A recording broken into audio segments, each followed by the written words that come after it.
At the beginning of the story, the main character, Reme, shares that these days, adventurers and monsters all use magical clones to fight.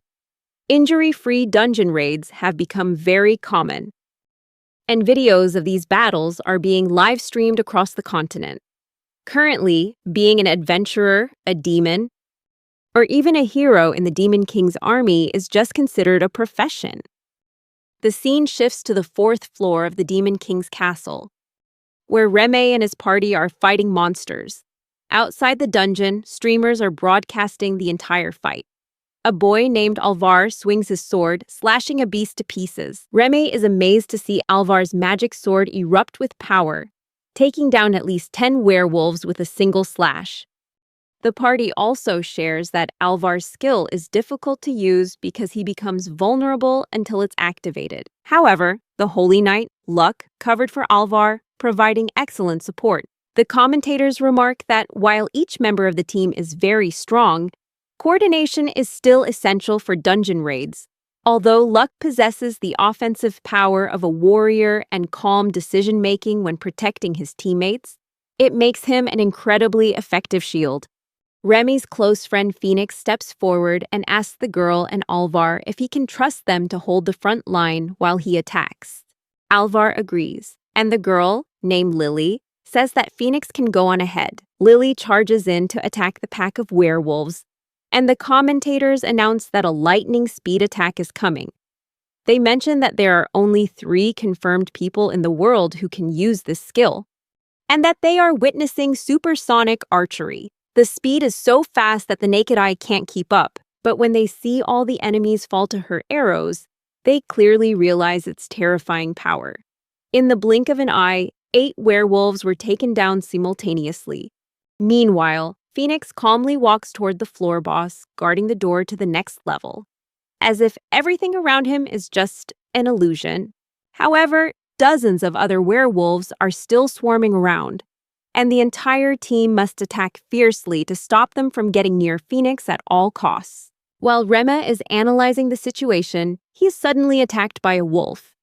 Alvar saves him and yells, telling Rem not to just stand there like a statue. He even jokes about whether Reme's dark magic specializes in standing still. Ironically, Alvar himself is then attacked by another wolf. Luckily, his mother Lily saves her son in time and reminds him to focus on the fight, as there are still many enemies around.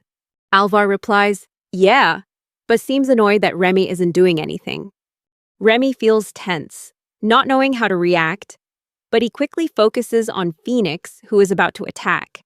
The commentators continue their play-by-play as Phoenix reaches the floor boss. They note that this boss wolf is much larger than a regular werewolf, perhaps 3 times the size, and radiates a terrifying power. However, despite facing the giant boss, Phoenix doesn't flinch at all. He bows his head and apologizes to the boss wolf and shouts that they need to get through. The boss wolf angrily throws a punch at Phoenix, but he easily blocks it with his sword. Remy is astonished by the incredible power of the impact. Suddenly, flames begin to engulf the boss wolf's body, setting it ablaze. The commentators are initially confused about what's happening, but quickly realize that the flames are burning the wolf's body, causing intense pain. The boss wolf struggles with all its might but can't escape. Phoenix immediately leaps up and delivers a powerful slash. In just a few seconds, the boss was defeated. Phoenix shouts that their battles will always end in victory.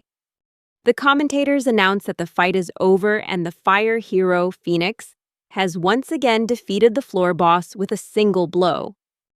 They also explain that a holy sword's power depends on the spirit dwelling within it. Phoenix commands a fire spirit, known as the source of all heat in the world, which indicates it's a spirit of the highest tier. The commentators also stress that the criteria for choosing a wielder for this spirit are extremely strict. That's why Phoenix is the first person to form a contract with it in 130 years. As the party proceeds to the next floor and finds a safe room, it seems the raid is nearly over. At this point, the commentators ask the audience if they want to wait for the next raid. They focus on Remy and comment that as a dark mage, a role suited for support, Remy isn't a member that parties would prioritize recruiting in the current meta. In fact, the team wouldn't have much trouble even without Remy. They suggest that if Remy were replaced by a light mage, the team's offensive capabilities would improve significantly.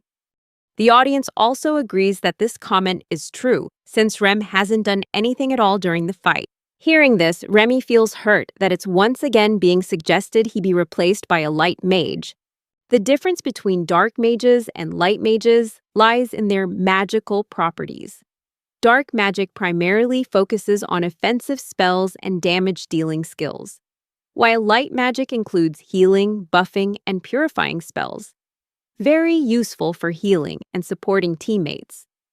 Remy explains that dark magic often includes skills like slowing enemies and reducing their attack and defense power, causing mental confusion, inflicting poison status effects, and creating blinding darkness. Therefore, both dark and light magic are different from normal offensive and defensive spells, and their effects are often hard to see with the naked eye.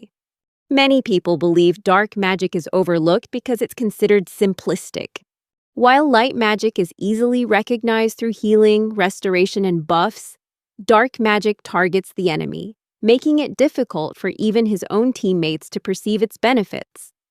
Remy shared that ever since dungeon raids became a form of entertainment, he's found it all the more interesting.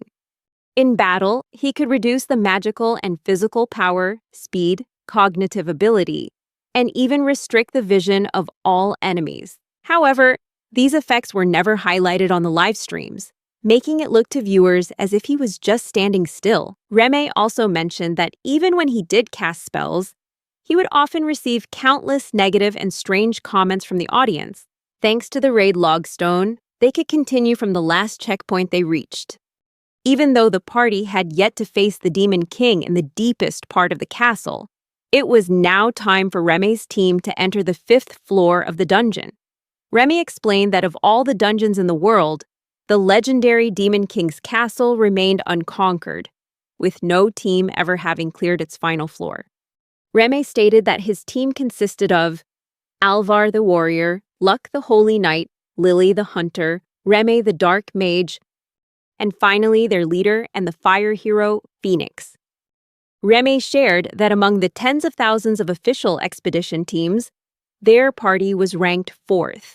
This ranking was determined by the Explorers Association based on popularity and achievements, and was updated once a year. Remy also mentioned that many viewers still wondered why a team like theirs even needed him. Their party had 5 members, and Phoenix, the fire hero, was the first person to form a pact with the fire spirit in 130 years. Everyone placed their hopes in Phoenix to finally end the legend of the impregnable Demon King's castle. Phoenix was also Remy's childhood friend.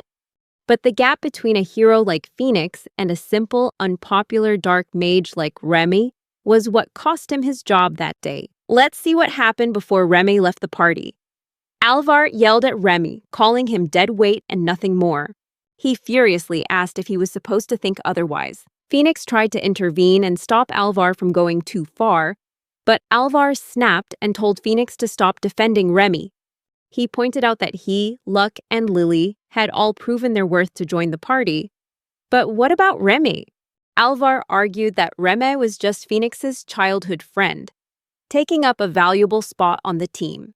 He added that if it weren't for Phoenix, no one would let a boring dark mage join their party. Remy tried to laugh it off to ease the tension, but this only enraged Alvar more, who screamed that there was nothing funny about it. Alvar told Remy to face reality and stop leeching off of Phoenix. Hearing this, Phoenix got angry, demanding that Alvar apologize to Remy for being so disrespectful, insisting that Remy wasn't as weak as Alvar thought. Alvar retorted that he disagreed. He then turned to Luck and Lily to ask for their opinions, stressing that it wasn't their job to babysit Rem, was it? Luck replied that he didn't really care whether Remy was on the team or not, and that was just how he felt. Alvar immediately asked if that meant Luck wanted Remy to leave so they could find someone more suitable. Luck responded that if they found someone who contributed more, things would probably be easier. Alvar went on to ask Remy if he understood how annoying his way of talking was. Then he turned to Lily and asked what she thought about Remy. Lily answered that she didn't think Phoenix used his personal feelings to justify adding a physically weak member. However, she also admitted that the effects of dark magic weren't immediately obvious. Furthermore, the team's strategy was to blitz through raids with high attack power. So instead of support, Lily preferred more direct offensive power. Phoenix grew tense, but Alvar just smiled and told Phoenix to see what everyone really thought. Alvar approached Remy, claiming he wasn't saying these things because he hated him. Remy felt increasingly uncomfortable and was shocked when Alvar demanded he cast his dark magic on him right there to prove its power. Alvar declared that if Rem's dark magic was truly powerful, he would sincerely apologize. Remy hesitated, recalling a time in his childhood when his master took Phoenix as a student and warned Remy not to complain about it. The master had threatened to stop teaching him if he heard one more complaint. Remy then made Phoenix promise to keep it a secret forever. But Phoenix became furious and yelled at Alvar that if he said anything else to Remy, there would be consequences. To Phoenix's astonishment, Remy said that he understood and was willing to leave the party. Alvar laughed loudly, delighted that Remy finally agreed to leave. He turned to Phoenix and asked if he understood now that Remy was just a coward, and having someone like Remy on the 4th-ranked team in the world is just a joke. After that, Alvar publicly announced that their dark mage would be leaving the team and asked who would replace him. Meanwhile, deep down, Remy wondered how many times this had happened before, and whether it was because he was a dark mage or because Alvar had instigated it. Remy shared that adventurers exist simultaneously within a pragmatic system and the entertainment industry. If someone isn't strong, they can't raid dungeons. But if they're not appealing, the audience won't care about them either. The audience, other adventurers, and even their own teammates will isolate people like that. Remy asserted that the life he had aimed for wasn't a place where he would be humiliated just for not being able to complete a mission with everyone else. Remy realized he had no other choice but to change himself. Phoenix tried to stop him, but Remy just smiled and said it was okay, because he would surpass them all with another team. Alvar burst out laughing and mocked him, saying no team would ever want someone like Remy. At that moment, with a heavy heart, Remy decided that even though he and Phoenix had been friends since childhood, from now on, they would be rivals. After leaving that place, Remy sat in front of a house, thinking that this was just the same old complaint as always. He always had to suffer in silence because if he explained it to his teammates, his master's secret would be revealed, something he absolutely did not want. Remy also shared that Phoenix had kept his promise to him from their childhood, even now. But because of that, every time Phoenix defended him, Remy felt guilty, fearing that the team's trust in Phoenix would waver. Remy wondered, even though he had talked about joining another party, the reality was that only heroes could form parties, and he, just a dark mage, had been accepted into Phoenix's party by chance for reasons he didn't even know. He wondered who would be willing to take him in after he left Phoenix. Suddenly, Remy heard someone shout that they didn't want that. When Remy turned to look, he was surprised to see someone yelling at a girl. Looking closer, he was shocked to realize she was a demi-human girl. A little boy standing next to her comforted her, telling her not to be sad and that their uncle must have eaten somewhere else. The boy encouraged her, saying her shop would get all sorts of customers late at night, and she just had to try again tomorrow. When he got there, Remy asked the little girl if the shop was still open, because he was feeling hungry. Both the boy and the girl were surprised to see Remy and confirmed that the shop was indeed still open. Remy praised the little girl for helping out at the shop and asked if she had anything she would recommend for him to eat. The little girl hesitated, then looked at some apples. Remy then asked if those were apples, and if so, he'd take one. When Remy picked up an apple from the basket, the girl stammered that the one he chose looked a bit strange, but its color was beautiful, so it must be delicious. She also added that the apple looked pitiful because no one wanted to buy it. She tried her best to convince everyone it was delicious, but they all refused. So, if Remy didn't want it either, she wouldn't force him to eat it. But to her surprise, Remy took a bite of the apple and said it was just as delicious as she had said. The little girl looked at him with a puzzled expression and asked if he was telling the truth. Remy nodded, adding that she shouldn't judge by appearances alone, but also by taste.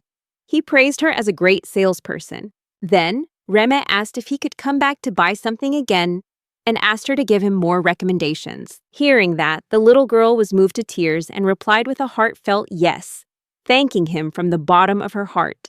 The boy standing next to her congratulated her on finally getting her first customer. He also thanked Remy for coming, but Remy said he was the one who should be thanking them.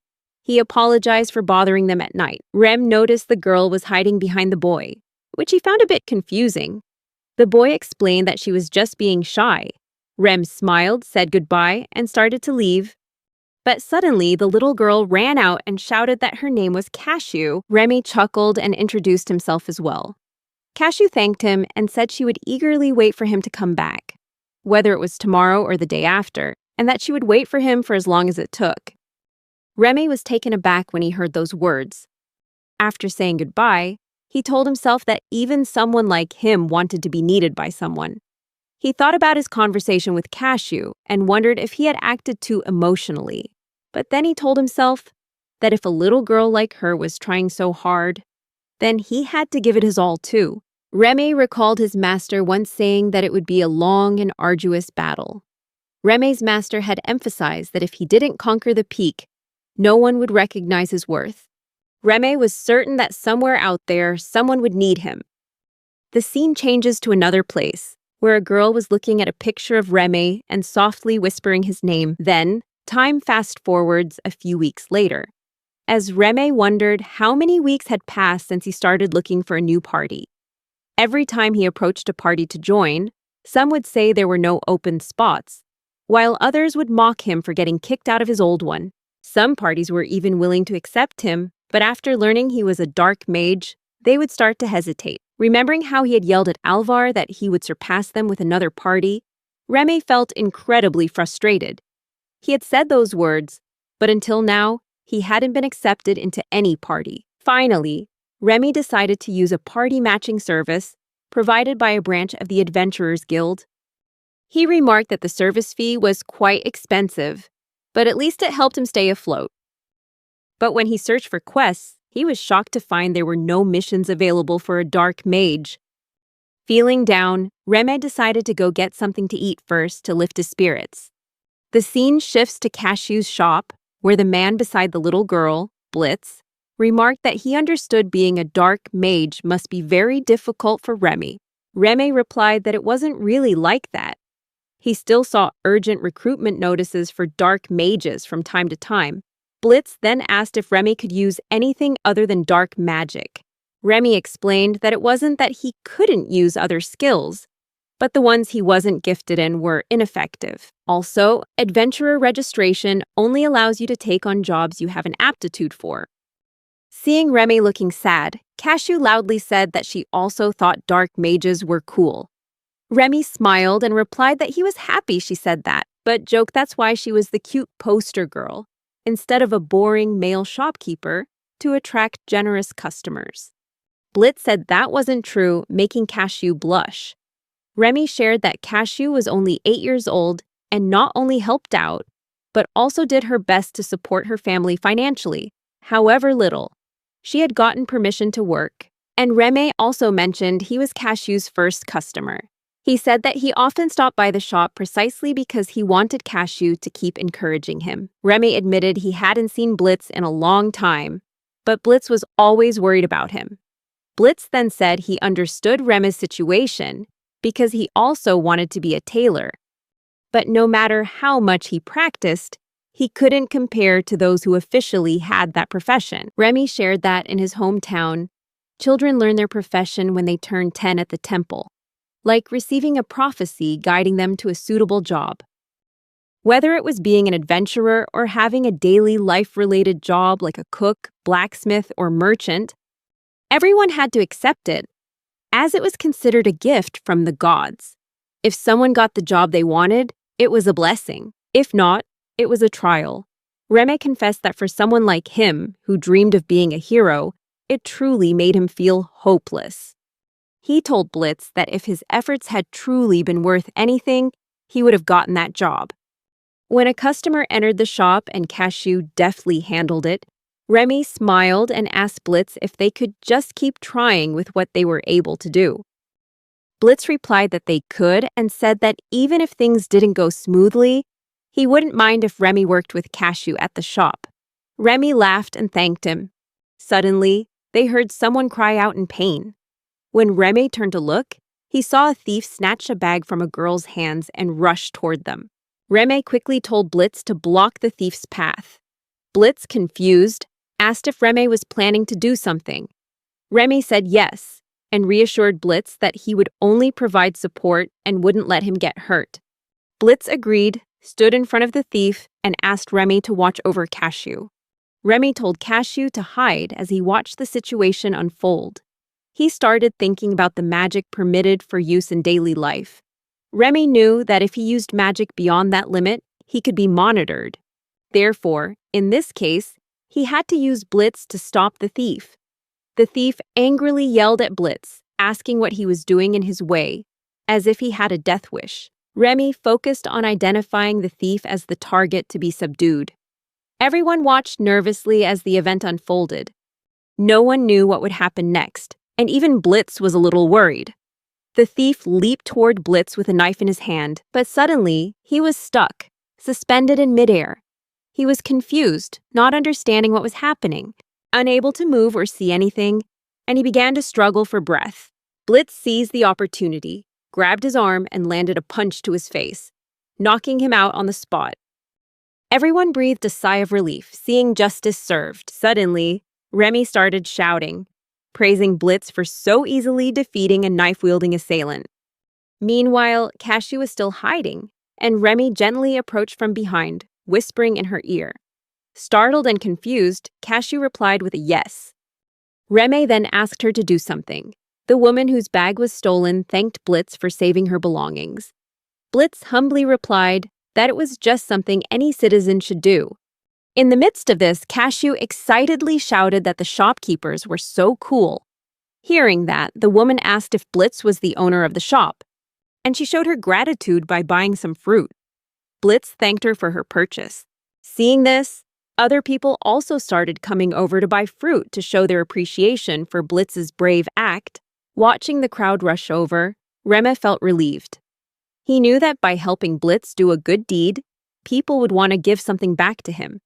Especially now that Blitz was seen as a hero who had stopped a crime. Blitz happily gave Remy a thumbs up to thank him for his help. Remy watched as the thief was led away, as he no longer had the strength to walk on his own. Remy thought to himself that, although he had used dark magic, it wasn't something he could have easily used against a knife wielder. As an apology for letting Blitz take down the criminal for him, Remy thought it would be nice if he could contribute a little to Blitz's story. Afterward, Remy wondered if he was losing his skills. Even though he had left the squad, he had continued his training as he'd promised his master. Remy shared that even though he knew his assigned job, he couldn't give up on his dream of being a hero and had tried his hardest in front of his master. Looking back, he realized it had been a special training regimen, as harsh as hell.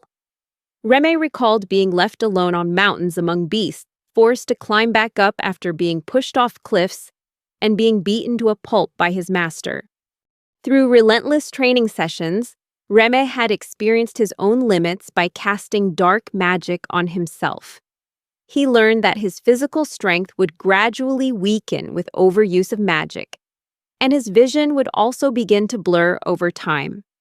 Remy had even trained his body to memorize subtle adjustments, and as long as he wasn't interrupted, he never failed when using his magic. He also mentioned that he had taken measures so that passers-by wouldn't notice he was using dark magic, while also concealing his identity as a former member of the world's 4th-ranked squad. Although the chances of being recognized were very low, he was still careful not to leave any clues. Lost in thought, a girl approached him and said she had been watching him. Remy was confused, wondering if the girl had really been paying attention to him the whole time. The girl introduced herself as Mira and praised him, saying she thought Reme was truly extraordinary. Besides his perfect magic control, she was also fascinated by how he optimized and deployed multiple types of dark magic in just a few seconds. Hearing those words, Reme became tense, realizing that everything he had just done had been completely exposed. He wondered who this woman really was. Mira smiled and confessed that she was a huge fan of his. Reme was stunned, unable to believe his ears, thinking this had to be some kind of joke. He could understand if Phoenix had fans, but for someone like Mira to be his fan was simply unthinkable. Mira insisted that she never thought she'd be able to witness Remy's dark arts with her own eyes. She revealed that she had intentionally slowed her pace while following him and had almost lost sight of him. Suddenly, Reme noticed something nearby that looked like a bat-shaped antenna, and he wondered if Mira might be a vampire. Mira then asked Reme if he liked demi-humans. Reme replied with a simple no, feeling confused by her question. All of a sudden, Mira grabbed his hand tightly and exclaimed that his dark arts were truly magnificent. She added that, while it might sound a bit unsettling, she'd been searching for him ever since he left Phoenix's party. Mira couldn't help but think that Phoenix's party kicking Remy out was a foolish mistake. She was about to say more, but Remy hesitantly reminded her that she was standing a little too close. Embarrassed, Mira let go of his hand and stepped back, apologizing that she'd just gotten too close in her excitement, as she'd always wanted to meet a gentleman like Remy. Suddenly, Mira turned and ran, shouting as she went for him not to hate her, just because she was being so emotional. At that moment, Remy thought about how he'd only ever faced harsh criticism, so for a beautiful girl like Mira to suddenly declare herself his fan was completely unexpected. On top of that, she had held his hand and smelled wonderful. Remy called out after Mira, saying there was no way he could ever hate her. Not at all. He confessed that everything had happened so suddenly that he hadn't even had a chance to ask for her name. Mira praised Reme for being such a kind person and asked if he had changed at all since before. Confused, Reme asked if they had met somewhere before, since she didn't look like an adventurer. He also wondered about the fact that there were almost no demi-humans among adventurers, except for elves, especially if she was a vampire. Still, Reme couldn't recall where he might have met Mira and decided to drop it. Mira then introduced herself and apologized for her forwardness. She invited Reme for some tea as a way to make up for it, though she admitted the invitation was rather sudden. Mira explained that since he was the 4th-ranked adventurer in the world, she would probably never get another chance to be with him. As long as he agreed, Reme was flustered, not knowing what to do. Seeing how tense he was, Mira asked if something was wrong. Reme hesitantly replied that everything was fine. Afterward, he thought to himself, wondering who could possibly refuse such an appealing invitation. In any case, Mira was still very close to him, which was understandable since she was so beautiful, completely different from someone like him. Suddenly, Mira spoke up again, mentioning that their conversation had gotten sidetracked, and she hadn't gotten to say that he was the ultimate dark mage. Reme immediately protested, saying that wasn't true. Mira urged him not to be so modest, pointing out that among the top 100 parties in the world, there were only 3 dark mages, and he was one of them. She stressed that the role of a dark mage in adventuring is completely different from other jobs because it isn't flashy. However, the reason Phoenix's party achieved so much was entirely thanks to Remy's contributions, something no ordinary dark mage could have accomplished. Mira asserted that Remy's precise control over his magic came from a deep understanding of every minute detail of his spell's effects. She continued, expressing her belief that Reme must have put in an extraordinary amount of effort, far beyond what ordinary people could even imagine. Reme couldn't help but recall the harsh words from his former teammates, who had cursed him and called him useless. He told Mira that this was the first time since becoming an adventurer that he had ever heard such kind words. He wondered how Mira, who claimed to be his fan, knew so much about him. Suddenly, Mira burst out in frustration, saying that the only reason Phoenix could take down the floor boss in a single blow was because of Reme's power, which had weakened all the enemies beforehand. She couldn't understand why humans would look down on a high-class dark mage like him. Mira angrily called the human race fools for their actions. Reme tensely asked Mira what was going on. Startled, Mira returned to her normal self and apologized, saying it was just something a friend of hers used to say. Then she let out a laugh, breaking the tense atmosphere. Reme took this opportunity to ask Mira to pass on his thanks to her friends for supporting him. Mira nodded, saying she had already relayed his thanks to them. Reme was confused, not understanding what she was talking about. Suddenly, Mira apologized for making him wait and pointed to the place where she wanted to take him for tea. Reme was stunned when he realized it was none other than the Demon King's castle. Mira apologized if the castle made Reme feel tense. Confused, Reme asked Mira who she really was. Mira replied that they had known about his true power for a long time, but seeing it with her own eyes had solidified her belief. She also shared her belief that Reme was someone who deserved to be respected in a proper position. Mira earnestly pleaded with him to lend them his strength by any means necessary. The scene then shifts to inside the castle, where Mira reports to someone that she has brought the dark mage, Reme. A girl entered, joyfully sharing how happy she was that Carmilla had returned. Hearing that name, Reme immediately remembered Carmilla, the boss of the third floor of the Demon King's castle, often called Dungeon Carmilla. Reme recalled that Carmilla seemed to suck her enemy's blood through her swarm of bats.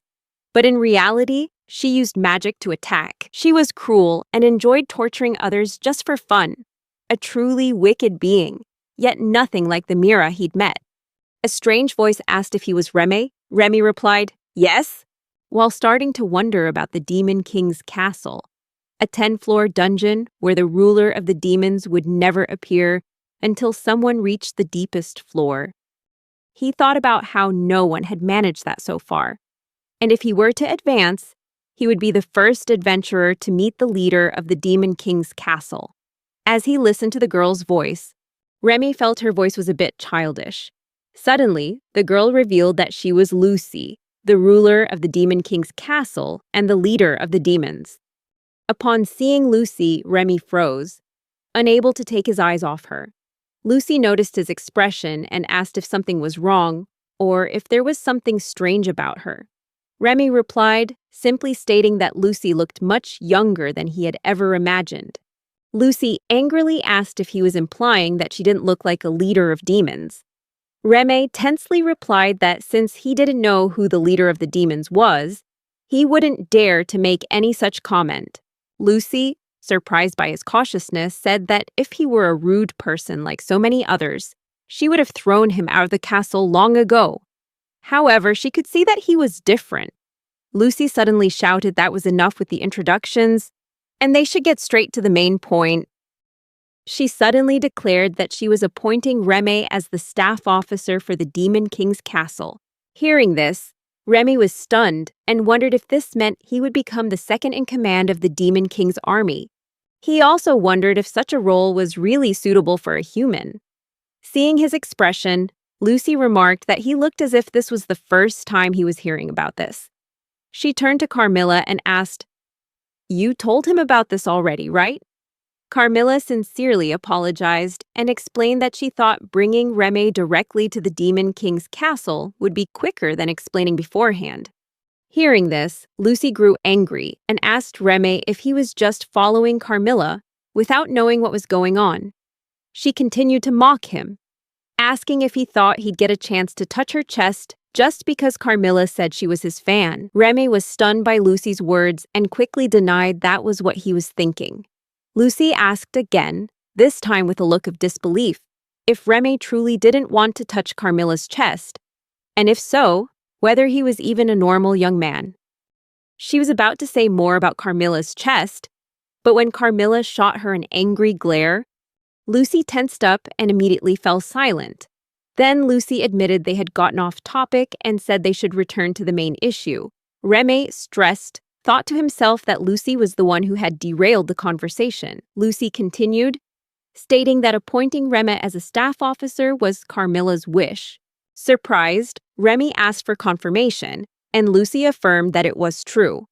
Although she hadn't paid close attention, his abilities had caught their interest. Unexpectedly, Lucy asked Reme which demon leader had trained him. Reme hesitated, wondering if she was asking about his master or some other mentor among the demons. Lucy insisted that there was no way Remy could have reached his current level on his own, as he was on par with dark mages who had trained rigorously for 100 years or more. Even though he concealed it well, his abilities far surpassed those of an ordinary human. Lucy snapped, demanding that Reme answer immediately. But he remained silent, his face tense. Lucy continued, explaining that she understood why he called it dark magic. Initially, degenerative incantations were known as black magic, because their users often spread terror among humankind. Back then, the ruler of the demons was seen as a threat completely different from heroes, who were considered allies of humanity. Each nation also had different ways of assessing these entities, with varying levels of caution. Lucy asked Reme if he realized how complicated things would become if his true identity were discovered, and whether he was a praiseworthy student who always remained loyal to his master. Reme, tense, apologized. Lucy replied that there was no need to apologize. She understood his situation. She went on to ask if Remy's master had the same hair color, eye color, and horns as she did. Reme remained silent, which only frustrated Lucy more. Lucy told Reme that she had taken over the Demon Lord's castle as the current ruler of the demons. She asked for his opinion on a grandfather who left his own granddaughter behind in the Demon Lord's castle to retire. Hearing the word grandfather, Reme was shocked, wondering if it was possible that Lucy was his master's granddaughter. Lucy, frustrated, demanded to know why both her grandfather and that man had abandoned the Demon Lord's throne without realizing its value. She said it was deplorable, but she felt lucky to have found a relative in this situation. Hearing this, Reme clearly realized that his master was Lucy's grandfather, the previous Demon Lord. Lucy remarked that it was surprising a human had been educated by her grandfather, and that Carmilla's eyes had not been mistaken. Carmilla admitted that she also hadn't expected Reme to be so exceptional. Hearing the word educated, Reme wondered if Lucy and Carmilla were referring to his master's training. Lucy said that she had initially planned to test his abilities, but now she saw no need. She invited Reme to become her staff officer and help the Demon Lord's castle prosper. Reme quickly asked them to hold on a moment, thinking to himself that he had come this far, but had never imagined he would end up on the side opposing the heroes. Suddenly, Carmilla interrupted, saying she wouldn't force him, but she would be very happy to work with him. Carmilla asked why, despite knowing he was a dark mage, Reme still chose to become an adventurer when it was clearly such a difficult path. Reme replied that he longed to be a hero. It was his childhood dream, and he apologized for saying it. Lucy replied that she didn't mind. Carmilla asked that if that was a common story for human children, why did he want to be a hero? Was it to look cool, or to be seen as a hero by defeating monsters in front of others? Reme admitted that was it. He wanted to fight personally, strike down enemies, show off his brilliant swordsmanship, and unleash fire or ice magic. Carmilla then asked about honor and governance. Reme replied that he used to imagine being recognized and praised by people on the street. He dreamed of tense battles in dungeons, where his hands would sweat and every fight felt fulfilling and thrilling. That was his childhood dream. An ideal future full of good things, all to his benefit. Carmilla then asked Reme what he thought a true hero was. Reme was flustered by the question. Carmilla said that while Reme was the ultimate dark mage, that wasn't the only reason she respected him. She admired how he helped others without asking for anything in return, even giving them the credit. In her opinion, A person who acts for the sake of justice rather than honor is the one truly worthy of being called a hero. She concluded that a job only reflects a person's attitude. It doesn't completely define who they are. And this was also true for heroes. Carmilla asked Reme again if he still yearned to be a hero. She wondered if that could only be achieved by being an adventurer, because adventurers raid dungeons and fight monsters. Reme mused that, originally, the role of monsters was filled by demi-humans like elves. However, adventurers were mostly human. Therefore, the desire to become a hero had never faded in him, and he'd never thought of giving up. He asked if anything would change if he became a monster. Carmilla replied that, unlike adventurers, monsters often conceal their true forms. Therefore, he would have no honor or recognition, and might become very different from the image of the hero he had once envisioned. But Carmilla added that, although she didn't know his circumstances, she knew he didn't want to reveal his powers. However, if he became a monster, he could unleash his power as he wished, and no one in the Demon Lord's castle would be bothered or concerned about his true abilities. Remy nervously asked if a dark mage like him could become a monster in the Demon Lord's army. Carmilla confirmed that he could. This was different from easily visible powers, as the effects of dark magic were never fully understood by onlookers. She explained that every monster he had faced knew that Remy's existence had led to their defeat, and they all recognized the power and threat he posed to their forces. Therefore, if Remy became an ally, he would be the most potent ally in this world, stronger and more valuable than anyone else. Carmilla concluded that just as people were inspired and energized by the efforts of adventurers, demi-humans and monsters also needed a symbol to rally around and look up to. According to Carmilla, this aspiration might be different from becoming a hero, but she never wanted to become a monster just to be hunted like prey. Reme thought to himself that if he could defeat the heroes in the Demon Lord's castle, considered the greatest challenge, and push them back, he would find a new meaning for his power. They could become a beacon of hope for demi-humans who were hesitant to become monsters. They could become an entity strong enough to compete with adventurers, just like Remy's own aspiration to become a hero. Remy asked Carmilla if he could add a comment that monsters and adventurers were equal entities. If either side was lacking, dungeon raids couldn't exist. Moreover, audiences were only drawn to the battles because of the existence of powerful monsters. Remy added that he had never seen them as mere prey.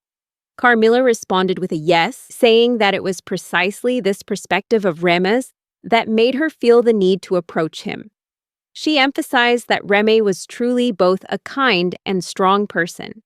Then, she cheerfully asked if he would be willing to become their hero. Remy replied with certainty that he would. Lucy smiled and remarked that it seemed they had reached an agreement. She officially appointed Rame, the Dark Mage, as the staff officer of the Demon King's castle. And so, on that day, Reme found a new job after being expelled from the world's 4th-ranked team. His new workplace was the Demon King's castle. His position was staff officer, his profession was Dark Mage, and his goal was to become a hero, leading the monsters. Remy reflected that even if this new path led him to confront his old friend Phoenix, he would not hesitate. Meanwhile, Phoenix was asking everyone if they should proceed with the next raid. As Remy was pondering this, the room suddenly lit up. He asked in astonishment, "Is someone else here?" Lucy apologized for forgetting to mention it and said she would introduce him to the 4 heavenly kings of the Demon King's castle. She mentioned Furcas and Aegers, making Remy wonder if they were 2 of the 4 heavenly kings. If so, Carmilla was surely one of them too. He tried to remember when they had arrived, then wondered if they had been here from the start without him realizing it. Lucy explained that she thought he would get nervous if too many people were around, so she had arranged things this way. She also mentioned that one of the 4 heavenly kings hadn't appeared, but she assured Remy that this person would support him as a close comrade. Lucy asked if this task would be a simple matter for him.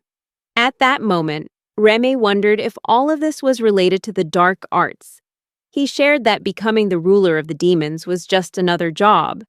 The ruler was usually a demon, and the elite group that once led the demons were all skilled warriors and mages with exceptional abilities. These individuals were only recognized when they had enough charisma and prestige, similar to the heroes of mankind. But back then, what mattered most was the ability to use high-level dark arts. Lucy told Reme she would discuss his duties in more detail later. For now, she assigned Carmilla as his assistant. Hearing this, Remy was stunned and quickly asked Lucy to wait a moment. He wondered if it was really okay for Carmilla, one of the 4 heavenly kings, to become his assistant.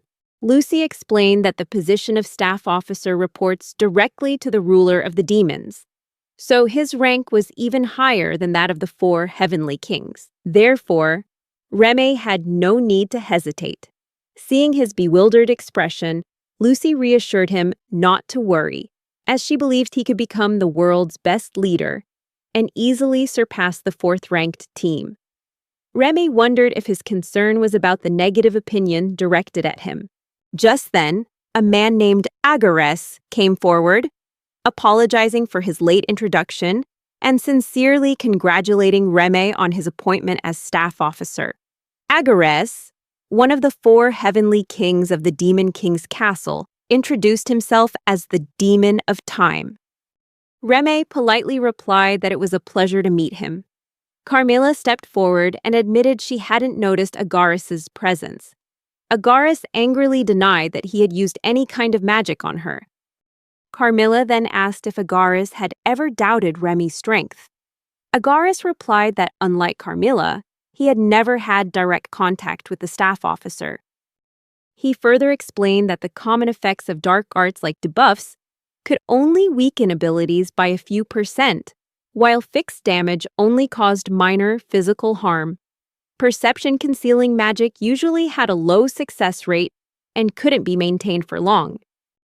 Agares also said that even with the effects of dark magic, truly powerful individuals could still defeat Reme single-handedly. Therefore, it was natural to doubt the reports about Remy's abilities.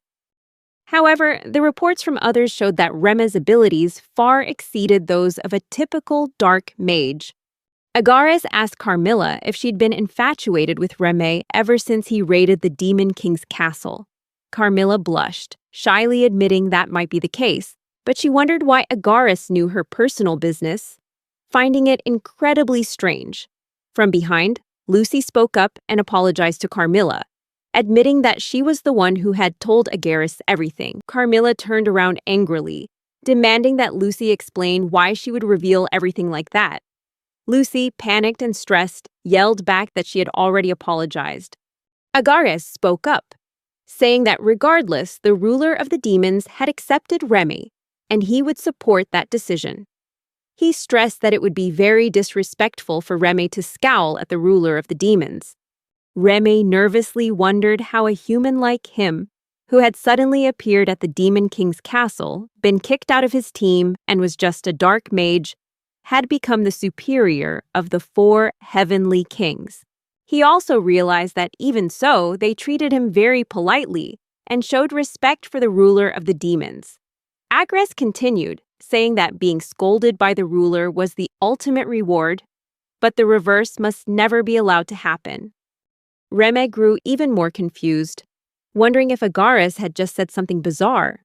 Lucy shouted, demanding that Agares be quiet, while Carmilla told him to at least avoid causing trouble so he wouldn't get arrested. Agares expressed that it felt foolish to admit he was a guardian of the young, but he believed that innocent beings were precious and he would never harm them. He insisted that true guardians must show loyalty and asserted that he didn't want to be associated with those who turn angels into tools for their own desires. Carmilla, annoyed, asked Agares why he called himself a guardian and why he seemed to enjoy being abused, stepped on and scorned. She also warned Lucy to be careful, stressing that if Agares asked to meet her in unusual places, she should absolutely refuse. Lucy angrily replied that Carmilla shouldn't say such nonsense, firmly stating that she would never agree to such illegal requests.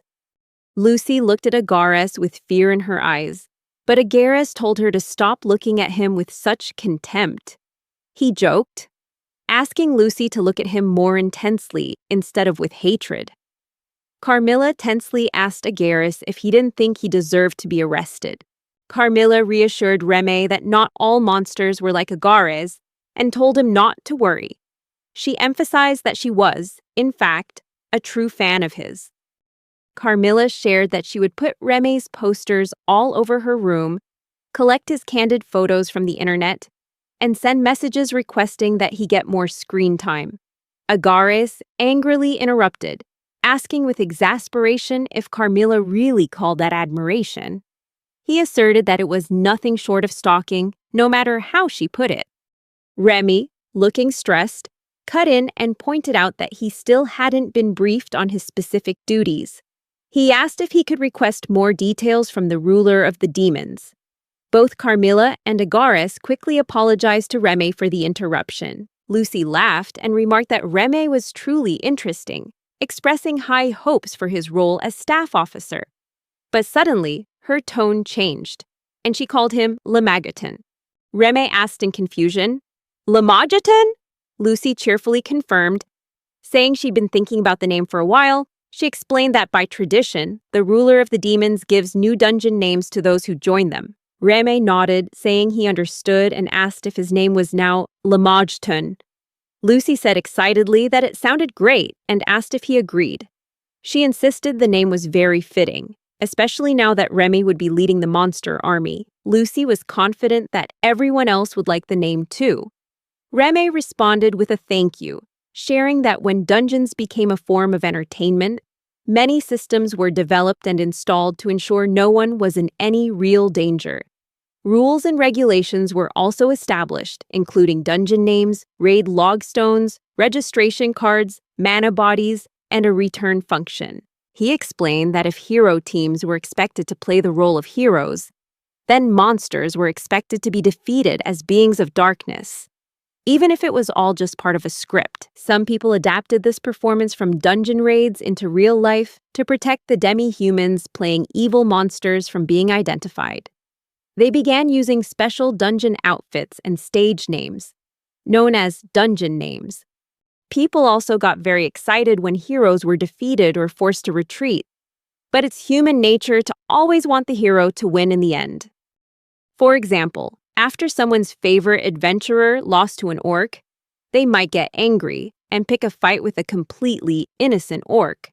It's because of situations like these that those who actually participate in raids always face danger. At this point, everyone was sitting around the dining table in silence. Reme looked confusedly at Furcas, who was completely motionless. Seeing this, Carmilla commented that it looked like Furcas was asleep. Reme was shocked by those words and focused on the concept of sleeping inside this body.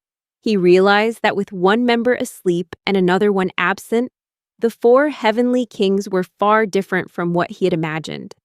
Carmilla asked Reme if they had explained everything sufficiently and if he had any more questions.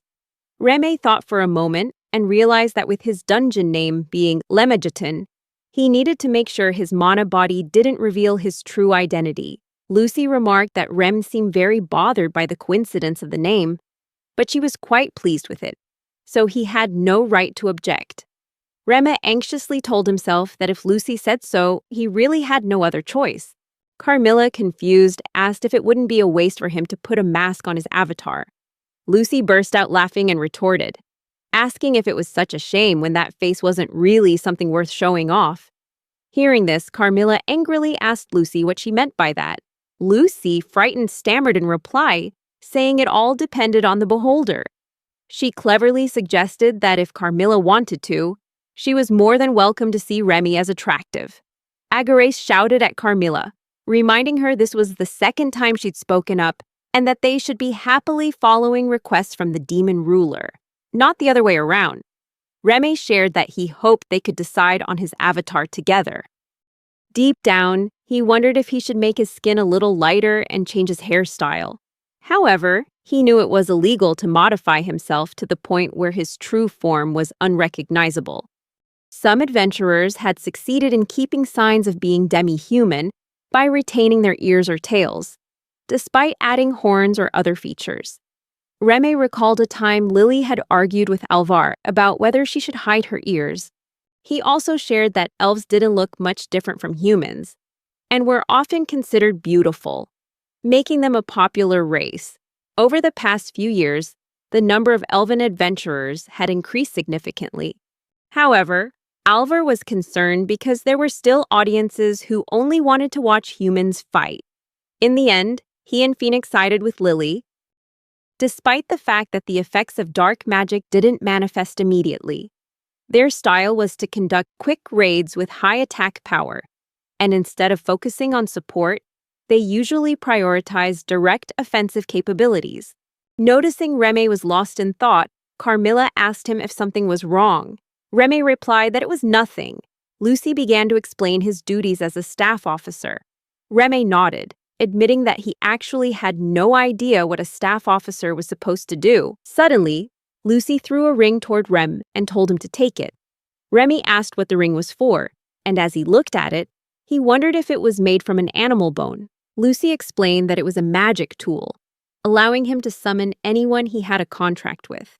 Remy was still confused about the ring and was told that magic tools were artifacts imbued with mystical power, created by extinct races. He thought of Alvar's magic sword, certain it was something Alvar had inherited from his father. Lucy explained that if both his mana and the mana of the person he wanted to contract with were channeled into the ring, and they both recited an oath, the contract would be sealed. Lucy called it a simple summoning tool. Reme was surprised and asked if summoning wasn't an incredible ability. Lucy agreed, but reminded him that the ring could only register a maximum of 72 people, and he needed to keep that in mind. She added that Remy would use this ring to summon monsters to repel adventurers, and asked if he could use his dark magic in this way. Reme hesitated, unsure if he was willing to use his dark magic in that manner. He was worried because among the monsters, there were also many dark mages, and he'd never heard of adventurers changing their profession like that. He realized this could expand his tactics, allowing him to recruit many different individuals to work with him. Remy believed he could become a beacon of hope for many species, even if just a small one. Lucy then explained that, for the time being, she would limit his contracting targets to his subordinates. She stressed that no matter how brilliant a strategy was, if you couldn't build a bond with others, even a talented general couldn't realize their full potential. She gave Reme his first assignment, to get to know everyone on a personal level. Carmilla advised Lucy not to be so hasty and told her to calm down. Meanwhile, Reme thought to himself that magic tools were incredibly valuable in this day and age.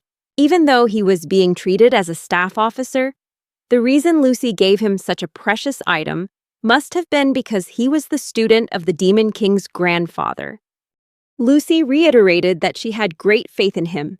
Reme thanked her and promised to cherish the ring. Lucy added that she would call it a day, figuring Reme must be tired from processing so much new information. Reme replied that he wasn't tired and thanked Lucy once again. Lucy then announced she would hold a welcome party soon and called for Agares. Agares understood and asked Lucy to leave the venue preparations to him. He promised to book a shop that served all sorts of sweets the demon ruler loved. Agares also expressed his desire for the honor of sitting beside the ruler during the party. Lucy, flustered, immediately refused, saying she wasn't sure what he'd do if she let him.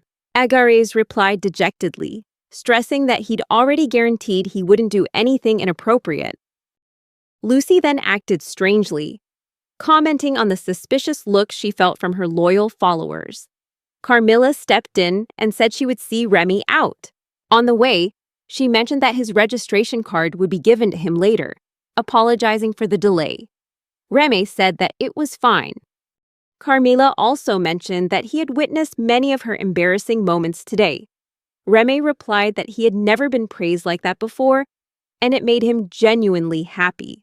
He thanked Carmilla, saying that because of her, he had remembered many things, including why he had once longed to be a hero, something he had been slowly forgetting recently. Carmilla shared that if Reme didn't find her detestable, She was very happy about that. Deep down, however, Reme still thought Carmilla was a rather strange person.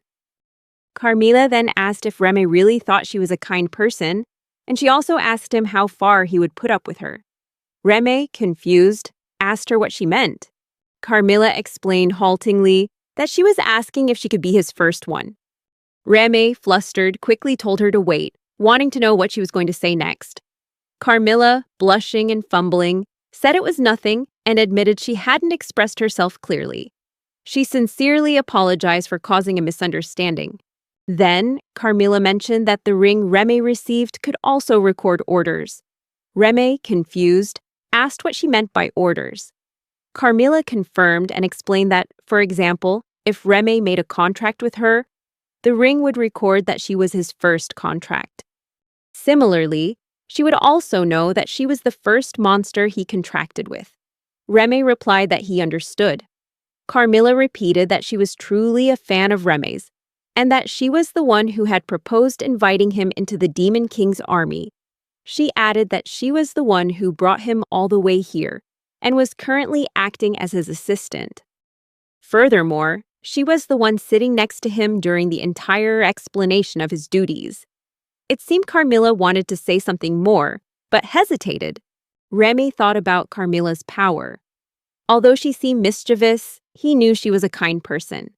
Despite having just met, Reme realized it must have taken a lot of courage for Carmilla to say these things to him. He understood that if she hadn't found him, he probably wouldn't be here in the Demon King's castle. Reme placed a hand on her shoulder and said that he hoped for the same thing. He asked if she would be willing to be the first monster he made a contract with. Carmilla, blushing with embarrassment, asked if he was sure. Realizing what he was doing, Reme quickly pulled his hand back and apologized. Carmilla then shared that she had personally scouted him for the Demon King's army and was prepared for the possibility of being rejected. But then, with a bashful look, Carmilla whispered that she really wanted to suck it out of him. Hearing that, Reme was shocked and yelled out in surprise, "What?" Carmilla quickly replied that it was nothing. Reme began to wonder if she meant she wanted to suck his blood. He had heard that a vampire's urges could be triggered by other impulses within them. However, he wondered why Carmilla would ask at this moment. He decided to prepare himself and asked if that would be all right. Carmilla said yes, but asked if he was certain because the first time for anything is always incredibly important. Reme replied that he'd been planning to ask her from the start, so it was perfectly fine. He asked if he understood correctly that the contract would be sealed if they both channeled their mana into the ring and made a verbal vow. Carmilla nodded and asked him for the ring. She placed it in his hand, then gently touched her finger to it and began to recite the vow. Carmilla accepts Reme's request and swears to always be by his side, no matter when or for what reason, even across space itself. Then she kissed the ring, leaving Reme flustered. Carmilla, flustered herself, wondered what she was doing, but she quickly realized this was her way of showing she was the first one to make a contract with him. She blushed and happily said that she had become Rem's first.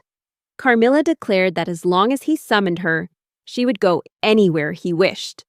Reme asked her not to tease him so much. Carmilla asked innocently, with Reme's mana, surely that wouldn't be a problem, right? Reme felt embarrassed hearing that, which made Carmilla apologize and say she was just kidding. Then she asked if it was weird to be hit on by a girl he barely knew. Reme replied that it wasn't. But before he could finish his sentence, Carmilla cut him off and asked another question. Reme just said it was nothing. Carmilla then asked, "It would be too soon for us to meet in your room tonight, wouldn't it?" Reme could only blush at Carmilla's words. Suddenly, she moved closer, making him ask nervously, "What is it?" Carmilla said softly that she hoped he would take good care of her from now on, as a member of the Demon King's castle, as his aide, and as the one contracted to him. Reme replied that he felt the same way and hoped she would treat him well too. Carmilla said he could call her Mira, but in formal situations, he had to call her by her dungeon name, Carmilla. Reme nodded in agreement. Carmilla then leaned close to his ear, whispering that if he summoned her, she'd be more than happy to come to his room in the middle of the night. Hearing this, Reme was stunned but decided not to misunderstand her intentions. As forward as Carmilla was being, he recognized that they had just signed a contract to become comrades, and his mission as a staff officer had only just begun. Reme felt that he first needed to build relationships with everyone in the Demon King's castle and form contracts with them.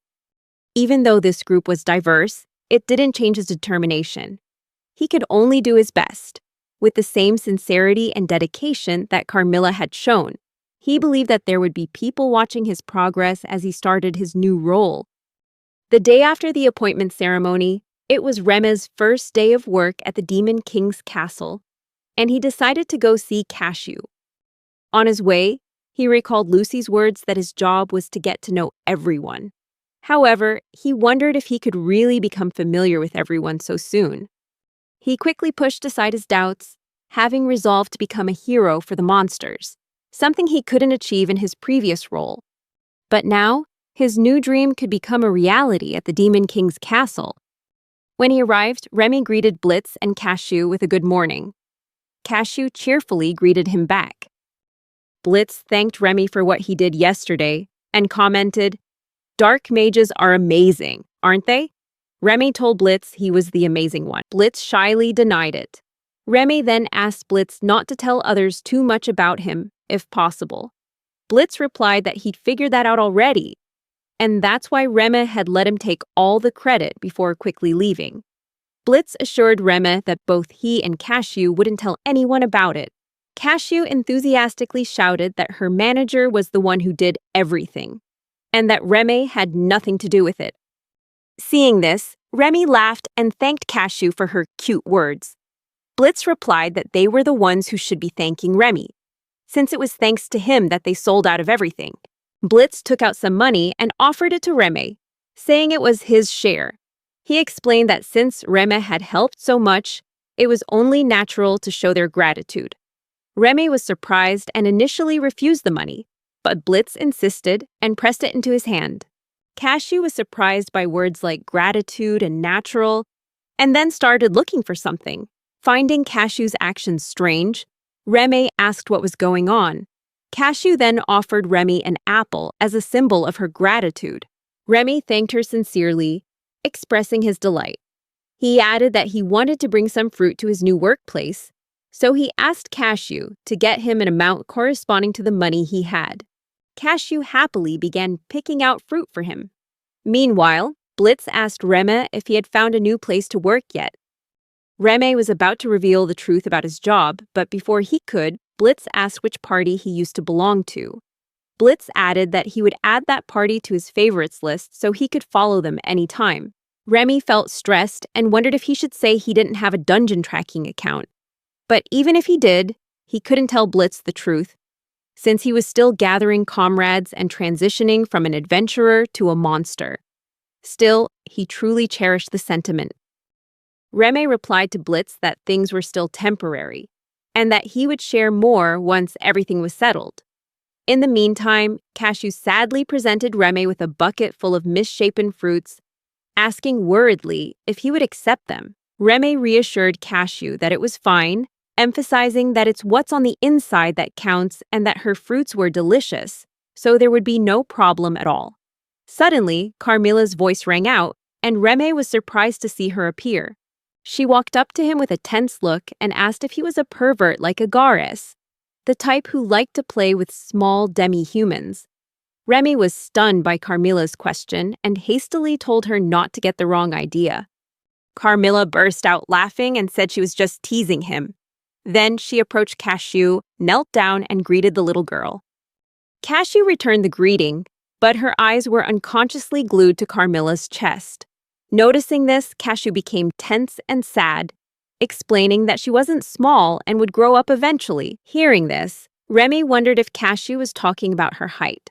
Carmilla smiled and told Cashew that although it might be a bit sudden, she had something she wanted to discuss with her. Then Carmilla asked Cashew if she would like to work with them. Hearing this, Remy was completely astonished, because Carmilla was actually offering Cashew the position of his secretary. Carmilla clarified that she meant Cashew would become Remy's exclusive aide. Cashew, focusing on the word exclusive, asked in surprise if she would get paid that much to be Remy's secretary. Blitz also seemed thrilled by the news, thinking it was a wonderful opportunity for Cashew. He also remarked on Remy having such a beautiful friend like Carmilla, expressing his surprise. Carmilla replied by revealing that she and Remy have had a close relationship ever since he helped her. This surprised everyone around them. Remy wondered if Carmilla was referring to the time he joined the Demon King's army. Blitz then asked Carmilla if she was Remy's friend and said that he was willing to trust her. However, he wanted to know if the job would truly be safe for Cashew. Carmilla assured Blitz that the job would be very safe, but emphasized that the final decision was still up to Cashew. She suggested that Cashew should discuss it with Blitz and her family before making a decision. If Cashew agreed, Carmilla would be happy to personally visit and explain the details to her family. Cashew, nervous and confused, asked why she was chosen. Carmilla apologized and explained that she had overheard the conversation between Cashew and Remy the day before. Carmilla believed that if Cashew worked with them, she could ease her mother's burden more than she currently was. Most importantly, Remy's new job was very stressful, and having a close and excellent assistant would be crucial. Hearing this, Cashew blushed but looked very happy. Blitz was also pleased and said that he wouldn't have to worry at all, as long as Cashew was working with Remy. Cashew shyly asked Remy if it would be a bother for her to become his assistant. Remy was taken aback by the question, but he quickly reassured her, saying he'd be delighted to have her. He emphasized that it was ridiculous to think she'd be any trouble for him. On the contrary, she might even do a better job than expected. Then, Remy began to think more deeply, wondering if it was really okay to bring a young girl like Cashew to the Demon Lord's castle. He explained to Cashew that she would just be a secretary and wouldn't have to participate in defense, but would only handle simple administrative tasks. Remy noticed a strange, worried look on Cashew's face, so he quickly reassured her that she didn't have to force herself. Suddenly, Cashew excitedly said that she wanted to do the job. She insisted that she wanted to help and become Remy's secretary. Cashew then turned to ask Blitz if the manager would agree. Blitz happily replied that she could do it and that she was now past the stage of earning pocket money. He promised to fully support her decision. After everything was settled, it was time for them to leave. Blitz told them to wait a moment and started gathering some fruit, saying it was a congratulatory gift for Remy's and Cashew's new jobs. Remy thanked Blitz for the gift, and Carmilla said she would send a subordinate to pick up the gifts later. Blitz readily agreed and also offered to look after Remy if he ever needed help. Carmilla then told Cashew it was time to leave and to send her regards to her mother. The group went to Cashew's house together, with Carmilla tagging along to greet the family. Remy shared that Cashew's mother ran a second-hand clothing store. In her family, Cashew had an older sister, a younger sister, and a younger brother, but no father. Remy realized clearly that raising 4 children was an immense burden for a single mother. That was precisely why Cashew believed that getting a job would help ease her mother's burden. However, Cashew's mother initially refused to let her work at the Demon Lord's castle, even after learning the salary she would receive. This showed just how much she cared for and worried about her daughter. In the end, the only reason Cashew's mother agreed was because Cashew had insisted on taking the job. Cashew's mother shared with Remy that Cashew had told her about him, saying that he was her very first customer. Hearing this, Remy was surprised to realize Cashew had kept everything a secret. He nodded in confirmation. Cashew's mother then said that although Cashew was inexperienced, she hoped Remy would take good care of her. Remy assured her that he would look after Cashew carefully. Afterward, the group said their goodbyes. On the way, Remy asked Cashew one more time if she was sure about her decision. He also asked Cashew if she was surprised to learn that he wasn't an adventurer, but an employee at the Demon Lord's castle. Cashew cheerfully replied that she wasn't at all, and she even expressed her admiration, saying that him becoming a staff officer was an incredible achievement. Remy was pleased to hear that and thanked Cashew for the compliment. Cashew then shared that she had never explored the path to the Demon Lord's castle before. Suddenly, she saw a butterfly and ran off to play with it. Later, Carmilla noticed Remy looked worried and asked him what was wrong. Remy asked Carmilla since when she had started eavesdropping on their conversation yesterday. With a strange smile, Carmilla replied that she had heard everything from beginning to end. Remy asked if Carmilla had invited Cashew to the Demon Lord's castle just because Cashew was his friend. Carmilla answered that it was one of the reasons, but more importantly, it was because Remy needed an assistant for his role as a staff officer. She added that it was a shame she couldn't always be his assistant. Remy tensely remarked that he still thought of Cashew as just a child. Carmilla placed a hand on Remy's shoulder and called his name. Remy blushed, tensely asking what she meant. Carmilla clarified that she was talking about Remy needing an empathizer, someone who understood and supported him. Remy asked again, flustered, if she had really said empathizer. Carmilla responded with a nod, explaining that even though Remy now understood his true power, he expected too little from others. Therefore, for the time being, both she and Cashew would admire him. Remy was surprised to hear this. Carmilla shared that both she and Cashew knew very well how powerful Remy's heart and magic were. Suddenly, Carmilla became passionate, declaring that Remy was amazing and that she couldn't stand the idea of someone as wonderful as him having to hide without being appreciated. Especially since Remy was a fantastic dark magician. Hearing all that, Remy felt uplifted and happily thanked her for the praise. Carmilla then reminded him that although Remy could form contracts with his ring, the monsters were fundamentally under the control of their floor bosses. So, to gain allies, Remy had to get permission from both the monsters and their floor bosses. Carmilla clarified that her subordinates, the Pigas, were completely at Remy's disposal. However, from now on, he needed to gather allies who truly understood him, like Carmilla and Cashew, with whom he could build a circle of trust. Hearing Carmilla's words, Remy began to think about finding allies who would be willing to share their trust and fight alongside him. Remy shared that before their jobs were determined, he was the center of attention among the village children. He had many other friends besides Phoenix, but as soon as their jobs were set, everyone started cursing and mocking him just because he said he would become a hero but ended up a dark magician. Everyone said there was no benefit to being with a dark magician and that he would never become a hero. As a result, everyone except for Phoenix abandoned him. However, Phoenix said that they could become the best together and that they would become the greatest heroes. Remy began to speak to himself, expressing his joy that he could now share with Phoenix that he had new allies. The paths of monsters and adventurers may have diverged for now, but as the staff officer of the Demon Lord's castle, Remy was determined to face Phoenix with all his strength. He decided to gather the ultimate allies, those who believed in each other. The scene shifts to the Demon Lord's castle, where Remy explains that there is a reception desk in the main hall for challengers, and many facilities are located underground, starting from the dungeons.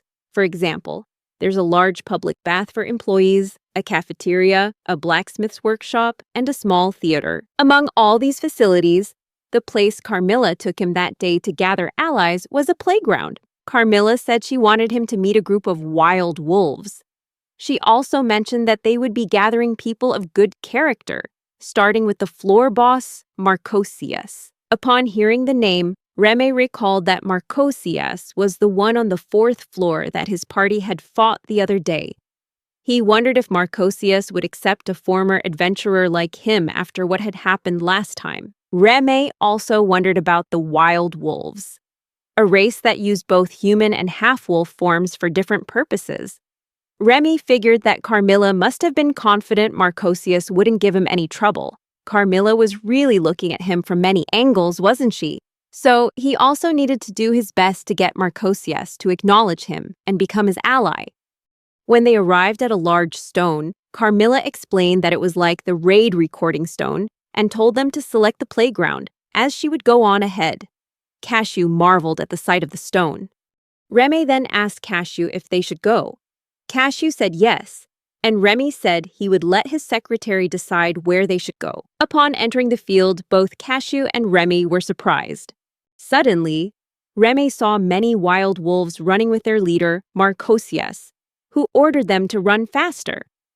Marcosius explained that even if they were hit by a terrible dark magic spell and lost half their speed, they would still be fine if they doubled their natural speed. Carmilla called out Marcosius's name, and he heard her and approached, asking if it was time. When Marcosius arrived, Remy was stunned by his powerful presence and realized what it truly meant to be the boss of the fourth floor. Marcosius stared intently at Remy, making him feel scared. However, to his surprise, Marcosius started to smile and clapped him on the shoulder, saying that he was glad to hear Remy would actually be joining their army. Remy introduced himself as Lemageddon. Marcosius asked if that was the name of Remy's dungeon, then expressed his hope that they would get along well. At that moment, Remy wondered if he was truly welcome, and realized that Carmilla must have predicted this would happen. Marcosius even playfully interacted with Cashew, which made Remy feel relieved that Marcosius seemed friendly and kind. Marcosius then shared that he thought Remy and the guy with the phoenix sword were truly amazing. Remy asked if Phoenix was really that strong. Hearing this question, Marcosius became enraged and furiously asked, "What are you talking about?" Cashew got scared and hid behind Remy, who also immediately went on the defensive.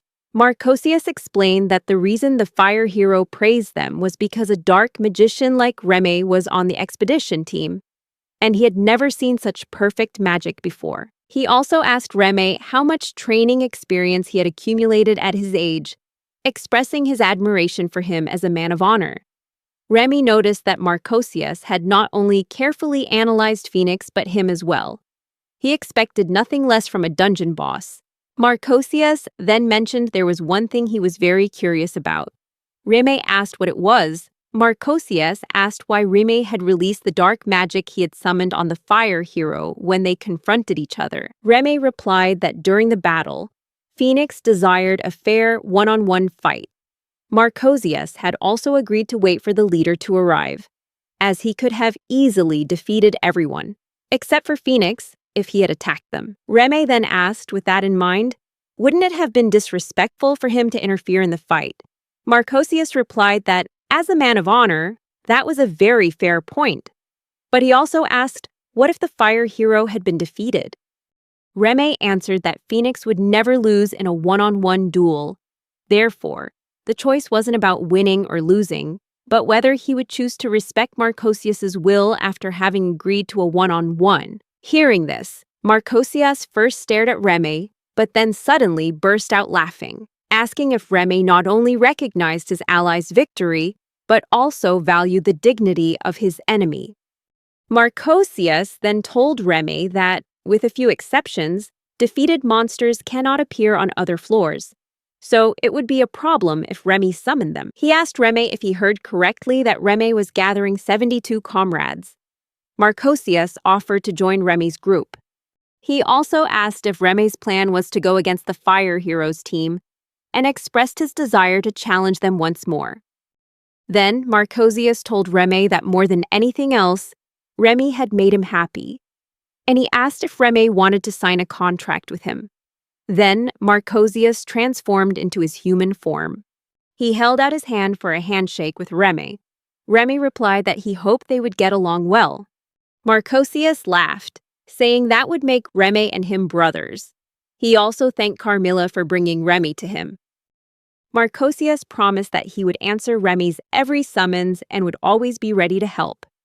He mentioned that he didn't know which floor Remy would be assigned to or how Remy would gather the other comrades, but if Remy wanted, he could use his brothers as well.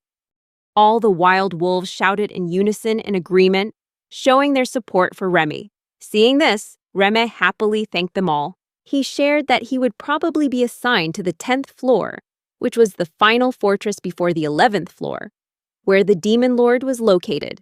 He knew for sure that Phoenix would come for him. Until that time came, Remy would gather comrades and prepare countermeasures.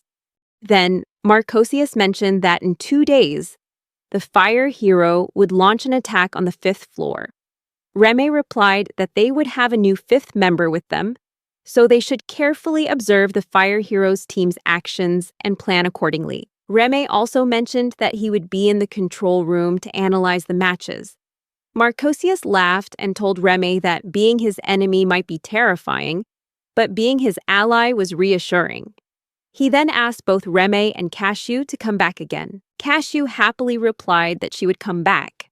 The scene shifts to 2 days later, as the commentators on the live stream began discussing that the Fire Heroes team had arrived to attack the 5th floor of the Demon King's castle, speculating on what kind of battle the Fire Heroes team would bring. This time, as Phoenix and the others entered the room, several girls greeted them, calling Phoenix Master. This left them surprised and shocked. The scene then shifts to the Demon King's castle control room, where Reme was having trouble completing a task. Reme shared that on the day he met Marcosius, he had also befriended many other monsters, and some of them had signed contracts with him. These allies included the 1st floor boss Naberius, the Hellhound, and their subordinates, Glacia Labolas, the Unseen Slaughterer, along with the 2nd floor boss Kimaris, the Great Spirit Commander, and their assistant Lirage, the Hunter of Dark Wounds. They were all strong and reliable comrades. Reme also knew that all the monsters in the Demon King's castle were very strong, so he wanted to see how the new Team Phoenix would fight against them. The scene shifts to the 5th floor of the Demon King's castle. Upon seeing the cute girls in front of them, a flustered Alvar asked if this was really the 5th floor of the Demon King's castle. Lily replied that she thought so too. Meanwhile, Phoenix felt something was off. Suddenly, the monster girls started to approach Alvar, asking if his sword was real and if they could touch it. Though nervous at first, Alvar was slowly charmed and replied that yes, he didn't mind. Phoenix was bewildered by Alvar's actions. Suddenly, he saw the floor boss was a succubi and realized it was a charm affecting them. Without wasting any time, Phoenix shouted for everyone to stay calm, but it was too late, as they had all been captivated by the monster girl's charm. Phoenix understood that a succubus's ability was to drain and steal mana. He realized he could resist it as a hero, but it was lethal for others who couldn't. At that moment, Bella, a new member of Phoenix's team, stepped forward and offered to handle the situation.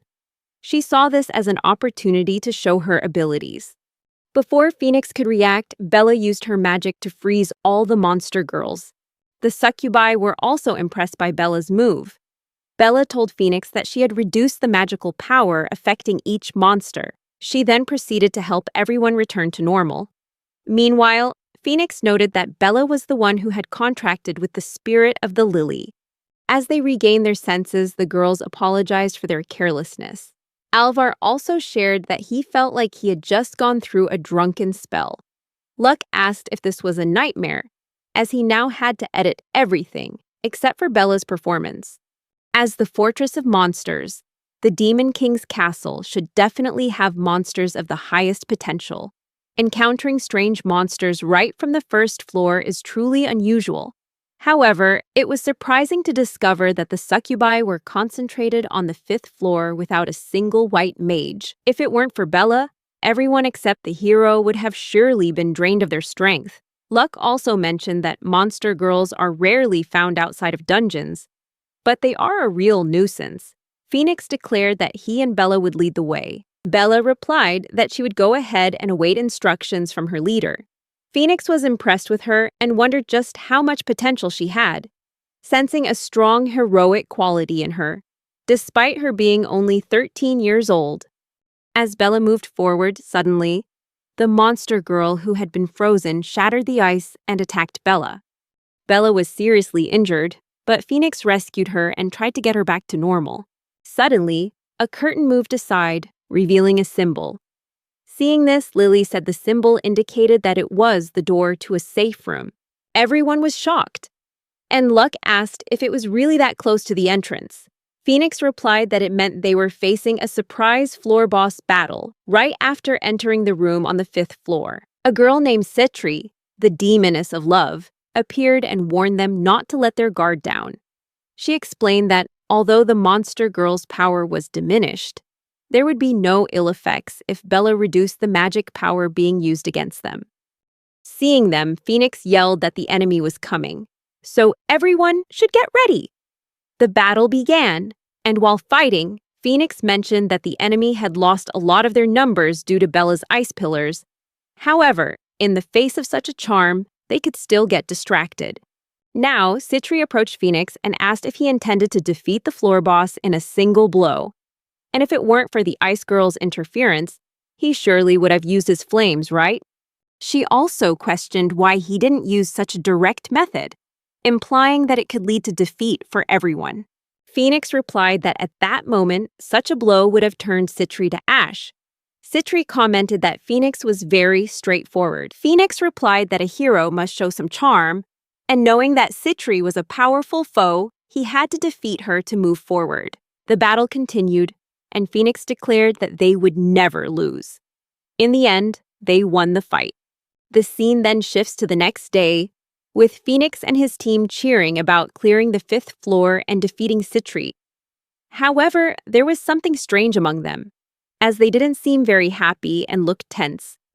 Phoenix shared that after defeating Citri, they also advanced to the 6th floor.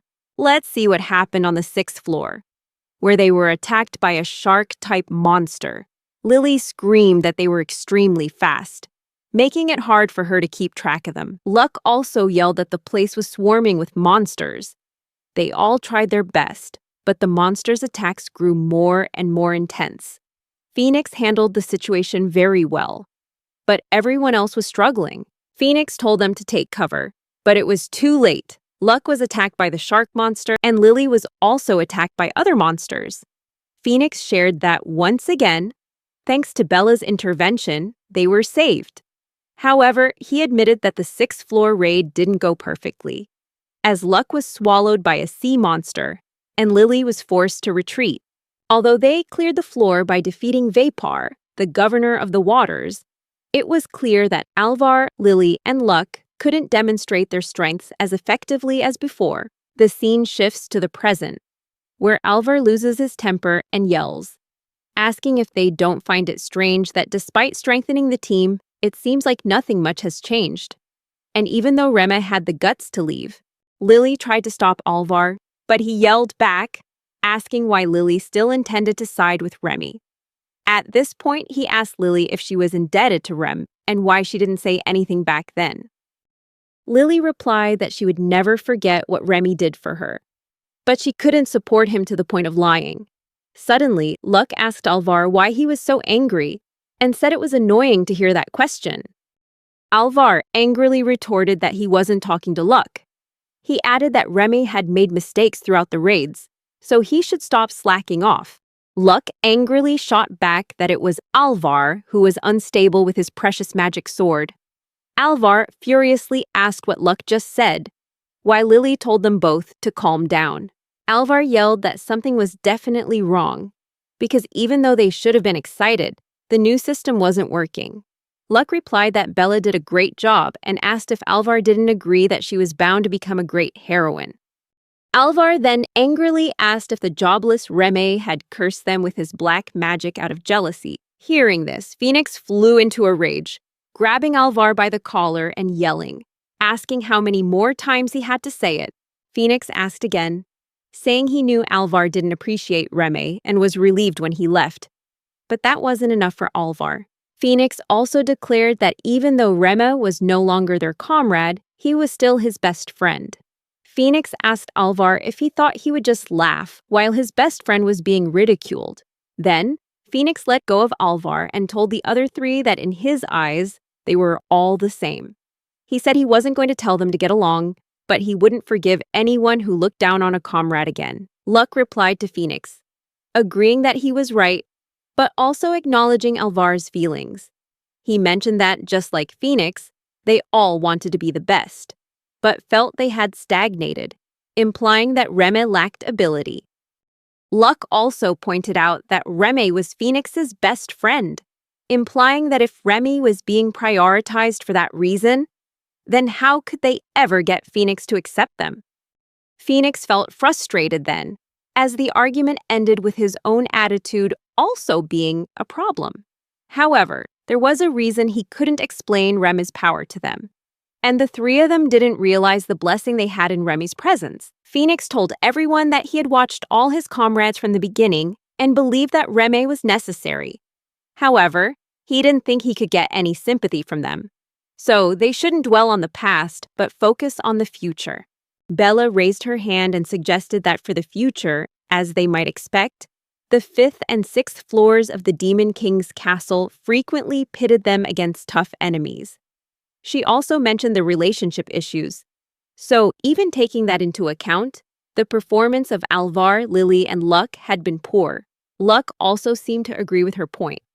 Bella then shared that she didn't know Remy, so this was just speculation. But perhaps Remy was actually a much more powerful black mage than they thought. Everyone was stunned by Bella's idea. Bella continued, saying that even when she compared the previous videos, Alvar's and Lily's accuracy had dropped. Lily replied that she agreed with that. Bella also asked if Luck had been having a harder time defending recently. Hearing all that, Phoenix wondered if Bella had realized that the team's decline was due to them lacking Rem's magic. The fact that she could reach such a conclusion from analyzing past footage and having participated in battle a few times showed she had an open mind, not bound by the conventional methods of adventurers. Lily asked if Bella was saying that from now on they should proceed with the understanding that they were no longer being supported by Remy's superior black magic. Bella replied that she agreed, acknowledging that she knew this wouldn't be easy for them to accept. Alvar now felt tense and said it was ridiculous to think that Rem, who was considered incompetent, was actually supporting the team. Now that Bella mentioned it, things had only gotten worse right after Remy left. Luck was still in shock, realizing that they had actually been saved by Remy every single time. Phoenix then told them that Remy was no longer with them and that he acknowledged all of their abilities. Therefore, based on Bella's suggestion, they would build a new strategy, and then the 5 of them would raid the Demon King's castle. They won't be defeated in battle because the hero always wins. Finally, the scene shifts to the Demon King's castle, where a ceremony is taking place. isekai begins to cry in front of Lucy, apologizing that she couldn't win the Hellfire contest again. Lucy comforts her, saying that since she was up against the hero, it was okay, because she did well. Then Lucy asks Remy if the allies are gathering well for his first battle. The next day, Remy replies that thanks to the meeting, everything is going smoothly. Lucy shares that it's his welcome party, and that many people who care about him are present. She also mentions that there might be some who only came for the free food. Hearing this, everyone looks towards Carmilla, who is eating nonstop, and even she is startled to hear that from Lucy. Remy then shares that today is his welcome party, a private affair held at the Demon King's army's favorite restaurant. The restaurant is filled with different species of creatures, and Remy feels happy to be welcomed and is thankful for such an opportunity. He feels this is a better way for people to remember him. Instead of having to go around and greet everyone formally, Lucy says that this is a good opportunity to get to know everyone in the Demon King's army. isekai then mentions that she finds Phoenix strange, as he's both hot and tall, and also possesses the highest-ranking soul, a person ranked 4th in the world who doesn't forget to respect demons. So, if someone said Phoenix was the result of God creating the ultimate warrior, she would believe it. Remy thinks that he doesn't mind seeing his good friend being praised, as Phoenix wasn't the strongest from the start. But looking at him now, he can't help but reconsider. In the end, Phoenix defeated isekai with just a single punch, and they quickly conquered the 5th floor. Phoenix is getting close to the 10th floor, where he is waiting. Meanwhile, Cashew is amazed by the food presented before her. Even Carmilla comes close with a spoonful of food to feed Remy, like lovers do. Seeing this, Remy feels flustered and tells her that he can eat by himself. Hearing this, Carmilla makes a strange face and starts to act sad, saying that it must be a bother for him to have someone like her do that. She also apologizes to Remy, promising it won't happen again. Seeing Carmilla's mixed expression of sadness and anger, Remy feels scared and quickly replies that he'll eat it. Carmilla is very happy to hear this. Cashew, who had been observing, is also surprised and then tries to feed Remy, looking somewhat embarrassed and blushing. Remy is also surprised to see Cashew coming to feed him.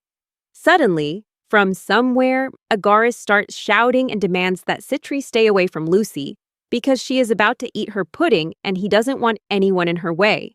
Citri retorts that she was about to feed Lucy and calls Agaris a nuisance. Agaris loudly argues back that it's improper for any subordinate to cling to their superior after failing a mission. And they are witnessing it right before their eyes. Citri then asks Lucy if it breaks her heart that Agaris called their relationship improper. Lucy simply replies, no. Citri answers that she thinks it's too soon for Lucy to feel that way. Seeing Citri, Remy notices that she's smiling in a way, but he's sure that her failure is still weighing on her. Agaris continues to rage at Citri, so Citri asks Lucy to intervene and stop Agaris from bullying her. Lucy asks Agaris to stop bullying Citri like that, reminding him that she told him to call his comrades by their names. Citri agrees with Lucy and also asks Agaris to consider whether he should be scolding Citri by first looking at Carmilla and Remy, right after they've just been appointed. Carmilla angrily tells them not to talk about her while she's having a good moment. Citri angrily asks if Carmilla's acting differently just because of Remy, even though they've been friends for a long time. She asks Carmilla to treat her nicely too. Carmilla replies that she's being nice, explaining that she still talks to Citri like this even with Remy around, which shows how much she treasures their friendship. Hearing this, Citri is surprised and asks Carmilla with a confused look if she's telling the truth. Carmilla affirms that she loves Citri, saying she is a remarkable girl and hopes she continues to be a good girl.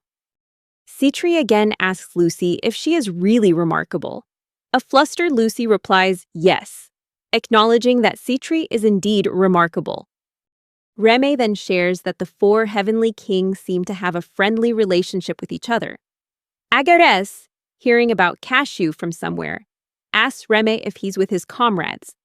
Remy replies no, causing Agaris to tell him not to lie and to reassure him that it's okay. Remy also shares that Agaris made a contract with him under a misunderstanding, but Remy corrected it in time. It was a different story when Agaris spoke with Cashew, but the demon leader had appointed him as one of the four heavenly kings. Remy is confident that Lucy is clear-headed enough to make such decisions, so he chose to let things be. Remy then says that after that, he met the person in the Black Knight's armor. They first met while sleeping, and he found out that her dungeon name was Furcus. Furcus had asked him to provide her with a meal every time she helps him, which was the condition of their contract. When Remy returns from the party, Citri asks him if he can defeat Phoenix. Remy replies that he can, but only with everyone's help. Citri asks again if Remy is sure that he will stop his best friend from taking the #1 spot. Remy replies that it doesn't matter, as it would be an insult to go easy on Phoenix just because he's his best friend.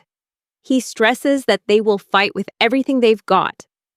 Hearing this, Citri is slightly surprised and asks Remy to discuss it on another occasion. She mentions that if she is satisfied with his answer, she will consider making a contract with him. Afterward, Remy goes to Cashew and asks if she wants to head back. Cashew says yes. Remy then asks if the party was fun. Cashew replies that she made many friends. Suddenly, Lucy approaches and asks if Cashew is a promising secretary. She also asks Remy if he has talked with everyone. Remy replies yes, and that it's all thanks to Lucy's help. Lucy smiles and says she's looking forward to his battle tomorrow. Remy promises to do his best. Then both Remy and Cashew bid farewell to everyone and head back. On the way, Cashew shares that in the future she wants to become a monster, showing that she'd made up her mind from a very early age. Remy happily asks if that's so, then wonders about Cashew being only 8 years old. He remarks that in their country, children usually decide on their careers at age 10. Because of that, he couldn't tell Cashew it was too early to dream.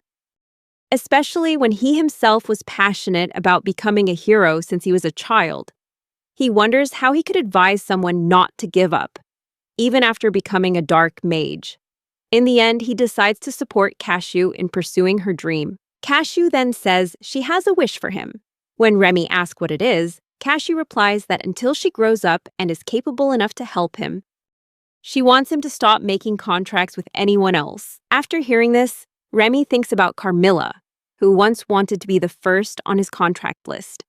Cashew asks again if that's okay. Remy smiles, saying that's great because now he has one more thing to look forward to in life. When Cashew asks one last time, he replies that he's sure. Cashew joyfully shouts that she'll do her best. After signing the contract with Remy, both of them were overjoyed. The next day, Remy prepared for his first battle. The scene shifts to the staff room, where Remy was ready with his new look. Lucy asked him one last time if he was sure, since she had finished everything he'd asked for. Remy replied that he was more than satisfied and explained his decision to become a monster. He also thanked Lucy for creating the perfect outfit. Lucy called him a strange one and asked if he knew what happens to a demon with only one horn. Remy replied that he knew perfectly well. Lucy then asked if her grandfather had told him about it. Remy explained that his master had told him to name her Dungeon. He burst out laughing, telling Lucy not to be so serious because he was just joking, knowing that the dungeon's name had to be decided by the Demon King. Lucy laughed back, saying she didn't mind the joke, and reminded him that her grandfather was also a Demon King in his own right.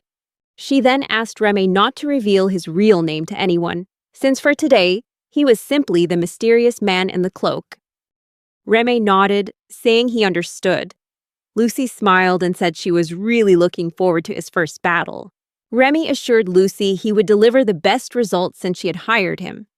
Lucy happily replied that it was something to look forward to.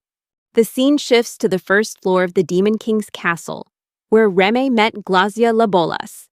He said he hoped they would work well together today and give it their all. Remy also asked Gla, the nickname he used for Glacial Labolas, also known as the Invisible Assassin, to get everything ready, since the hero party would be arriving soon. Remy explained that Gla's magic could make targets invisible, and their mission would be to use this ability in the fight. Today's opponents were the team ranked 249, who were entering the final area of the first floor where the boss awaited. Since Phoenix's party had already cleared this floor, the 249th ranked team planned to just copy their strategy. However, Remy was on the first floor this time, so they couldn't afford to let their guard down in the impregnable Demon King's castle. He also shared that the 249th ranked team consisted of a hero, 2 warriors, a holy knight, and a hunter. The team's hero possessed lightning magic and had a contract with a wind spirit. Remy guessed his nickname must be the Lightning Hero. The scene shifts to the hero's party, where they were confident they would easily clear the dungeon's first floor. The other warriors in the group chattered that the ferocious little mutt wasn't cute at all, so they had no problem attacking it. They also discussed how, since they started after Phoenix's team, they had to really pick up the pace, or else the audience would make fun of them. The hero shouted that they were being ridiculous for thinking they could make an impression, especially when they didn't have any useless baggage like a dark mage on their team. He explained that their invisibility would break if they got too close to a target, and that spells couldn't be concealed. Even if you make a mage invisible, their spells would still be completely visible. However, that was precisely why dark magic was perfect, as it was already invisible to the naked eye. Remy revealed that everything was going according to plan. He apologized to the hellhounds sent ahead, explaining he had to sacrifice them to make the enemy let their guard down. During the fight, Remy began using his power to draw all attention to himself. Remy wondered what they would think when they saw him. A humanoid monster, like a dark dawn, leading a pack of hellhounds and suddenly appearing right behind them. The hero's party was stunned, wondering aloud if this floor was supposed to be hellhound territory. They couldn't understand why the 4th-ranked streamers hadn't mentioned this, leading them to guess that Phoenix's team had never even run into this demon. Slowly, the pack of watchdogs began to advance, ready to attack. However, the hero of the group signaled for caution, suspecting it might be a trap. The Holy Knight was right, Rem thought. Their original plan to copy Phoenix was useless now, and they knew it. But there was a more obvious and more dangerous element at play. If Remy were to disappear, canceling the invisibility, things would get very complicated. Just then, the hero of the 249th ranked team shouted for his comrades to catch the man in the black cloak before he vanished. Remy mused that heroes are chosen beings, possessing superhuman strength, and would never imagine losing to a monster that isn't even a demon king. This meant the hero of the 249th ranked team wasn't content with his current position and wanted to rise higher. Immediately, the entire 249th ranked team charged towards Remy to capture him. However, just at that moment, Remy used his magic, trapping two of the team members right where they stood. "What's going on? We can't move!" they screamed in a panic. Witnessing this, a girl on the team anxiously asked the hero if they should go back and help them, but the hero ordered them to leave them behind, explaining that those two were holy knights, and yet they couldn't even deal with 6 puppy-sized hellhounds for 5 minutes. This situation put them in an extremely difficult position. At that moment, Remy wondered how he could possibly reveal his true identity as Lemegeton on the very first day. For that reason, he couldn't reveal that a powerful mage was hiding on the first floor. So he had engineered a clever solution to this problem. The Holy Knight believed one of the hellhounds must be using dark magic, and he realized the black-cloaked demon's ability to command them was on another level. He considered prioritizing the dark magic user, but couldn't locate them. Remy felt a sense of satisfaction, knowing the kid had fallen right into his trap. A plan that was incredibly difficult to pull off. What made it tricky was that several of the hellhounds could also use dark magic, forcing the hero to focus on dealing with the invisible threat first. Meanwhile, a boy with glasses was attacked by the pack of hellhounds. Just before being defeated, he shouted that it was a trap. Suddenly, just a few seconds later, the boy vanished without a trace. The whole team was shocked to see him disappear, realizing they had fallen into a trap with no way out. Remy noted that even when the hero was on the verge of losing, he still didn't help his teammate. Remy noted that Phoenix and his party always used group tactics, advancing as a single unit. But this time, the team ranked 249 had been split apart, exactly according to his plan. Remy continued to unleash the black jester hounds on the hero. The hero roared in anger, shouting that if they dared to mess with him, they'd better be ready for what was coming. He unleashed his power, casting a spell to wipe out everything around him. But just as the spell was cast, Glacia Labolas launched a surprise attack from behind. The hero quickly spotted it and tried to dodge. Remy shared that he had analyzed the party's raid strategy beforehand, and the hero was reacting exactly as predicted. In fact, desperate to find Remy, the hero had abandoned his comrades and was repeatedly casting massive spells to attack the unseen enemy. These spells were cast using the magical energy flowing through his body, which meant the hero could no longer unleash such powerful magic continuously. Seizing this opportunity, Remy used dark magic to disrupt his mind and pure darkness on the hero. Remy laughed out loud, wondering what they would think now, seeing what a useless dark mage could do. The hero's vision suddenly went black, and in the next instant, he was struck by Glacia Labolas, leading to his complete defeat. The rest of the party was also quickly pushed to their limits and then wiped out by the army of hounds. With this victory, Remy had achieved his first official win as a demon. He thanked the hounds and Glacia Labolas, admitting that he couldn't have won without them. Remy began to pet a few of the hounds, and in their delight, they played with him, showing their affection by licking him. Remy thought that when he returned, he would have to thank the hellhounds that were sacrificed in the battle. Joyfully, he told the hellhounds that if they liked his hands, he would pet them until every single one was satisfied. Reme reflected that after overcoming many challenges, he had successfully completed his first job. He was also glad that his life as an officer in the Demon King's army was going smoothly since his first battle. Reme recounted that he was often summoned to repel the raid parties that appeared daily. He also shared that, whenever he had free time, he would adjust the 10th floor, where he worked, to better suit the floor's boss, which was himself under the name Lemigaton. Afterward, Reme and Cashew worked together to improve the coordination among the personnel he had recruited from every floor of the castle. He also mentioned that Phoenix's party was still proceeding with their raid and had already cleared the 7th floor, the Sky and Trial Zone, and the 8th floor, the War Zone. Reme predicted that his confrontation with Phoenix's party would probably happen soon, but he decided not to think about work today, as it was his day off. He had promised to meet someone, a woman who had helped him a great deal recently. Arriving at the park, Reme thought he was 30 minutes early and figured that was fine. However, he was surprised to see that Carmilla was already sitting on a bench. Suddenly, a young man approached Carmilla, asking if she'd been sitting there since morning and if she was waiting for someone. He then suggested they go get a drink together. Carmilla refused, and the young man asked again in surprise, wasn't she going to have even one drink, especially when he was buying? Carmilla stood firm in her refusal and asked him to leave. Angered, the young man raised his hand to slap her, saying she was acting all high and mighty when someone was being nice to her.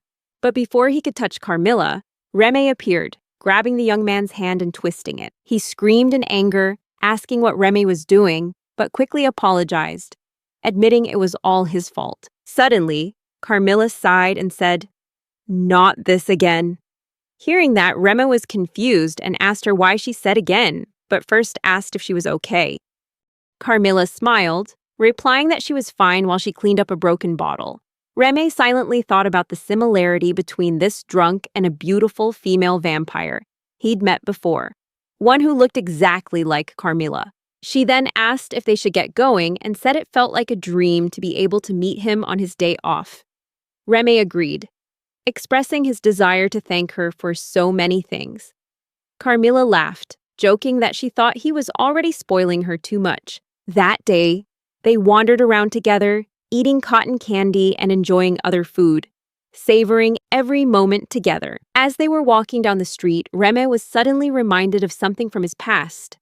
Unexpectedly, Carmilla said she was feeling a little tired and asked if they could find a place to rest. Tense, Reme asked if she meant she wanted to drink his blood.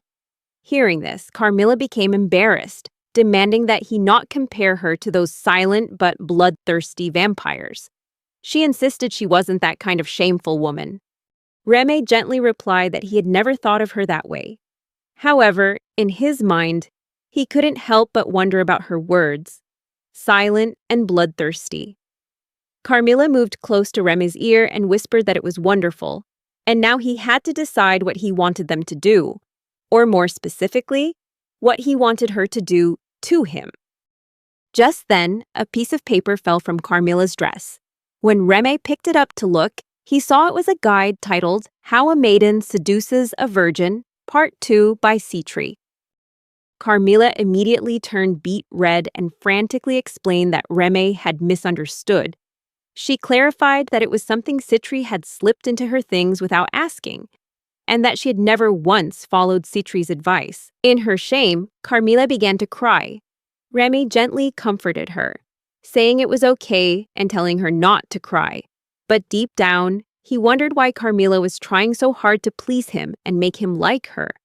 Then, a thought flashed in Reme's mind, and he told Carmilla that he thought he would like her to drink his blood. Hearing that, the two of them decided to get a room. Inside, Reme asked Carmilla if they had ever met before. Carmilla cheerfully asked if he remembered. Reme apologized, admitting that he had forgotten. Carmilla smiled and shared that helping others had become second nature to Reme, so he couldn't possibly remember everyone, which he thought was wonderful. Reme recalled 2 drunks and a beautiful vampire, and then asked if that had happened 2 years ago. Carmilla nodded in confirmation. It was indeed 2 years ago when she first met Reme. At the time, she was working as a vampire in a dungeon in another town, with the role of a blood controller, a unique vampire skill that allowed her to freely manipulate her own blood as well as the blood she consumed. However, she wasn't sure what to do with this ability, feeling like she was some kind of monster. The job was one of the very few options available to her. But regardless, once she'd chosen it, Carmilla was determined to prove herself. She trained relentlessly and was optimistic that she could become a floor leader, and maybe even the master of a dungeon one day. But reality was not as sweet as she had hoped. People less skilled than her were promoted first, leaving her wondering why. She was later told that adventurers were hesitant to hurt women because it made them lose points with the livestream viewers. Carmilla finally understood the reason, but felt incredibly frustrated. She recalled a time her incompetent superior asked her to dinner. When she refused, her position was changed the very next day, moving her to a dead-end corner of the dungeon where no one ever went. Carmilla said she was furious, but felt she had no other choice. It was at that moment that she ran into Phoenix's party. The scene shifts to 2 years ago, with Carmilla meeting Reme and confronting him in a rage. She accused him, saying she knew the truth, that it was all because of his best friend, the hero of flames, who was part of the rank 13 party.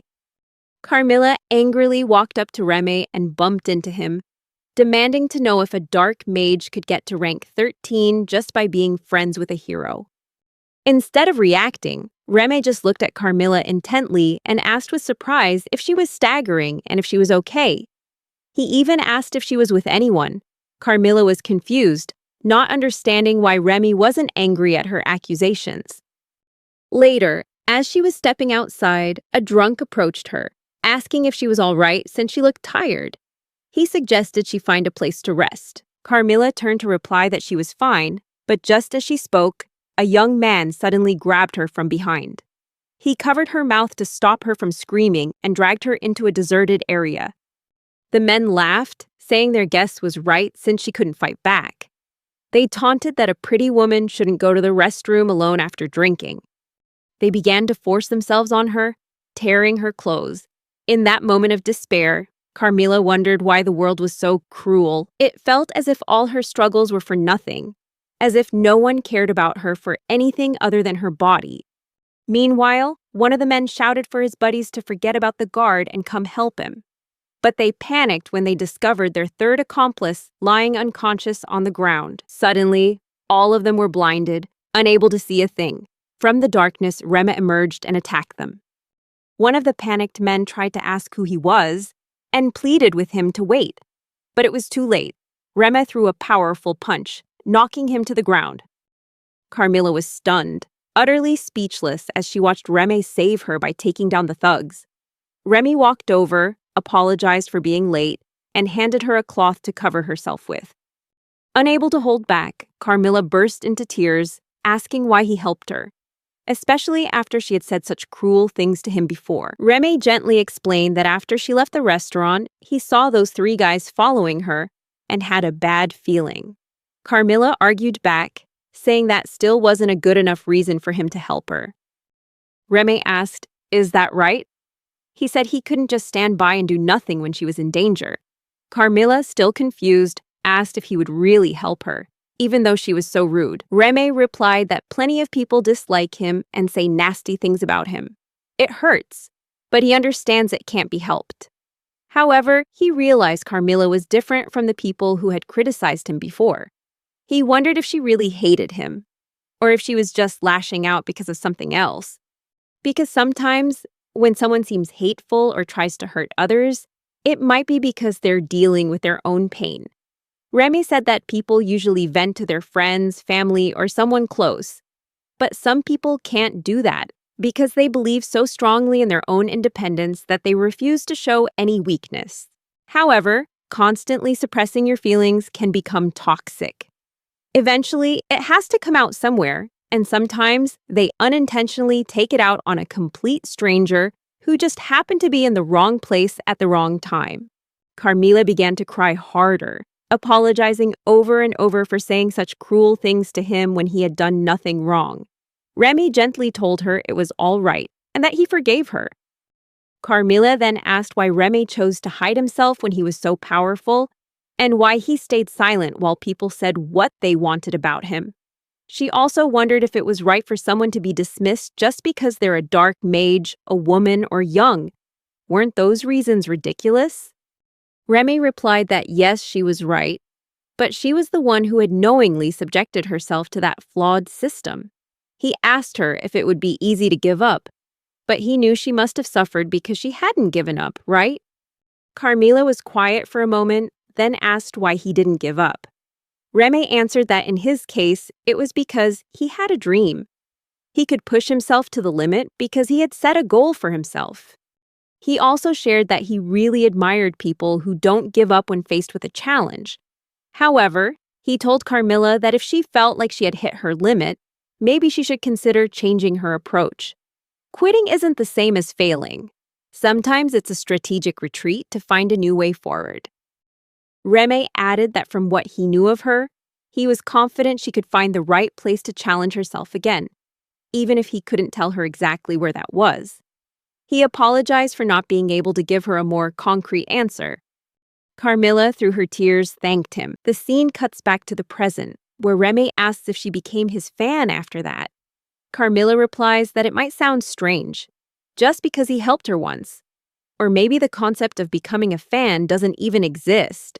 She admitted she didn't know how to put it into words, but she felt as if she'd been blessed. Remy shared that he had always wanted to be a hero, but no matter how hard he tried, he felt he was still far from the heroic ideal he'd always dreamed of. He often wondered if all his efforts were pointless, especially since he was a dark mage. But now, he felt a sense of hope. He pointed out that he had helped Carmilla 2 years ago, and now she had saved him. Because of that, he believes there's always a right way for people to conduct themselves, and sometimes the reward comes in the most unexpected ways. Remy thanked Carmilla, saying that thanks to her, he could now work at the Demon King's castle and continue pursuing his dream of becoming a hero for the demons. He sincerely expressed his gratitude, calling her his benefactor. Hearing this, Carmilla blushed and unexpectedly pushed Remy onto the bed. She whispered, asking why she was being so nice to him. Carmilla wondered to herself if it would be okay to sink her fangs into him and pierce right through his body. Remy happily replied with a yes, and she began to drink his blood. Afterward, Remy asked if they had really just talked all night until the morning. Carmilla smiled and asked if he knew the concept of a sleepover friend.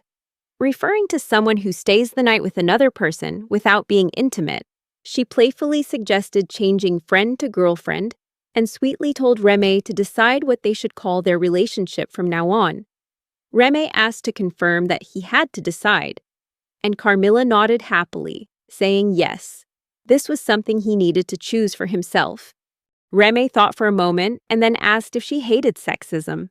Carmilla smiled and said she really did hate gender stereotypes, but that Remy was her one and only exception, the most special person to her. She asked him in return if he was against sexism. Remy pulled her closer and replied that he wasn't, and so their love story began. The scene changes to a hotel where everyone is throwing a party to celebrate Remy's rehiring. They were drinking beer together, and after a while, Blitz suggested Remy reconsider going back to work at the Demon King's castle. Remy replied that things at the castle were going better than he'd expected. Carmilla cut in, saying that was too modest, because to her and everyone else, Remy was their savior, their hero. Blitz then asked Remy if he knew what happened the other day, mentioning the raid by the Thunderclap hero party. Remy replied that it was his first offensive operation. Blitz mentioned that he knew Remy had used his magic on everyone, just like he did before with the purse snatcher. He asked if it wasn't incredible that the same magic also worked on heroes. Carmilla agreed, saying it was truly amazing. Remy let out a laugh, making Carmilla angry as she demanded to know why he was laughing. Remy didn't answer, causing her to complain that he was being mean. He apologized, and Carmilla smiled, forgiving him. Blitz commented that they seemed to get along very well. Carmilla laughed and said Blitz had a keen eye, because they were indeed getting along great. Remy nodded, agreeing they were closer than ever. Blitz said it was nice to see Remy finally opening up more. He remarked that while Remy was approachable, he tended to keep people he knew at arm's length. Then Blitz joked loudly that he'd still think of Remy as a salesman until he really started to blend in.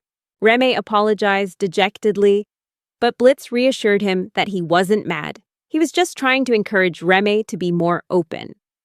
Suddenly, a young boy approached them and asked if they had a moment. The boy called Remy's name, and when he turned to look, he was stunned and asked how Ariel had managed to find him. Remy explained that Ariel was the boy's name, and like Phoenix, Ariel was one of only 2 people of their generation to have connected with the 4 great spirits. Not only that, but Ariel was also the leader of the #1 ranked party. Ariel looked at Remy and asked how he had been. Ariel mentioned it had been a while since they last met and admitted he'd been looking for Remy, which hadn't been easy. Remy nervously asked why Ariel was looking for him.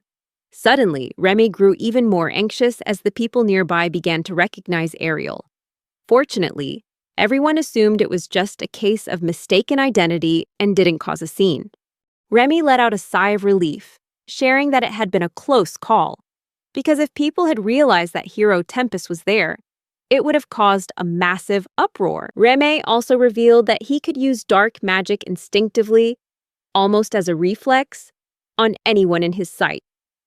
After he left the organization, reporters had swarmed to interview him, but none of them were ever able to see him. The reason was that he had cast a perception-disrupting dark magic, strong enough to completely hide his presence. However, Remy admitted that people like Ariel were powerful enough to resist this spell, which meant he had to continuously cast spells to conceal his whereabouts. He also guessed, based on that Ariel must have been constantly using magic to follow his trail this whole time. Ariel introduces himself to Carmilla and Blitz, saying he works as an adventurer. He turns to Blitz and asks if he's a friend of Rem's. Blitz says yes, explaining that he's a huge fan and asks Ariel if he can get an autograph. Ariel agrees and signs Blitz's t-shirt. Blitz shouts with joy that it's awesome being friends with Remy and starts celebrating after getting the signature. Ariel laughs and asks Remy, "Looks like you've got an interesting friend, huh? Maybe you've met some great people since coming to this town." Remy smiles and replies, "Yeah, I think so too." Ariel then turns to ask Carmilla if she's a vampire, and she confirms it. Ariel continues, asking Remy, "Isn't she an amazing woman then? She's trying to hide her identity just to live with you, because to her, you're truly that important." Ariel also asks if, based on what he's seen, he's guessing they're in a romantic relationship. Carmilla replies with a smile that their relationship isn't just friendship or love, but something even deeper. Hearing this, Remy wonders if that means Carmilla has now become his wife. Ariel laughs again, saying he was worried when Remy left Phoenix's party. But now he realizes it was unnecessary, since Remy is able to enjoy his life with wonderful friends. Remy replies that things aren't exactly like that, but he appreciates knowing Ariel was worried about him. Ariel then turns to Carmilla and Blitz, asking if he could have a moment alone with Remy. Carmilla and Blitz look at Remy in surprise, but then nod in agreement. Ariel asks Remy why he didn't join his party when he heard he was looking for a new one. Both Blitz and Carmilla are stunned to hear this from Ariel. Ariel asks Remy again, "What were you doing during that time?" Remy replies that he's no longer an adventurer and asks Ariel, "Who in your party left?" Ariel replies, "It was Panacea." Hearing the name Panacea, Remy is stunned and shares that she's a 32-year-old white mage, a lesser-known profession, treated only slightly better than a black mage. But even so, Panacea proved her strength many times while in the world's #1 ranked party.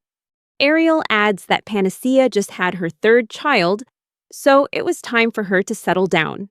Remy asks if he could be a temporary replacement for Panacea.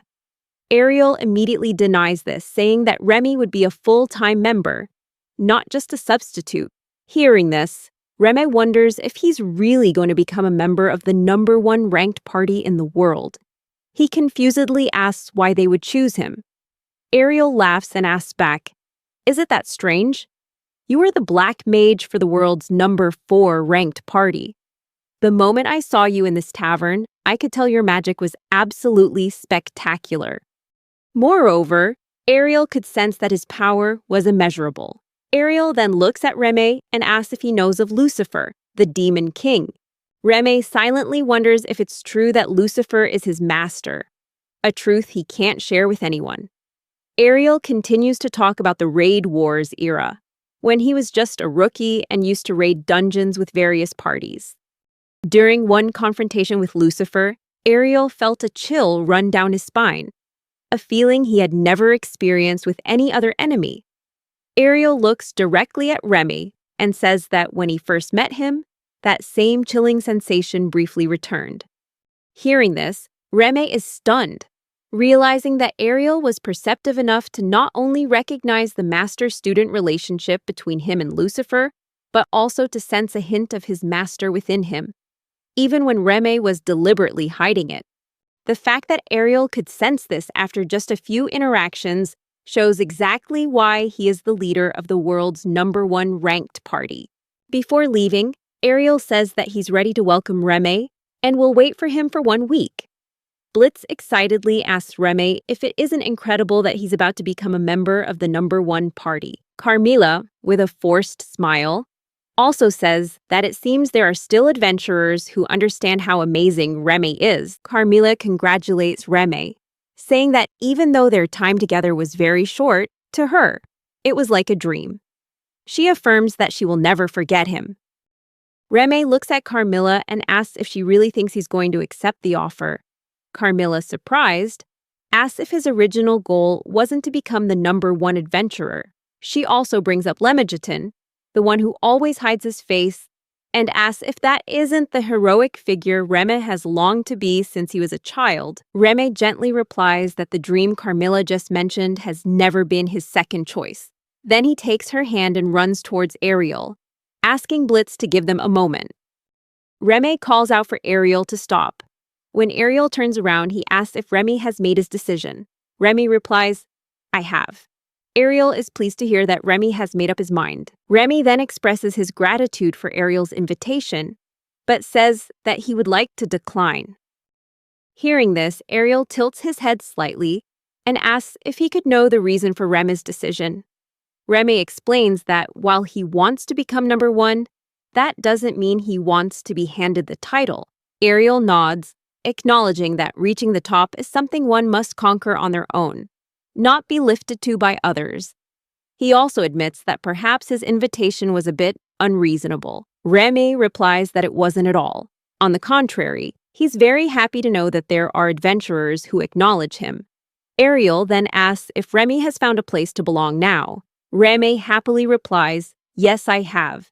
Ariel smiles and says he looks forward to seeing how great Reme will become. And to do that, Reme will have to surpass him. Reme confidently declares that when the time comes, he will defeat Ariel. Ariel praises Reme's determination and says that he feels it's not time for him to retire just yet. The scene shifts to a few days later, with Reme taking a walk with Cashew. He's been handling contracts, reorganizing the borrowed staff, and strategizing for the upcoming battle with Phoenix's party. At the same time, he's also facing a mountain of issues that require his thought and resolution. Reme understands that sometimes you need a change of pace to stay refreshed. When Cashew spots something, she says she wants to go look at some dresses.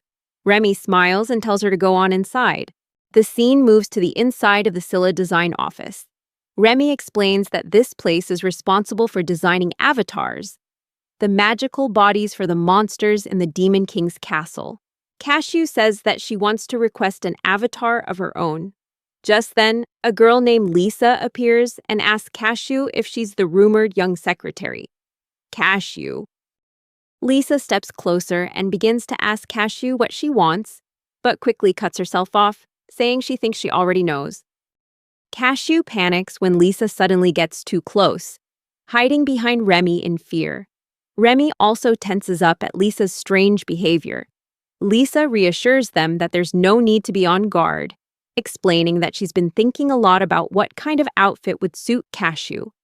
With the confidence of a genius designer, Lisa adds that Carmilla had mentioned Cashew before, and even had an outfit prepared for her to try on. Remy looks at Cashew and asks what she thinks. Blushing furiously, Cashew nods in agreement.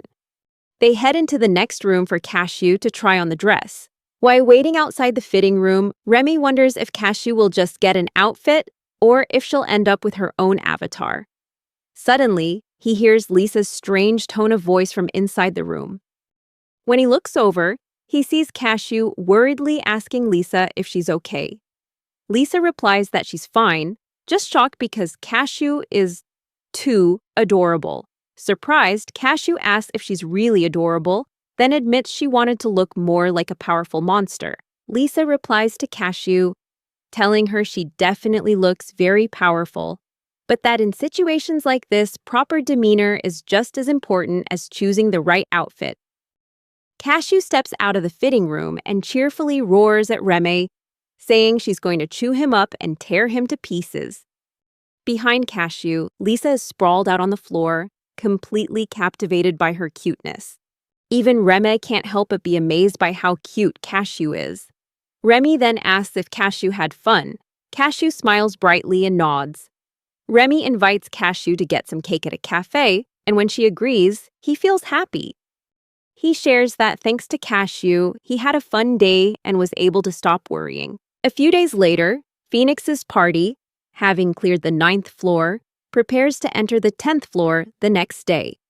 In the next scene, Remy is lying in bed, watching battle videos and thinking about his own decisive match tomorrow. Suddenly, there was a knock on the door. Hearing the knock, Rem wondered who could be visiting at this hour. When he opened the door, he was stunned to see Phoenix standing in front of him. Phoenix smiled and confirmed, "It's me." Remy stood frozen with a look of both surprise and anxiety upon seeing him. Phoenix's sudden appearance at his door left Remy completely floored.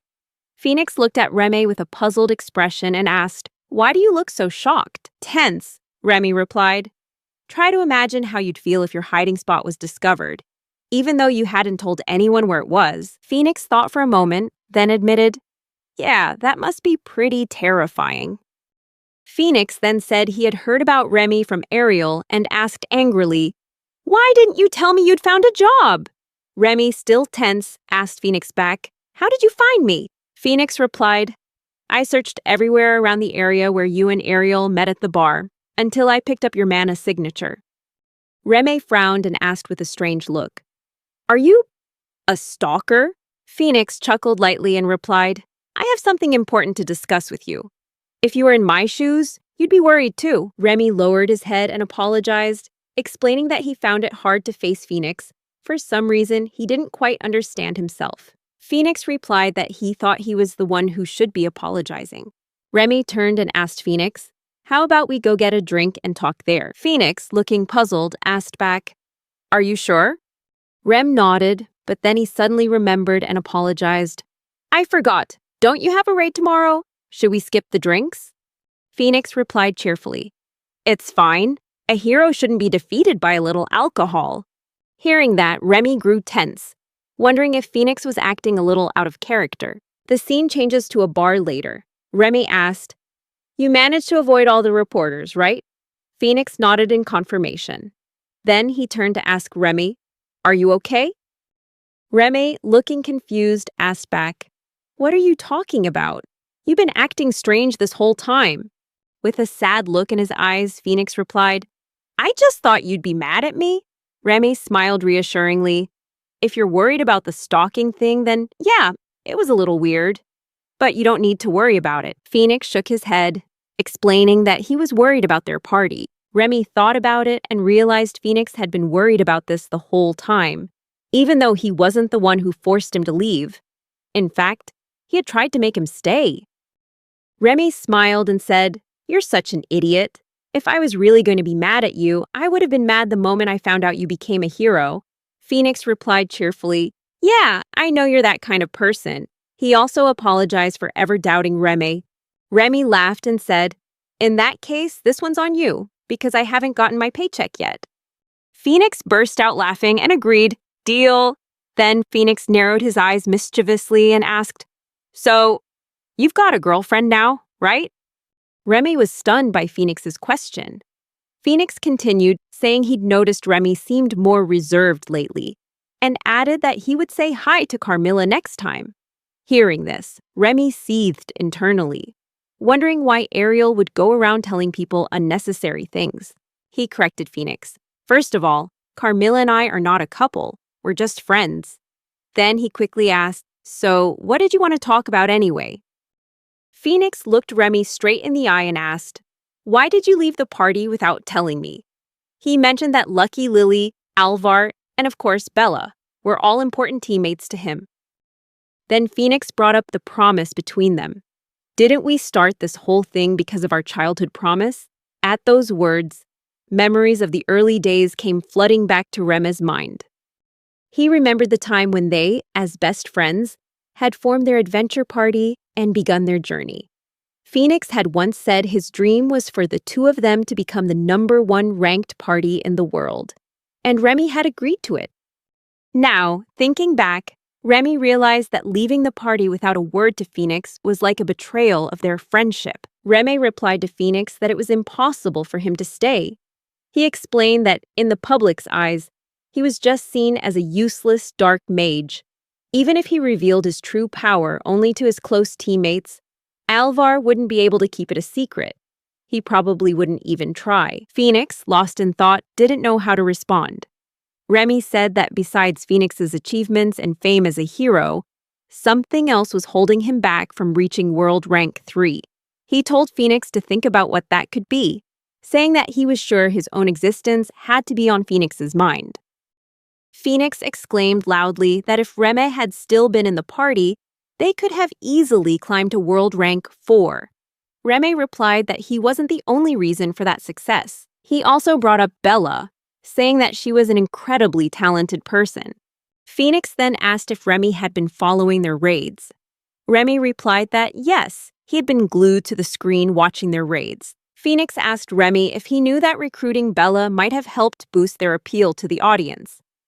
However, Phoenix still wondered if that decision was his fault. Remy thought and realized that even though Alvar and the others were top-tier adventurers, they couldn't develop as quickly as a hero who wasn't trained by the Demon King, like Phoenix. Despite being from the same generation and having great potential, they were still limited by their lack of experience. Remy shared that he always wanted to quickly reach World Rank 1 with Phoenix. Naturally, he tried not to reveal his true power, and instead used his magic in a way that made his teammates appear stronger. As a result, thanks to his magic, his teammates displayed strength far beyond their actual abilities. However, he also admitted that his magic had inadvertently hindered their natural growth, preventing them from improving gradually over time. Phoenix admitted that he felt guilty about it too. Remy asked if Phoenix's actions had changed a bit after they cleared the 7th floor. Phoenix nodded and said that the change was largely thanks to Bella. Phoenix recounted everything they had discussed as a party. After hearing it all, Remy was surprised to learn that Bella had suspected him that much. Tensely, Remy asked if Alvar had noticed it too. Phoenix replied that it seemed Lucky and Lily had changed their perception of Remy, and Alvar had become aware of it too, which was typical of him. Remy couldn't help but be surprised by Bella's shrewdness. Phoenix added that he had temporarily recruited Bella to the team. In his thoughts, Remy realized that overly powerful dark magic could be mistaken for shadow magic, which had caused humanity much suffering in the past and was still considered dangerous to this day. If he were suspected of being a shadow mage, it would cause a serious problem. The kingdom might start monitoring him, and rumors would spread quickly, affecting the team's reputation. This was why he had to keep his power a secret. Phoenix, now angry, slammed his glass on the table, about to say something. But before he could speak, Remy understood and gently told Phoenix not to say anything more. Remy explained that Phoenix understood why he had never talked about this with him. He didn't want to face that situation and told Phoenix to just admit it. The situation was, if Remy had spoken up, Phoenix would have surely told their teammates that if they wanted to kick Remy out, they should be the ones to leave the party, not Remy. That's why Remy chose to say nothing. If Phoenix had said that to Alvar and the others, it would have been meaningless, as no one would support a hero who would expel his teammates just to keep a childhood friend. Phoenix suddenly turned serious again and asked, "So, are you saying our dream was never possible from the start?" Reme was stunned by Phoenix's line of thinking. But now he had an answer. He told Phoenix that no matter what, he was still determined to become a hero. Phoenix was surprised and asked Remy if he remembered that he had already rejected Ariel's invitation. Remy nodded and replied, "That's right, because becoming #1 in the world isn't something that can be just handed to you." Phoenix asked if Remy had found a new team. Remy gave a rather vague answer, which confused Phoenix and made him ask for a simpler explanation. Phoenix wanted to know if Remy was saying he would become a hero all by himself. Remy replied that he had already found teammates. So for now, it would be a competition. Phoenix continued to look at Remy in confusion, and Remy smiled, asking if Phoenix remembered when he invited him to be a teammate. Back then, Remy had said the same thing, right? The scene flashes back to the past when Remy and Phoenix were children. A young Remy once asked Phoenix if he understood that the hero is always the one who wins in the end. But in another way, whoever wins in the end becomes the hero, right? Remy had warned Phoenix that if he wasn't careful, Remy might surpass him in the future. Phoenix nodded, showing he remembered those words clearly. Remy concluded by saying, "Well then, let the better man become the hero." He emphasized that even though they were friends, he wouldn't hold back. Phoenix smiled and replied that he was also planning on waiting for Remy on the throne of the world's #1 rank. Remy laughed and asked if Phoenix hadn't been whining a bit too much. Phoenix replied that he had, because he was lamenting the heartlessness of his best friend, who not only left without a word, but also cut off all contact with him. Remy understood that Phoenix was angry with him, so he sincerely apologized. But Phoenix, still annoyed, added, "What's more, you went and found new friends and a lover, and you're having fun with them." Hearing this, Remy tried to calm Phoenix down, telling him to cool it and stop frowning. He suggested, "How about we go for a drink?" Phoenix finally agreed, nodding. "Yeah, sure. What's the occasion?" Remy replied that he just felt like drinking, and so the two raised their glasses, toasting to their rivalry and to the two heroes. Afterwards, they left the house together. On the way, Phoenix announced that his team would be raiding the 10th floor tomorrow. Remy replied that he already knew. Phoenix confidently declared that they would win and wanted Remy to watch the match. Remy smiled and agreed. Phoenix continued, sharing that he would be one step ahead of Remy on the journey to becoming #1 in the world. Hearing this, Remy replied cryptically, "You think so?" Phoenix raised an eyebrow and asked, "Are you implying that I'm gonna lose?" Remy just smiled and replied, "You'll find out for yourself tomorrow." Phoenix said confidently, "I'll definitely win, because that's what I was taught, that the hero always wins." Remy chuckled and told Phoenix that he was moving to a new place soon, but this time he didn't need to worry about him. Phoenix agreed on the condition that Remy wouldn't cut off contact completely. Remy, a little tense, replied, "All right," and promised to keep Phoenix updated on his work, and that he would come to see him in person. Phoenix laughed out loud and joked, "But you also have to introduce me to that beautiful lover of yours." Remy burst out laughing, retorting, "Now you're just being a pest." They both laughed heartily and finally said their goodbyes. As he walked away, Remy thought about their meeting tomorrow. They would face each other again, but this time not just as best friends, but as rivals. A battle was coming, where the hero of humanity would clash with the hero of the monsters. The next morning, before Phoenix's team entered the Demon King's castle, they had an interview with a reporter. The reporter asked Phoenix about the upcoming raid on the 10th floor and his team's impressions of the events that had occurred since the beginning of their journey.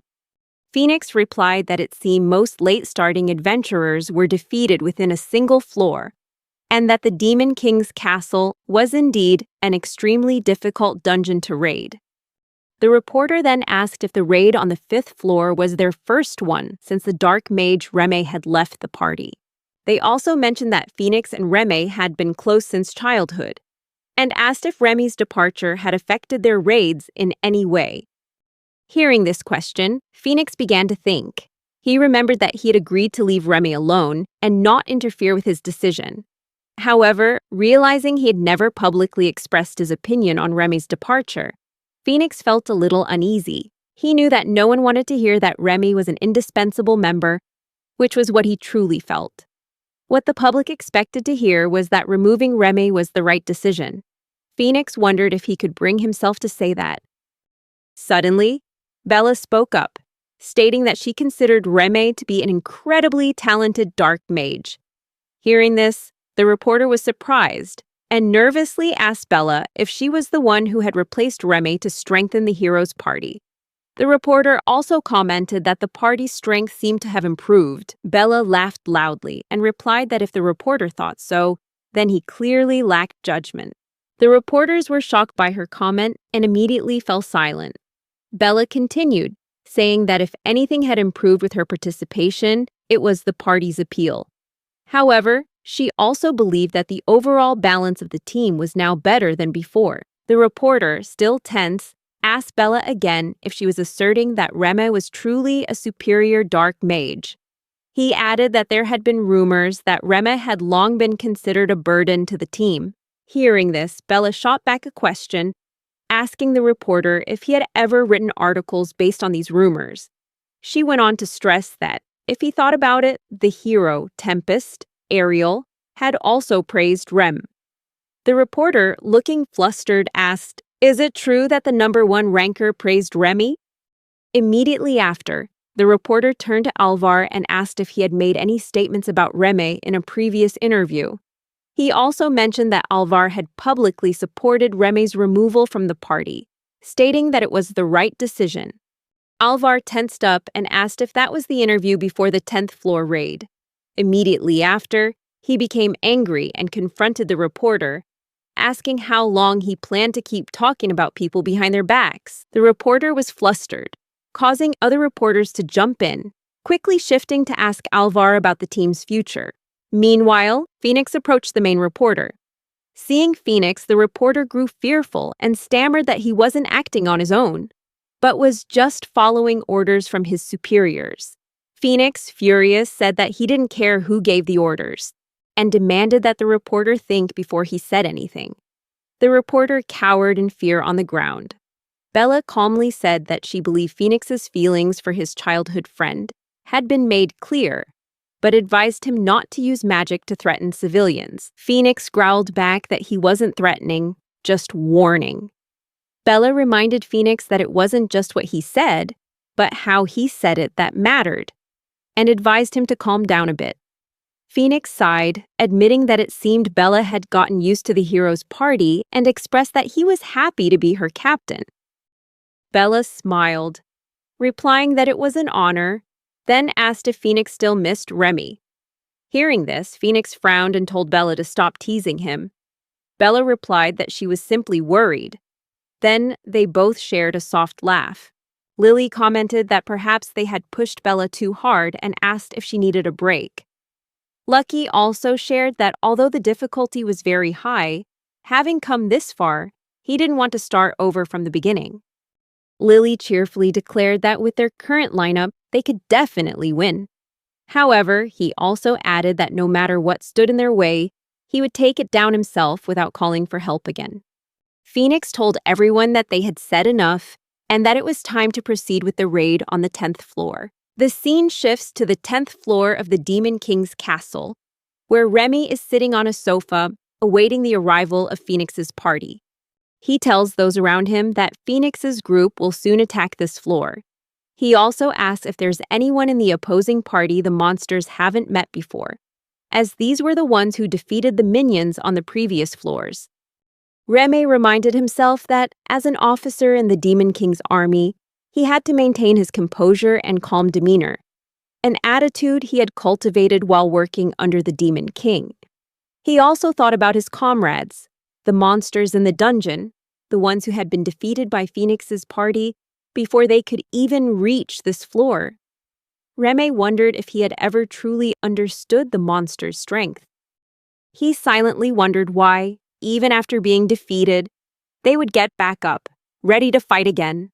Rema also told himself that Phoenix, the hero of humanity, had the potential to become the strongest of their kind. Therefore, even if the monsters tried to challenge Phoenix's party again, their defeat was inevitable. Reme loudly asks the monsters if they are just standing there to be defeated once more. Marcosius responds with a resounding "no way," declaring that they have risen again to seize victory with the officer's support. Officer Naberius eloquently agrees with Marcosius, proclaiming that with his 3 heads, he will tear out the enemy's throat next time. Kimaris then steps forward, saying he wants to add the ice hero to his collection and believes that with the officer's support, it will surely become a reality. Le Rage, the gangrene huntress, shares that this time she will definitely not let the elf who dodged her arrow last time get away again. Remme cheerfully praises their spirit, affirming that as long as they hold on to their indomitable will, true failure will never come. No matter how many times they are defeated, the final victory will still be theirs. He declares that from this day forward, they will go on the offensive. He asks only one thing, that they follow his orders, and if they do, victory will be theirs. All the monsters roar in agreement. Carmilla steps forward, kneels, and vows that they will follow Rem's command and ensure Lemegeton's victory. Meanwhile, Phoenix and his party have reached the 10th floor of the Demon King's castle. Remy welcomes them, expressing relief that they have finally made it.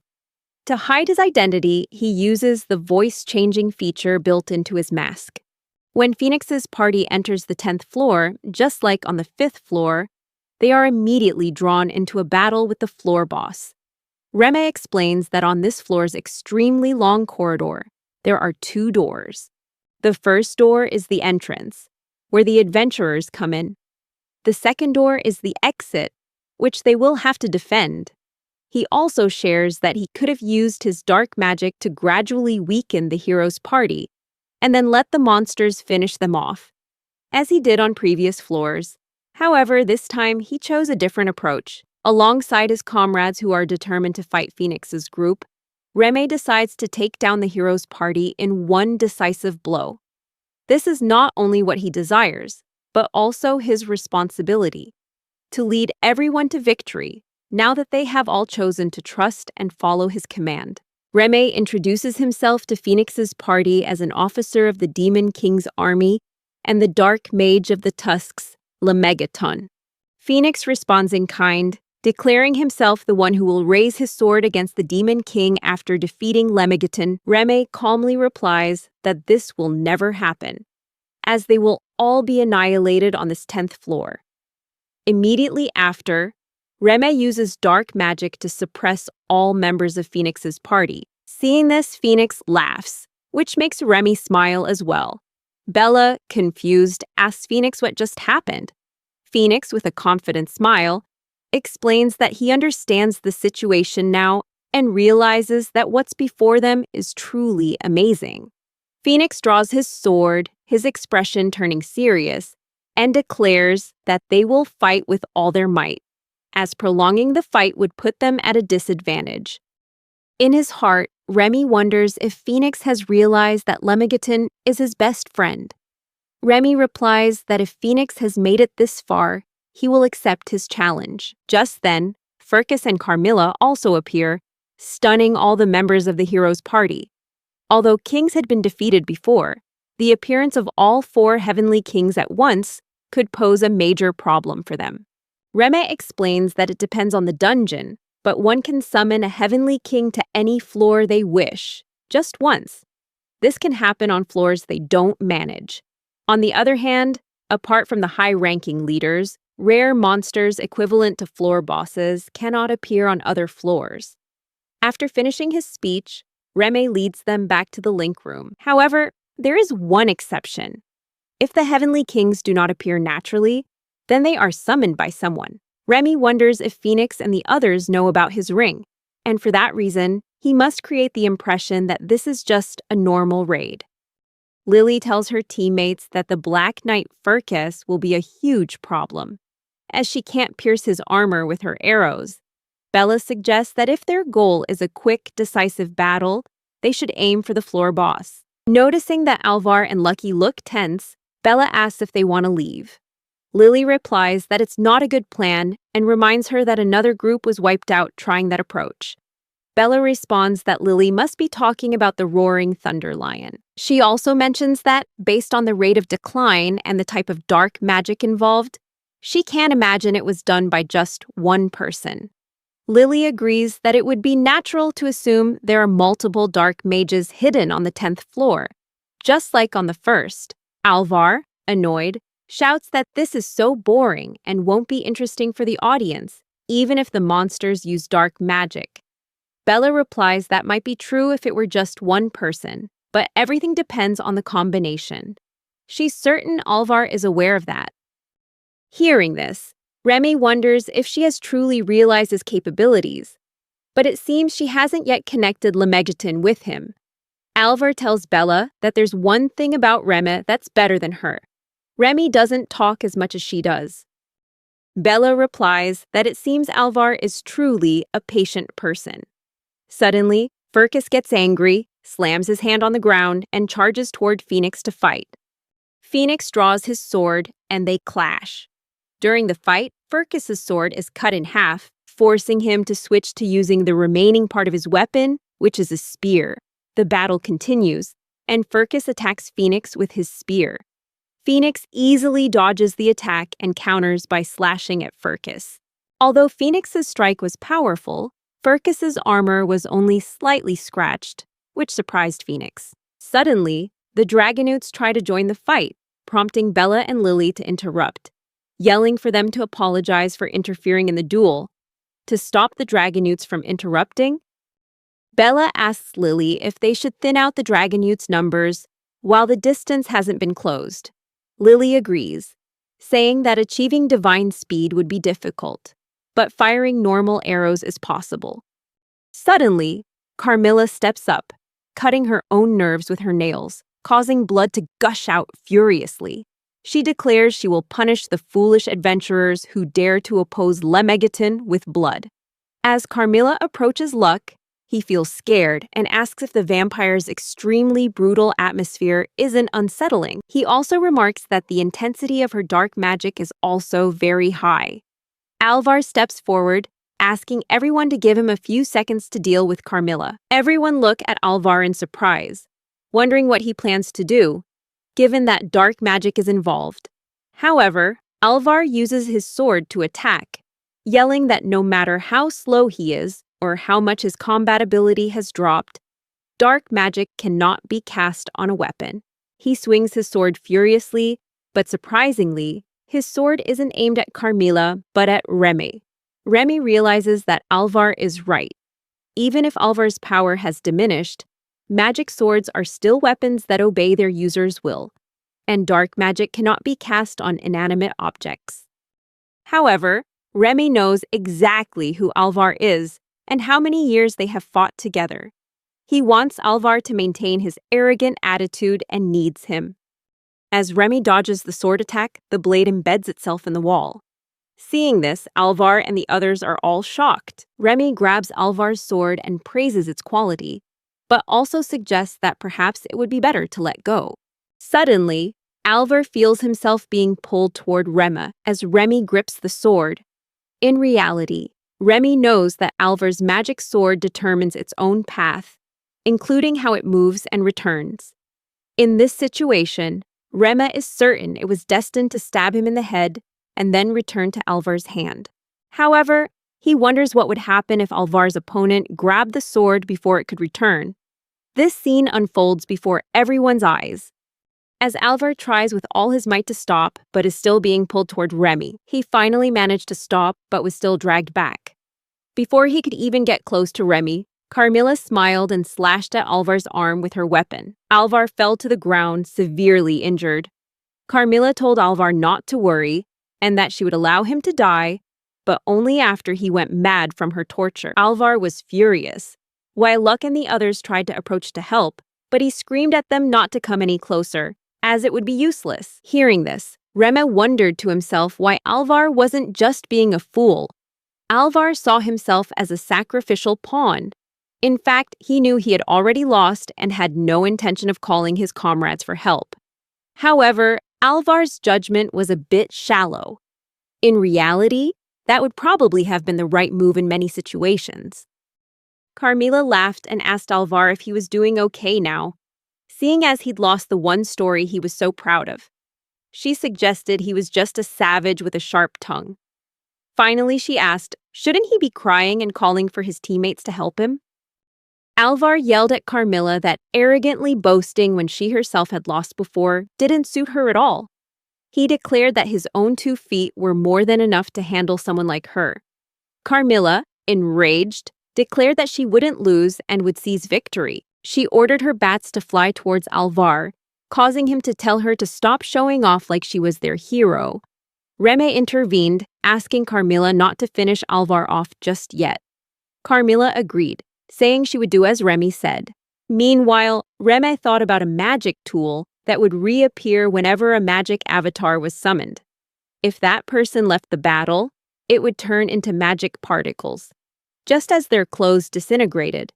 However, as long as the magic avatar remained intact, anyone could use it. Reme explained that Alvar had prided himself on this for years, so he was very familiar with it. But now Reme was using it just as Alvar once did, to give the impression that he had learned it through observation. Lily grew tense and yelled that this was bad because Lemegeton was planning to use Alvar's magic sword. Hearing this, Bella was surprised, and Alvar also shouted, calling Lemegeton a bastard. Suddenly, Carmilla noticed Alvar getting up, so she attacked with her sword, forcing him back to his knees. Carmilla told Alvar to take a good look at his teammates, because he was about to suffer a devastating defeat at the hands of a black mage like Lemegeton. Alvar yelled, telling her to stop messing with him. Reme, furious, activated Alvar's magic sword and directed it towards him. Alvar was stunned to see his own sword rushing toward him. Lily cried out and asked Bella to protect them. Bella replied that Lemegeton had completely anticipated Alvar's actions. He knew their team well, so he could likely adjust the magic sword's path. In that case, if they were to separate, Bella would need to gather more mana, which would prevent her from freezing anything during that time, especially with all the other enemies present. Hearing this, Reme realized that Lily had noticed it too, and that they just needed to split up and create an ice wall between the enemy and their group. Reme then considered Alvar's situation. If the hero party abandoned Alvar, they could protect the other 4 from the magic sword. However, adventurers are by nature people who uphold ideals of justice. They shouldn't abandon a comrade. As the world's 4th-ranked team, they couldn't present themselves that way in front of the audience. Phoenix yelled, telling Bella to bring Alvar under their protection. Bella replied that she understood and used her ice magic to erect an ice wall in front of everyone. However, they were all confused when they saw the sword change its trajectory. In truth, Reme had anticipated the hero party's decision, and forcing Bella to use her magic was his objective all along. Reme revealed that there was more to it. He then summoned Marcosius and Naberius. When they both arrived, they praised Remy for the excellent summoning and asked what he wanted them to do. Reme directed Marcosius and Naberius to destroy the ice wall. Marcosius and Naberius agreed and began punching the wall hard. On the other hand, Reme also summoned Glacialabolas, Chimaris, and Lirage, and all 3 appeared instantly. Chimaris asked Reme about summoning the 5 of them one after another, remarking that it showed admirable mana control. Lirage added that it was precisely why Reme deserved the title of officer. They then asked Reme to give them their orders. Reme replied that, according to previously given instructions, their mission was to lie in wait.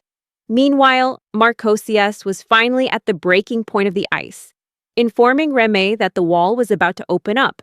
Naberius also reported that he had completed his mission. Reme told them both to coordinate their timing. He then used Alvar's magic sword again, directing it along a different trajectory. Meanwhile, Phoenix was in a fight with Furcus.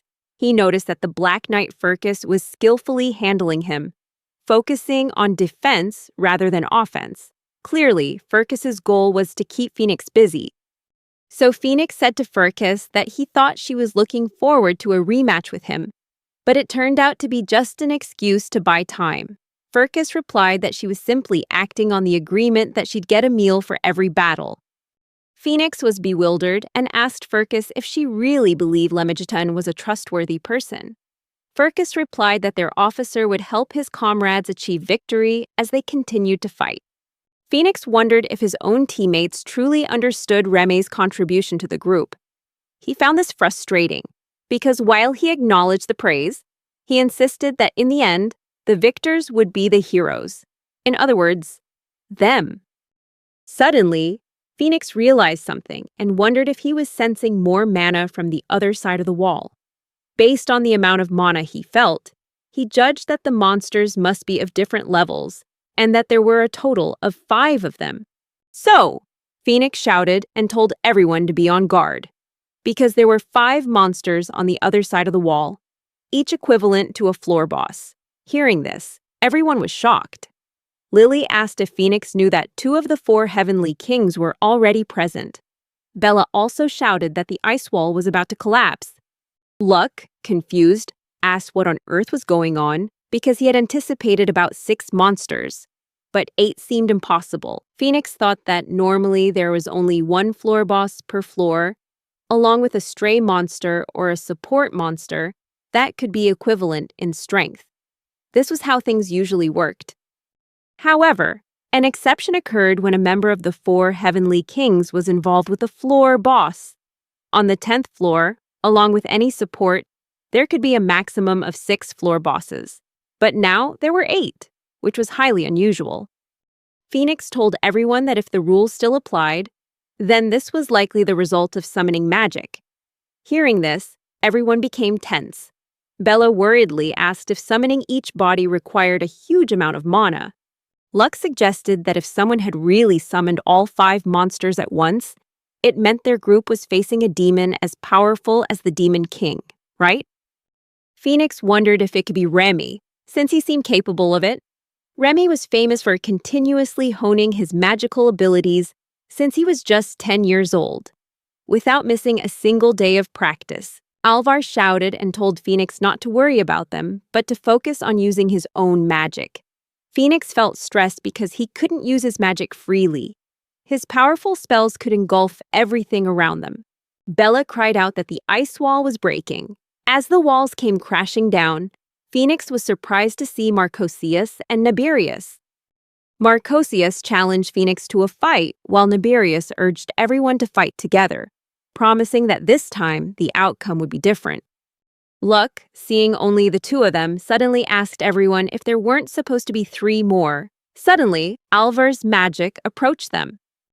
Seeing this, Phoenix cried out Luck's name. Luck reassured everyone not to worry, because he would definitely protect them.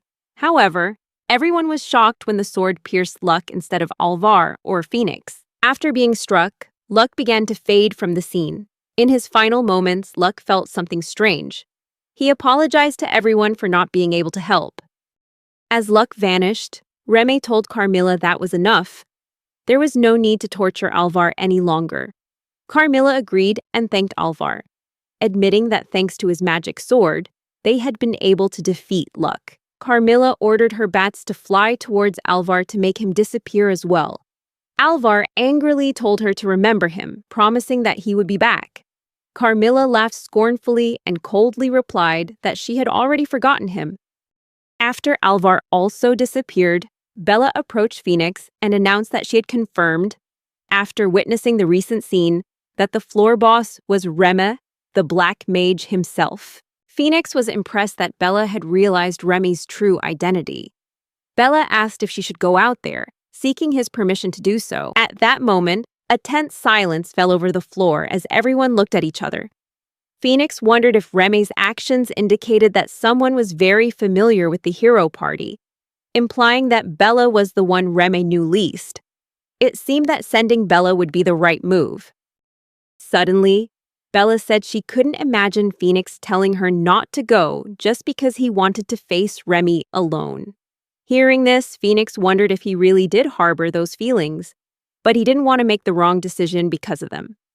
He reflected that Reme might have anticipated the hero party would send Bella out.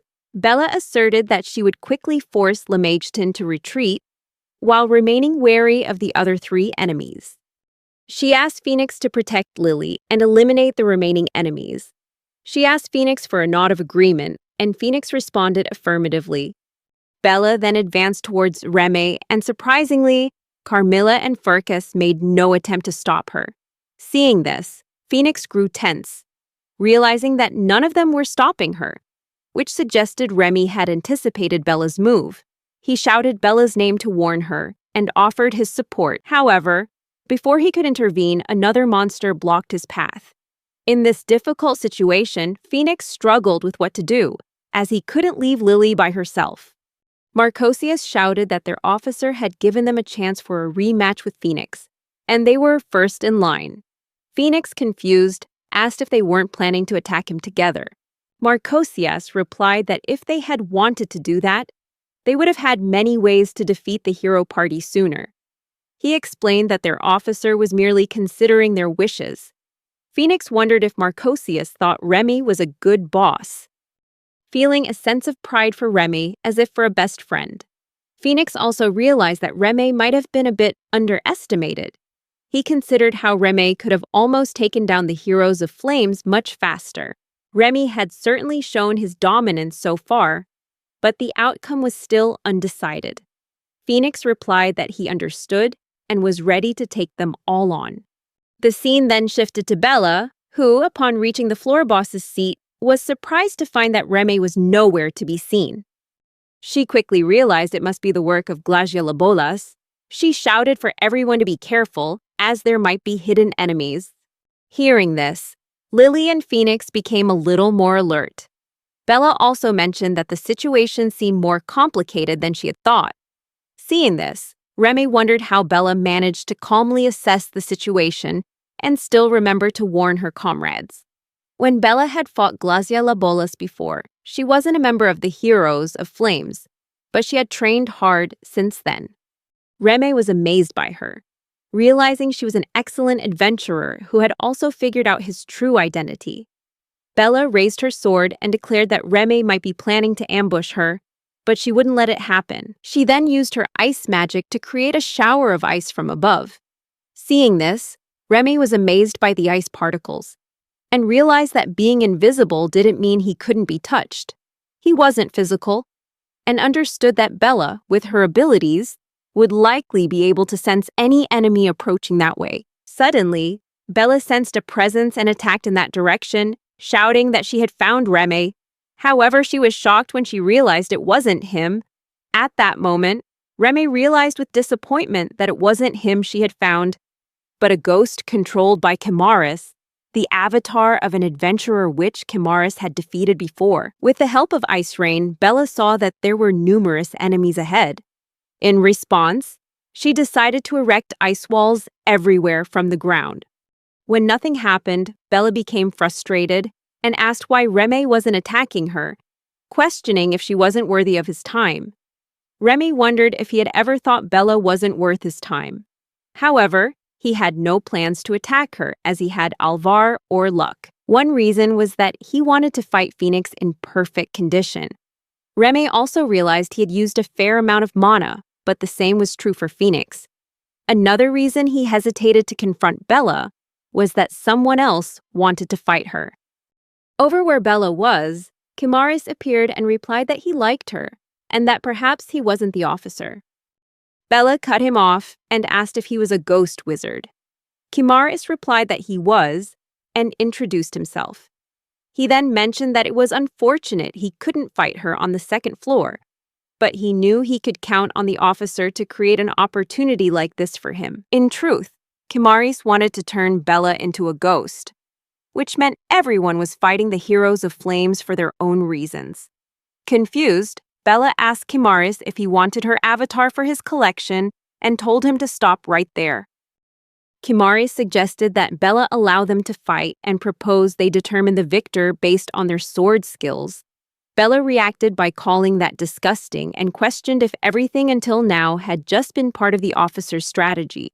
Noting that Rema manipulated both allies and enemies alike, Kimaris reassured Bella that she didn't need to worry, asserting that he wouldn't use any ghosts and would dispel the black magic. Bella asked Kimaris if he wanted to turn her into an untainted ghost, and if so, she was ready to fight. The duel began, with their swords clashing first. Then Bella used her magic to create a barrier of ice in front of Kimaris, but he easily dodged it. Seeing the magical barrier, Reme wondered if Bella's mana reserves would be depleted after erecting that ice wall. He acknowledged that Bella had potential, but it had only been 3 years since she'd become an adventurer. Reme reasoned that no matter how much mana Bella could produce or store in her body, she couldn't cast large-scale spells continuously, which was precisely his strategy. Remy had indeed manipulated Bella into using her mana after she came looking for him alone. He had set up the situation for Kimaris to fight her. Since Kimaris was both a ghost wizard and a knight, Remy decided not to interfere in the match, respecting Kimaris' wish to avoid using black magic. Meanwhile, in the battle between Bella and Kimaris, Bella attacked Kimaris, but he easily dodged her strike. In that moment, Kimaris saw an opening and thrust his sword at Bella, lightly injuring her. Bella vowed that the next time she reached the 10th floor, she would completely destroy Kimaris.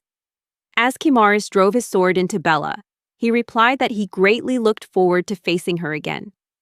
At that, Bella cried out in pain, but after a few moments, she was ready to fight again. Seeing her determination, Kimaris remarked that it was impressive. Reme praised Kimaris, saying he had done a good job. Kimaris replied that it was all thanks to the officer's orders. He also mentioned that Reme's gratitude and praise should be directed at Glazia Labolas, but he admitted that in his opinion, the hero of flames had also played a role in this. Suddenly, Reme angrily cut Kimaris off, saying he believed they had already discussed that topic. Kimaris sincerely apologized. Reme replied that it was fine and that Kimaris could now join any fight he wished. Kimaris explained that doing so would destroy the ghosts he had worked so hard to collect. Reme replied that if that was the case, Kimaris should just stick to one-on-one duels. Kimaris paused to think and asked if he could gather those who were destroyed by the heroine of ice. Reme was somewhat surprised, but agreed to Kimaris' request. He realized that in Kimaris' eyes, Phoenix was the one who had destroyed all the magical avatars he had collected. Reme understood Kimaris' hesitation to join the fray, seeing him not just as a knight, but also as a ghost wizard. Now, to deal with the remaining threat, Reme summoned the black hounds of the first floor to attack Bella. Bella fought against the hounds with all her might. But suddenly, Reme used black magic on her. Bella, shocked, looked towards Reme. At that moment, Reme explained that elves possess magical resistance and abilities far superior to humans. Therefore, Bella could resist his black magic to a certain extent, even after he had adjusted it. Reme increased the power of his black magic even more, making it difficult for Bella to resist. Suddenly, she was attacked from behind. Tense, Bella wondered where the attack had come from. When she turned around, she saw it was Lirage. Seeing the newcomer, Bella asked in surprise who she was. Lirage introduced herself and observed that it must be painful to fight while being affected by black magic, right? Lirage also mentioned that now Bella couldn't use her true strength and was being overwhelmed by the enemy's full power. Lirage remarked that this was wonderful, because now they could both share the same pain. Bella was silent for a moment and then tensely asked if Reme's black magic was always this powerful. Lirage replied that it wasn't, explaining that Reme had been holding back so Bella could fight longer. Bella then asked if Lirage was displeased that she had dropped her arrow. Bella did all of that to try and get her bow back. Seeing this, Lirage told Bella her actions were just a futile attempt to provoke her. But she commended Bella's effort and told her to pick up her bow. Bella slowly started to pick up the bow. Witnessing this, Reme wondered if the monsters in the Demon King's castle were cooperating with him to achieve victory. However, monsters usually prefer a direct confrontation, right? Suddenly, Bella realized the black magic had been lifted from her. Larage then urged Bella to fight. Bella quickly launched an attack at the speed of light toward Larage, but Larage easily dodged it. Seeing this, Bella was astonished that Larage seemed to have anticipated her attack strategy. Before Bella could even react, Larage fired an arrow at her, leading to Bella's defeat. After defeating Bella, Larage told her that without the Black Mage's help, all the Heroes of Flames had was speed. Larage advised Bella that she should practice her accuracy and learn strategy. Bella felt ashamed and finally left the scene. Now, Reme felt somewhat relieved that only Phoenix was left. Phoenix noticed Lily and recalled that she had asked him not to protect her. He wondered if the monsters blocking his path intended to challenge him fairly. However, the other monsters were targeting Lily. If he fought while also having to protect her, they would likely suffer unimaginable damage. Helping each other is what comrades should do, but Phoenix concluded that their chances of victory would be greater if he and Lily fought separately. Phoenix also realized it was difficult to unleash the full power of his flames with his comrades nearby. Niberius shouted at Phoenix that he was the only one left now, and that Phoenix would be burned to ashes by his flames. Now, Phoenix found himself alone against 8 enemies. Niberius attacked Phoenix with his flames, but surprisingly, the flames were deflected without touching Phoenix. Everyone was shocked by Phoenix's immense display of power and the incredible aura radiating from him. Seeing everyone's tension, Reme realized that Phoenix no longer had to worry about protecting his comrades, allowing the Hero of Flames to freely unleash his immense magical power.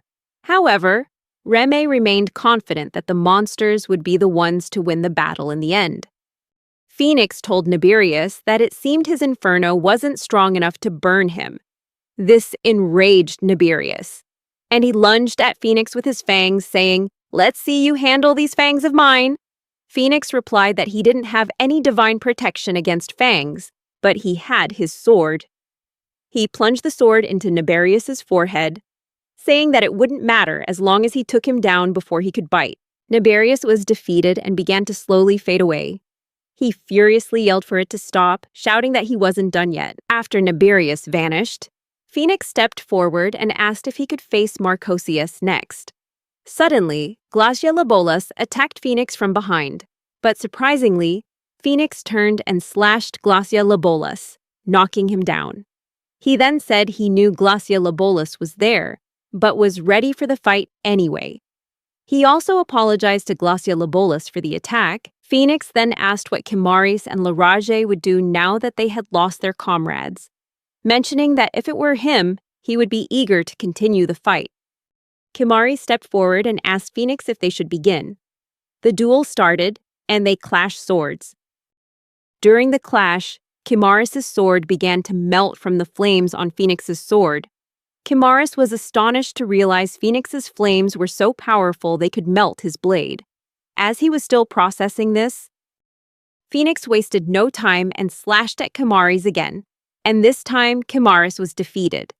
Kimaris fell to his knees, and Phoenix said he now understood why Bella had been defeated by him, acknowledging Kimaris' excellent swordsmanship. Just as Phoenix finished his duel with Kimaris, arrows suddenly flew in from behind and struck the wall. When Phoenix turned to look, he saw it was Larage who had shot them. Larage, furious, prepared to shoot at Phoenix again. But before she could, Phoenix swung his sword through the air, releasing beautiful flames that engulfed Larage and defeated her. Seeing this, Marcosius grew excited by the fiery power and immense pressure of the attack. Phoenix approached Marcosius and apologized for keeping him waiting for so long. Marcosius responded calmly and tried to punch Phoenix. However, Phoenix was ready and quickly sliced off Marcosius's hand with his sword. This shocked Marcosius, but he continued to attack Phoenix with the claws of his remaining hand. Phoenix dodged the attack and grew tense, wondering how Marcosius wasn't being burned by the flames. When Phoenix looked back at Marcosius, he saw that Marcosius was praising him for the excellent dodge. Phoenix was surprised to see that Marcosius had severed his own arm before the flames could spread. He thanked Marcosius, remarking that he had learned something new yet again. He then warned Marcosius not to think he could disarm an enemy with just a light touch. Phoenix rushed toward Marcosius to attack, showing frustration with his own performance. Marcosius replied that Phoenix didn't need to be ashamed, stating that he was only there to defeat him. However, Phoenix cut Marcosius off mid-sentence, finally defeating him before he vanished. Marcosius asked Phoenix to let them fight again another time. Hearing this, Phoenix was surprised to hear Marcosius ask for another fight, wondering if the monster believed they would defeat him next time. Now, the fight between Furcus and Phoenix had begun. While fighting, Phoenix mused that losing to Remy would mean he'd have to start the raid all over again. So, if there was a chance, he would need to face them once more, but unfortunately, there would be no chance for a rematch. Feeling a bit anxious, Phoenix struck Furcus down with a powerful blow, apologizing to the staff officer. He then told Carmilla he wanted to fight Lemixton and asked what she wanted. Carmilla requested that Lemixton issue her an order, reminding him that she was one of the 4 heavenly kings. Reme became serious and ordered Carmilla to make the hero of flames disappear. Carmilla replied with a cheerful smile and said she would. She created a dagger from her blood and threw it at Phoenix with all her might. However, Phoenix was prepared for the attack and created a shield around himself, causing all the daggers to be deflected. Seeing this, Carmilla was completely shocked. Before she could react further, Phoenix plunged his sword into her abdomen. He acknowledged that it was amazing she could control her blood, but he declared that this was the end for her. As Carmilla was being incinerated, she angrily asked Phoenix if he thought these intense flames could take her down. Phoenix was puzzled by her words. Suddenly, from somewhere, Carmilla began to regenerate. Seeing this, Phoenix was stunned as he witnessed her recovery, healing her wounds faster than his flames could burn. He wondered if that was her power, allowing her to withstand even more force than he had used to defeat her before. Carmilla furiously attacked Phoenix with her claws, forcing Phoenix to counter with his sword and slash at her. Though on the verge of defeat, she managed to land a small cut on Phoenix's face before finally being vanquished. Afterward, Phoenix was surprised and wondered if Carmilla's final attack had truly left a mark on him. He acknowledged that she did not shame her position as one of the 4 heavenly kings. Phoenix recognized Carmilla as a powerful woman, worthy of being called the Queen of Vampires. He was even more surprised to see Carmilla apologize to Reme before she disappeared. Reme reassured Carmilla not to worry, and Carmilla expressed her wish that fortune would smile upon Reme in his fight. Reme responded positively, and then Carmilla finally vanished from the 10th floor. Phoenix then told Reme that he now had the privilege of fighting him, and that he intended to see it through. Reme also responded positively and asked Phoenix how he dared to destroy his comrades. Phoenix replied that he believed Remy had been watching everything carefully. Remy explained that it was the monster's wish, so he had silently observed Phoenix. Next, Remy asked what his own wish was. Remy replied that it was obvious from the annihilation of the hero's party, which meant Phoenix's demise. Remy also asked Phoenix if despite his immense power, it didn't mean he was actually stronger with his comrades by his side. Phoenix replied that he used to worry about that, because the 4 great spirits held very high status. He also shared that he was afraid, wondering if there were no other comrades with skills on par with his, and whether he could achieve better results by fighting alone. Reme, confused, asked Phoenix what his exact purpose was. Phoenix replied that a close friend of his once scolded him, saying it would be boring if he were the only strong one, and that having comrades allowed him to participate in exciting raids. But it was precisely when he lost his comrades that Phoenix could reveal his true power. Reme smiled and asked about the hero's true strength, expressing his eagerness to see it. Phoenix replied that he also believed Remy must be very eager to see the true power of a demon who had lost all his comrades. Remy agreed with Phoenix, but before the battle could begin, Phoenix took out the camera pendant and used his flame power to destroy the camera on the 10th floor. Seeing this, Reme grew tense and asked Phoenix if he intended to return the camera to him. Phoenix then asked with a confused look if he really just destroyed the camera because he wanted to fight Reme with all his might. And now he couldn't show it on camera, Phoenix continued, asking Reme how long he intended to stall. Reme asked if someone would be coming to the room with a new camera, to which Phoenix confirmed it would take less than a minute. Phoenix then asked Reme if he wanted to find out which of them was stronger, and if so, they would find out right now. Reme responded with a nod. Then, both prepared their weapons and techniques, introducing themselves and declaring their intention to win by defeating the other. Phoenix reiterated that he already knew the final winner would be the hero. Reme agreed, saying Phoenix was right, and for that very reason, he would be the one to win. The scene then shifts to Reme's childhood, where his master, Lucifer, praised him for doing very well despite Lucifer's sudden appearance. Reme wondered why Lucifer had come to see him. Lucifer stated that Reme had shown great perseverance during his 5 months of training. Lucifer then asked why Reme wanted to become a hero. Reme replied that it was because heroes are cool. They defeat enemies, bring victory to their comrades, and excite the viewers. He wanted to become a cool hero like that. Lucifer told Reme that even if he mastered black magic, he would never defeat any enemy single-handedly. Reme replied that his presence allowed a team to fight in the 2 biggest battles. And that was the kind of black mage he aimed to become. Lucifer said that it would indeed be a long and challenging battle. And if Reme didn't reach the top, no one would recognize his worth. Reme replied that he had decided his path, so he would not turn back. Lucifer told Reme that he understood, then patted Reme on the head, saying that Reme wasn't blessed with any special talent, but he possessed an unparalleled weapon. Lucifer confirmed if Reme understood everything he had said. Reme replied that he did not. Lucifer then told Reme that what mattered was that he had an incredibly big heart from a young age. He also shared that Reme's hopes would be shattered and he would be mocked by his former comrades. Reme had even given up his dream job for his close friend, but despite this, Reme refused to give up and sought help from a suspicious demon for further training. Reme never complained once about the harsh training from the monstrous old man. Lucifer shared with Reme that he officially recognized him as his student. Reme shouted, "Yes," in response. Then Lucifer pulled a horn from his head and told Reme that this was a horn. The power of this horn was that their bond would become immediately clear when Reme used it. Lucifer explained that for every reason, he forbade the use of the horn. He also told Reme that if a victory was within Reme's grasp and it required prioritizing it over his oath to him, then Reme could use the horn as he wished. However, accepting it would lead to far greater suffering than what Reme was experiencing at that moment. Lucifer then offered the horn to Reme, asking if he could handle it.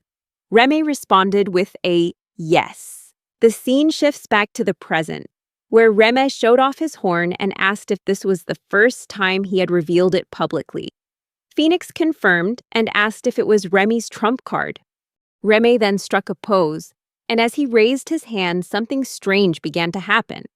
From Reme's body, something gradually emerged, astonishing Phoenix, whose eyes widened in shock.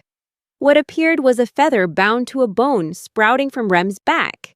The entire Demon King's castle immediately felt the powerful dark magic emanating from Reme.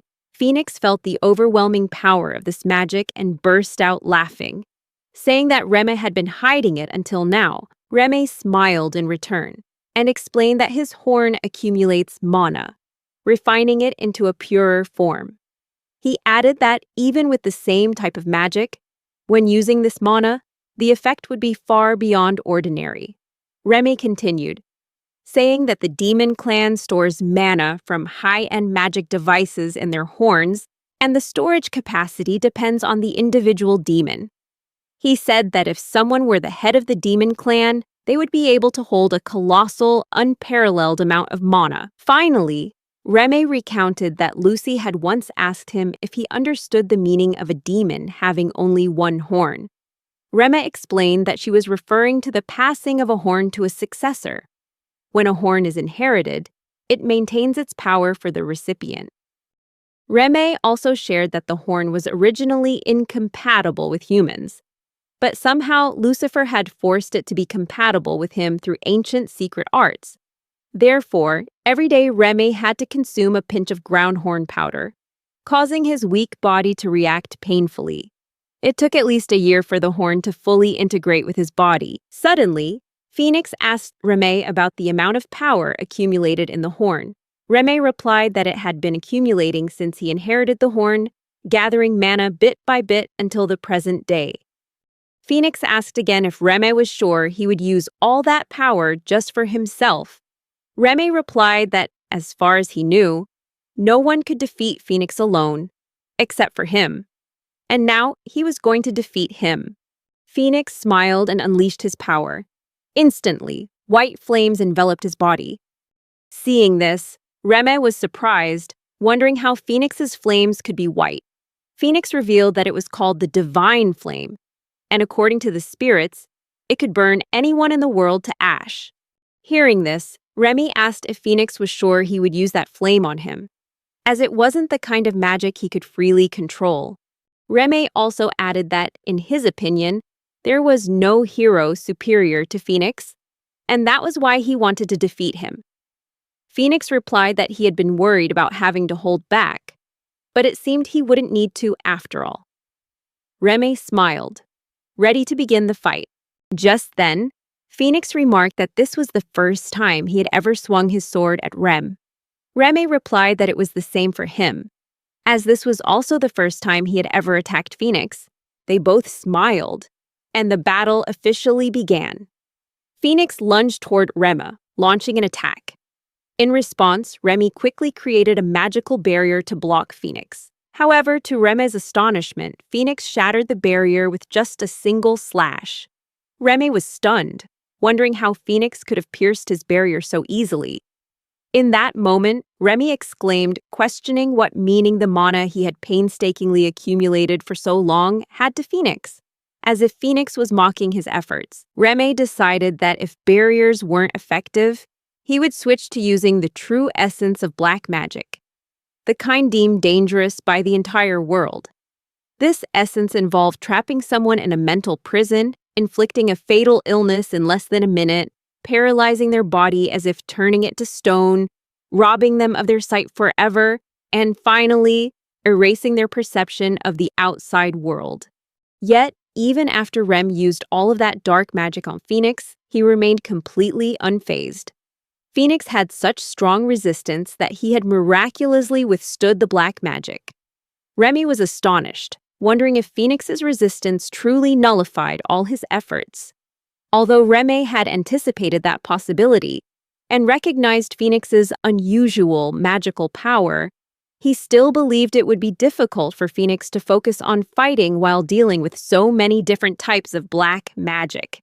Even ignoring the fatal spell, Phoenix should still be affected by some of the others. Reme then shared one of his favorite spells, a type that reduces both attack and defense, both physically and magically.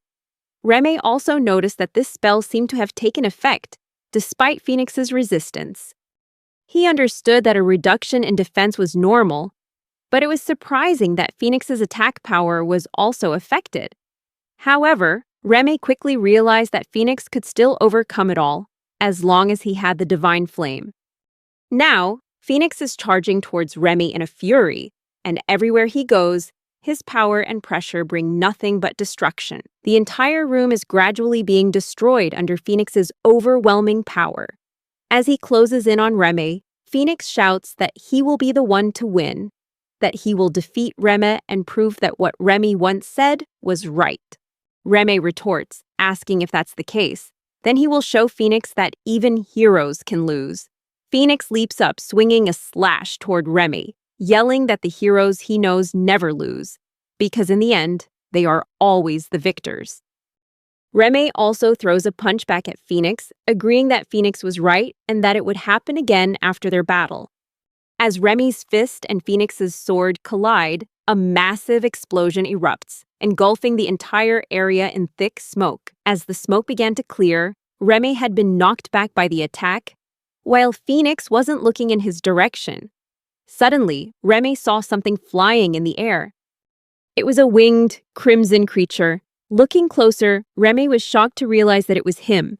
He had grown wings and was flying. Seeing this, Remy began to wonder, if heroes fight each other, surely one of them must lose. The truth is, Phoenix had always seen the old Remy as his hero.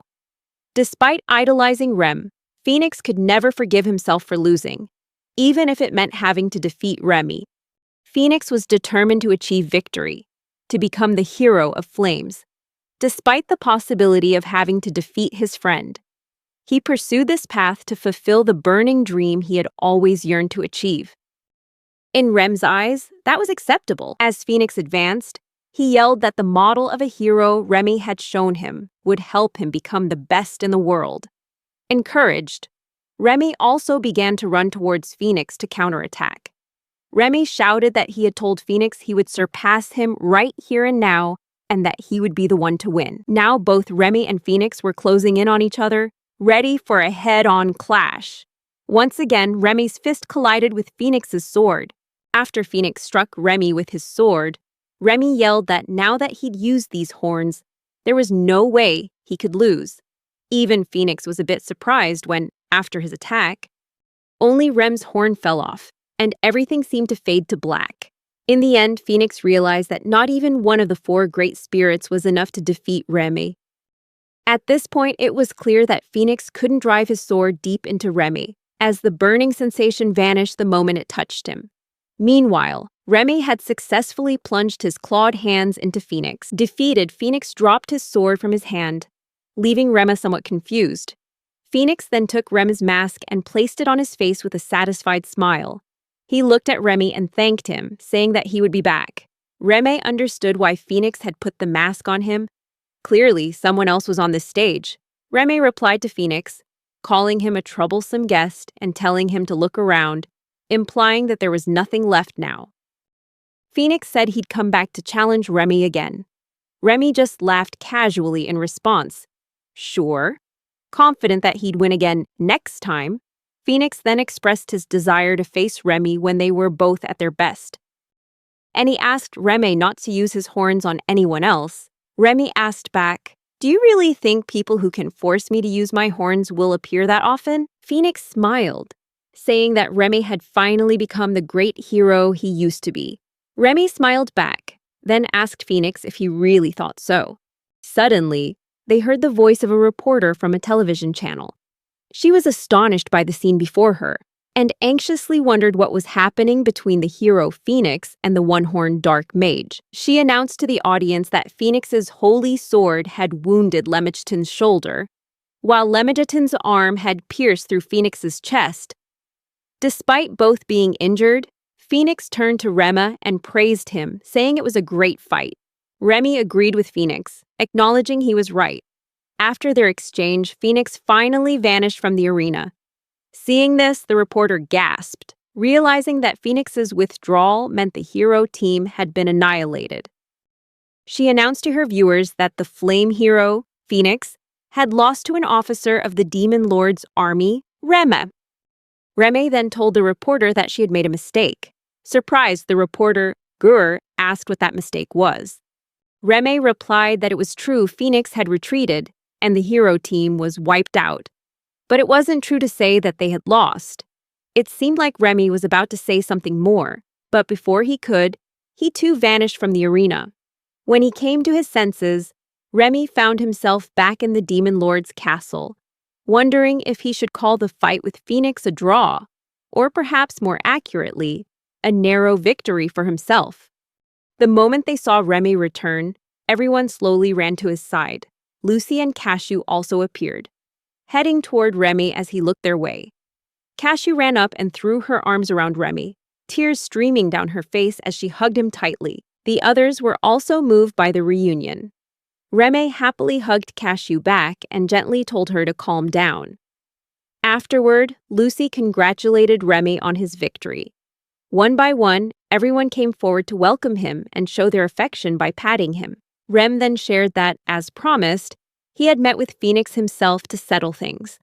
Although the battle on the 10th floor hadn't been broadcast, Rem was sure it would cause a huge stir, and Alvar would probably demand another raid immediately. However, after this raid, the three of them must have realized their abilities were still limited. And Bella would surely bring this topic up. Reme also noted that audiences love stories about growth. They get more excited seeing someone come back stronger after a major defeat and take on the challenge once more. Reme then spoke about Bella, noting that she seemed to have realized his true identity, and that her perspective was different from the other adventurers. Still, Bella would surely continue to think highly of him. Furthermore, Phoenix couldn't replenish his divine flame with just mana, as it takes time for the flame spirit to accumulate enough mana to supply its contractor. Reme also shared that similarly, the mana he had accumulated over the past 9 years was now depleted. However, those years started when he was only 11 years old, and now it wouldn't take nearly as long to build up the same amount of mana again. Reme had heard that the hero team was preparing to conduct a dungeon raid in another town. The scene shifts to the hero team on their way to that town. Suddenly, Reme appears before them and greets them. Alvar, looking confused, asks Reme what he wants. Reme replies that there's something he needs to tell all of them. Alvar then asks why Reme hid his true strength. Reme replies that he was afraid Alvar would abandon him if he knew about his real power. Alvar firmly denies this, asserting that Reme is still a dark mage, regardless of how strong he is. Reme smiles at that admission. Luck interrupts and asks why Reme kept his power a secret all this time.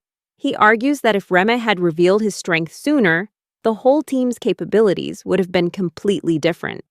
Reme asks in return if it wasn't because of him that everyone was able to perform at their best, and if so, what would have been the point of revealing his power sooner? Bella speaks up, admitting she had turned a blind eye to her own foolishness in not realizing Reme's strength. Bella also says that while she understands Reme's perspective, she doesn't agree with how he handled things. Reme replies that he understands, and that's why he came to apologize. Phoenix says that they can't claim Reme was the only one at fault. He admits that the whole team had unconsciously looked down on dark mages and had never asked Reme about it.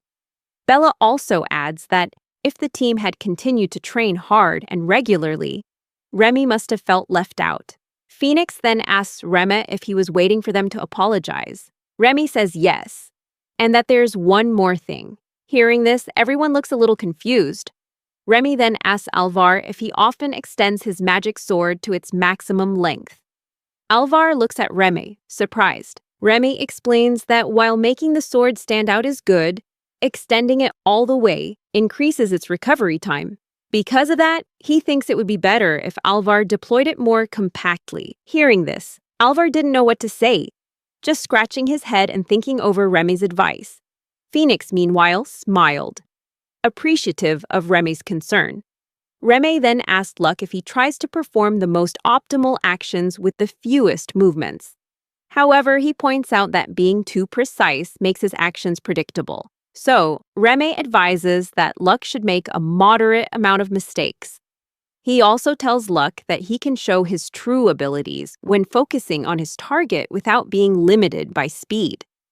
Reme acknowledges Luck's lightning speed as a phenomenal skill and suggests he should choose the right moments to use it. After that, Reme turned to Bella and praised her, calling her a true heroine. He commented on Bella's sensitivity to her surroundings, her quick judgment, and the beauty in her magic, which had many practical applications. Bella, hearing these compliments, thanked Reme. However, Reme wasn't done and mentioned he believed Bella had difficulty in close combat. Bella acknowledged that Reme was right and was determined to improve her skills in that area. Phoenix was the last one left, and Reme still hadn't said anything to him. Reme said he thought he was fine for the time being. However, Phoenix asked that if he had something to say, he should just say it. Reme replied that he didn't have anything specific to say, but he believed that if Phoenix could become stronger in battle without relying on his spirit, he would be even more formidable. Phoenix agreed, remarking that it probably wasn't good to rely on his spirit forever anyway. Reme added that he also believed it was Phoenix's own strength, as he was the one chosen by the spirit. Phoenix smiled and asked if Remy realized that, then held out his hand to shake. Remy was a bit tense, wondering if this handshake was a way of saying goodbye. As they shook hands, Phoenix touched Remy's ring and said that he would always be there to help a friend, anytime and under any circumstances. He also repeated his oath. Remy was surprised to realize Phoenix had guessed that his ring was a magical item used for summoning. Phoenix's magical energy unintentionally flowed through the ring, causing it to react and form a contract with him. Remy tensely whispered in Phoenix's ear, telling him not to be an idiot and asking when he planned on summoning him. Phoenix just laughed, saying he planned to prepare him and an avatar to deal with the monsters. As Remy prepared to leave, Phoenix said he hoped they would work well together, calling him staff officer, which made Remy tell him to stop teasing because it was giving him goosebumps. Before leaving, Remy wished everyone good luck. Just then, Alvar shouted, asking if he was planning to leave without revealing anything about his powers. Remy calmly replied that he was, asking why not. Alvar continued to ask Remy about his job. He asked back if he was really curious, and Alvar replied not really. He just thought he should ask. Remy chuckled, saying that if Alvar promised not to tell anyone, he would reveal it. Alvar swore he wouldn't tell a soul. Remy then reached into his shirt, took out his mask, and put it on. Remy then summoned every monster he had a contract with. Seeing this, all three of them, Alvar, Lucy, and Lily, were stunned, completely speechless. Meanwhile, Phoenix and Bella just smiled, since they already knew. Alvar, hesitant and shocked, tried to ask Remy what this was all about. Remy replied that they'd had a good time the other day, so they should feel free to drop by any time. He guaranteed he would politely annihilate them all over again. Before departing, Remy said goodbye to everyone and wished them luck. Then Carmilla came to Remy's side, and the two began to head back to where the other monsters were waiting. Phoenix smiled as he watched them leave. Remy announced to everyone that they were returning to base. The scene shifts to 2 weeks later, where commentators and streamers are discussing the battle on the 10th floor. They debated whether Lemmichton was truly as strong as he had appeared. One of the nearby adventurers commented that he thought Lemmichton was just like any other dark magician. However, if that were the case, he'd want to try fighting Lemmichton himself. The scene changes to Remy, where Carmilla asks him if the reaction after the match was broadcast wasn't incredible. She also remarked how amazing it was that Erver, the world's third-ranked hero and wielder of the magic sword, also wanted to fight Remy. Remy agreed, admitting it was truly an honor. Just then, Carmilla remembered something and told Remy that the ruler of the demons had summoned him. Hearing this, Remy grew tense and asked what was going on. He quickly went to find Lucy to ask if the ruler of the demons needed something from him. Lucy confirmed it and said that they wanted Remy to receive his new mission. Hearing this, Remy was a bit surprised, wondering what this new mission could be. He asked again in confusion about his next mission. Lucy confirmed and asked if Remy knew the two rulers of the demons, right? Lucy added that those two were Lucifer and herself. Remy nodded, acknowledging that Lucy was correct. Lucy then asked Remy if he was curious about what the previous ruler of the demons, the son of Remy's master and also her father, was doing. Remy replied for sure that he had always been curious about it. Lucy shared that her father not only gave up his position as the ruler of the demons, but also did something unforgivable. Remy became tense, wondering what Lucy would say next. Lucy continued, explaining that her father had declared that dungeon raids and similar activities were obsolete. Before leaving, he asserted that he would create a new type of business and put a complete end to dungeon raids. Remy was about to say something, but hesitated. Lucy reassured him, saying that of course her father had his own beliefs and reasons. She added that currently, the audience's interest was gradually shifting towards the adventurers. He is extremely ambitious and wants to change the current system, which is disadvantageous to monsters. And if his plan succeeds, It would be a wonderful thing. However, Lucy expressed that it was sad to see dungeon raids disappear just for that reason. Hearing this, Reme wondered if he himself had a dream, because these raids had become an important part of his life, and he couldn't support them being eliminated. Lucy went on to share that her father would soon take decisive action, with a plan to acquire a specific dungeon. Reme was stunned to hear this and asked how her father planned to buy a dungeon. Lucy confirmed, saying that if the deficit continued, they might be forced to sell their assets. She added that she didn't know what her father would do with the dungeons after acquiring them, but he clearly wouldn't allow anyone to raid or defend themselves anymore, which she found unacceptable. Lucy then told Reme to use his abilities to make that dungeon profitable. She suggested he should actively attract adventurers and turn it into a dungeon where they could mercilessly destroy any who dared to trespass. When Reme asked if this was a business trip, Lucy replied that it was, and explained that it would be his mission until the destroyed 10th floor was repaired. Finally, Lucy asked Remy if he agreed to this plan. Rem smiled and said that if it was an order from the ruler of the demons, he would obey. Lucy replied that this was her order, and she would allow him to use the ring, but not his horns. Reme agreed, saying he understood. As Lucy was about to say more about her father's ambitions, Carmilla's voice rang out from somewhere, saying she had heard the whole story. Seeing Carmilla appear, Lucy angrily asked what she wanted this time. Carmilla walked forward and loudly declared that she wanted to go with Remy. Lucy refused, saying that Carmilla couldn't go with him. Hearing this, Carmilla was surprised and asked why not, stating that she had accumulated enough vacation time and was going to use it all right now. Lucy replied that she understood Carmilla's feelings for Rem, but Carmilla also needed to understand that she was very important at the demon castle. Furthermore, Lucy reminded her that Remy was only going to a nearby town, so Carmilla could visit him on her days off. Carmilla reluctantly agreed and asked Reme if he was okay with that. Reme nervously replied that he was, and since it was a nearby town, he figured he could come back once in a while too. Lucy shared that she still thought Reme would be lonely going alone, so she wouldn't mind if he brought Cashew along. Carmilla agreed that if it was Cashew, Remy's secretary, then there was no problem. Lucy then said she had someone else in mind. Carmilla requested that Lucy at least make it a male, or failing that, she would make an exception for Citri. Lucy revealed that she had asked Furcus to go with Remy. Carmilla angrily demanded to know if Furcus was a girl. Seeing Lucy's frightened reaction, Carmilla told her to calm down, explaining that all Furcus cared about was strength and food. So there was nothing to worry about. Lucy then suggested why not give Cashew the task of supervising, just in case. Carmilla agreed that it was a good idea. Witnessing all this, Remy felt anxious, wondering what was happening to him. The scene shifts to some time later, with Remy resting in his room.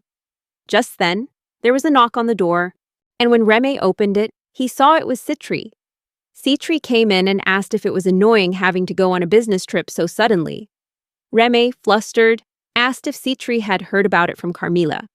Citri replied that Carmilla was indeed very sad about him having to leave, which showed how much she loved him. Suddenly, Citri laughed and asked Remy if she hadn't said before that they should talk again.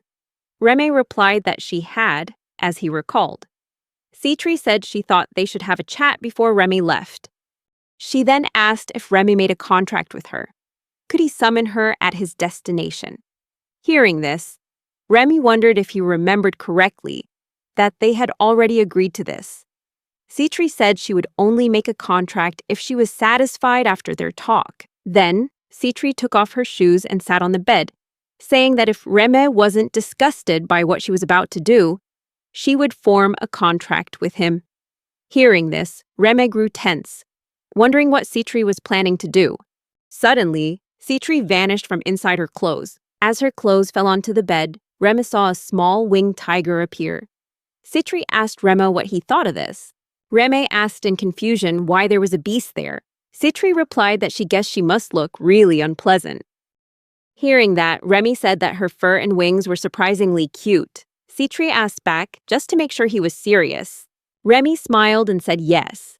Citri sadly asked, "So you don't think I'm cute, do you?" Remy admitted that he was actually very envious of her ability to become whomever she wanted. Citri then flew up and landed on Remy's shoulder, asking if he disliked her avatar form. Remy replied that it was her very lightness that made him a little nervous. Citri joyfully licked Rem's face and said thank you. Remy told her there was no need to thank him. Citri then flew into the air and returned to her normal form, but this time, her dress was gone. Remy was stunned by what he saw. Citri took Remy's face in her hands and said she could become any form someone desired her to be. As a token of gratitude to a kind person like Remy, she wanted to become the most beautiful woman in his eyes and serve him. Remy gently took Citri's hand, removing it from his face, and asked if becoming the most beautiful woman was the form she truly wanted for herself. Citri replied that it was, and asked why he would ask such a thing. Remy shared that if that was the case, he thought it was best for Citri to just be herself, and that she didn't need to show anger or gratitude just to please him. Hearing this, Citri initially looked at Rem in confusion, then burst out laughing. She said she now understood why Carmilla had fallen for Remy. He was quite the charmer, wasn't he? A flustered Remy asked what Citri was talking about. Citri apologized for testing him, explaining she couldn't let Carmilla fall into the hands of someone who would be easily tempted by simple things. She asked Remy if he was angry with her for this. Then, Citri touched Remy's ring and made an oath, expressing her hope that they would work well together. As Citri prepared to leave, Remy stopped her. He asked, "The fact that Carmilla wasn't mad at me for talking to you, that has nothing to do with who you really are, does it?" Citri showed Remy something and told him she had transcended gender. Confused, Remy asked what she meant, but she didn't explain further, simply bidding him farewell and leaving. In the next scene, Remy and the others are on their way to another town in a horse-drawn carriage. Furcus is quietly eating cookies. Suddenly, she turned to Remy and asked if he'd like a cookie. Remy smiled and replied that the thought was enough for him. Furcus nodded, and then he wondered if she intended to eat all the cookies by herself. Remy suggested that she could just call him Remy. At first, Furcus hesitated, but then she thanked Remy for their victory and for being there. Remy replied that they won thanks to everyone's help. Furcus remarked that Remy was being modest, since she had lost to the fire hero, but Remy had defeated him. She added that ever since Remy showed up, the Demon Lord's morale had gotten stronger.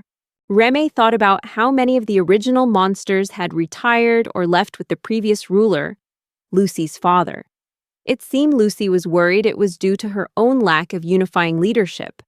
On top of that, Lucy was also struggling with the steady progress of the Phoenix Heroes Party. Furcus shared that the monsters who left were all very powerful. But even without them, Lucy still protected the Demon King's castle, and the Demon Lord's morale remained strong. She added that they could only repay the Demon Lord's dedication with complaints. And in the end, she had lost the battle. She admitted she only won because of Remy. Hearing this, Remy wondered if Furcus was feeling the pressure from the Demon Lord just like everyone else. He asked Furcus if training would help make things better. Furcus replied that if Remy believed it was necessary for victory, she would support him. Remy shared that recently, he had been having Furcus train him in sword arts, even when she wasn't wearing her armor. Furcus was surprisingly strong. While they were talking, Cashew woke up and was surprised to see a new town before them. As they entered the town, the three of them stopped and waited for someone. Suddenly, a girl approached from behind and began describing them. A young man in black, an adorable little girl with dog ears, and a small girl with beautiful white hair but no expression. The girl then asked if she was correct in assuming they were personnel from the Demon King's castle. Remy confirmed this and said they would be in her care for the time being. The girl introduced herself as Kay and explained that she was sent by her master to escort them. She asked them to follow her to meet her master. Along the way, Cashew rode on Kay's back. Kay turned her head and asked Cashew if she was enjoying the view from up there. Cashew smiled and said that she felt like she was so high up. Kay laughed and asked if the world looked different from usual. Cashew replied that it did, and the view was amazing. Suddenly, Cashew saw something and asked Remy what was happening over there. Kay looked over and explained that it was a hero show. The scene shifts to the performance, where a girl named Nicola declares that whether human or demi-human, it doesn't matter. She will punish any evil that harms the innocent. The enemies yelled, telling her to shut up and mocking her words. Nicola used her sword and easily defeated them. The crowd cheered for Nicola.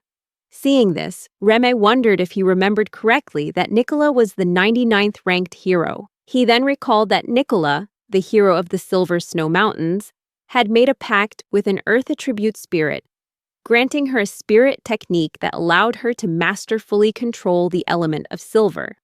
Nicola had gained immense support, mostly from young girls, and was nicknamed the Silver Prince.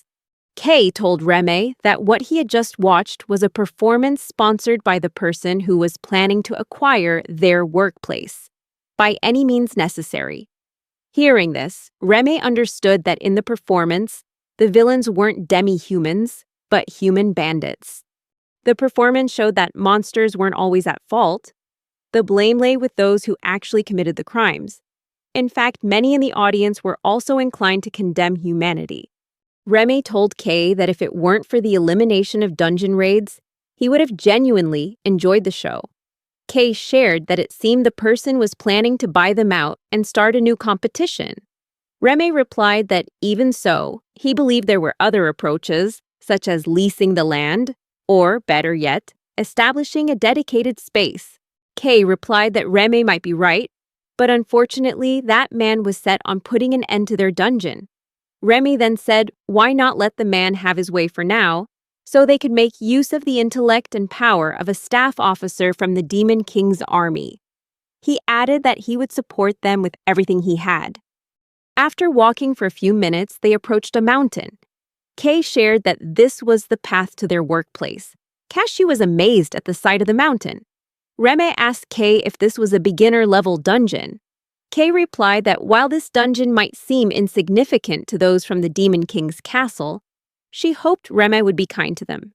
She also stressed that high difficulty doesn't necessarily make a dungeon better. Remy then thought about how dungeons are usually set up with a recommended level, and this one was specifically for beginners. He further mused that in recent years, these types of dungeons had been decreasing due to the emergence of adventurer training facilities, where people learn the basics before starting mid-level raids. He also wondered if dungeons were adapting to the times by raising their difficulty, considering revenue, and finding ways to survive. However, this particular dungeon seemed to have stubbornly stuck to its beginner-friendly design for a very long time. Kay then told Remy that she would take them to her master, but he was currently in a very demoralized state. Furcus, confused, asked why Kay's master didn't just change his approach to the situation. Kay replied that this dungeon was something her master had inherited from his grandmother, and he didn't want to change his beloved dungeon. Furcus added that it was now up for sale, wasn't it? Kay confirmed, stating that their goal was to try and avoid the dungeon being bought out at all costs. Furcus continued eating and asked if Kay thought that just by staying demoralized, her master could stop the sale. She stressed that against any pressure, mere perseverance is meaningless. He had to think and act strategically to overcome it, or everything would be lost. Kay replied that it was precisely because her master didn't think things through enough that he was tricked by that man. Even so, Kay still wondered if refusing to yield was truly meaningless. Furcus replied that it was, if all he did was cling on without taking action. Kay agreed and said that she was sure that somewhere deep down, her master realized that too. Kay then led them towards the dungeon, and upon touching a statue, they were teleported inside the dungeon castle. They arrived at Kay's master's room. She knocked on the door and announced that she had brought the people from the Demon King's castle. When there was no answer, Kay got angry and yelled for Master Thor to open the door, reminding him that guests from the Demon King's castle had come to help him. She also demanded that Thor receive them properly as the master of the dungeon. Thor yelled back, telling Kay to be quiet for a moment. Kay angrily asked Thor how long he planned to wallow in this shame, reminding him that while he was delaying, their debt deadline was approaching. She asked if he even realized that. Thor replied that he knew and asked Kay not to be so harsh, as it only made him feel worse. Kay responded with a simple right. Thor then asked Kay to let him greet the people from the Demon King's castle the next day, promising to welcome them properly. Suddenly, Thor was stunned as Kay furiously kicked the door, trying to break it down. Furcus praised Kay's kick. Kay moved closer to Thor and told him that if he didn't get out to greet their guests soon, she would kick him next. Was that okay with him? A panicked Thor told Kay to stop, fearing that he'd be in real danger if she kept going.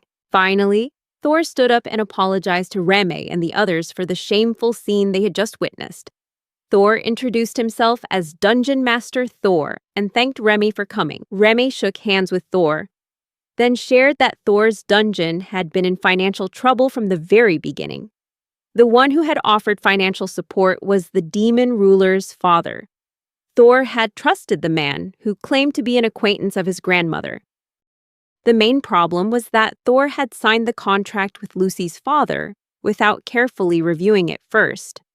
Thor told Reme to feel free to insult him, admitting that he was a foolish orc who hadn't even bothered to read the contract.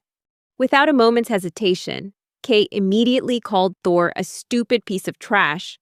A stunned Thor explained that he only said that for Reme to insult him, not for her to do it. Kay apologized, thinking Thor would be fine with being insulted by his own servant. Thor then explained that he wasn't just sulking in his room, he had been thinking a lot about the situation. However, he couldn't break the rules. A few tears started to fall from Thor's eyes. Suddenly, he heard Reme comfort him, saying that everything would be all right. Reme also suggested that they should think of a solution together, as they had come here to help him. Afterward, they all went to face the goblins in the dungeon.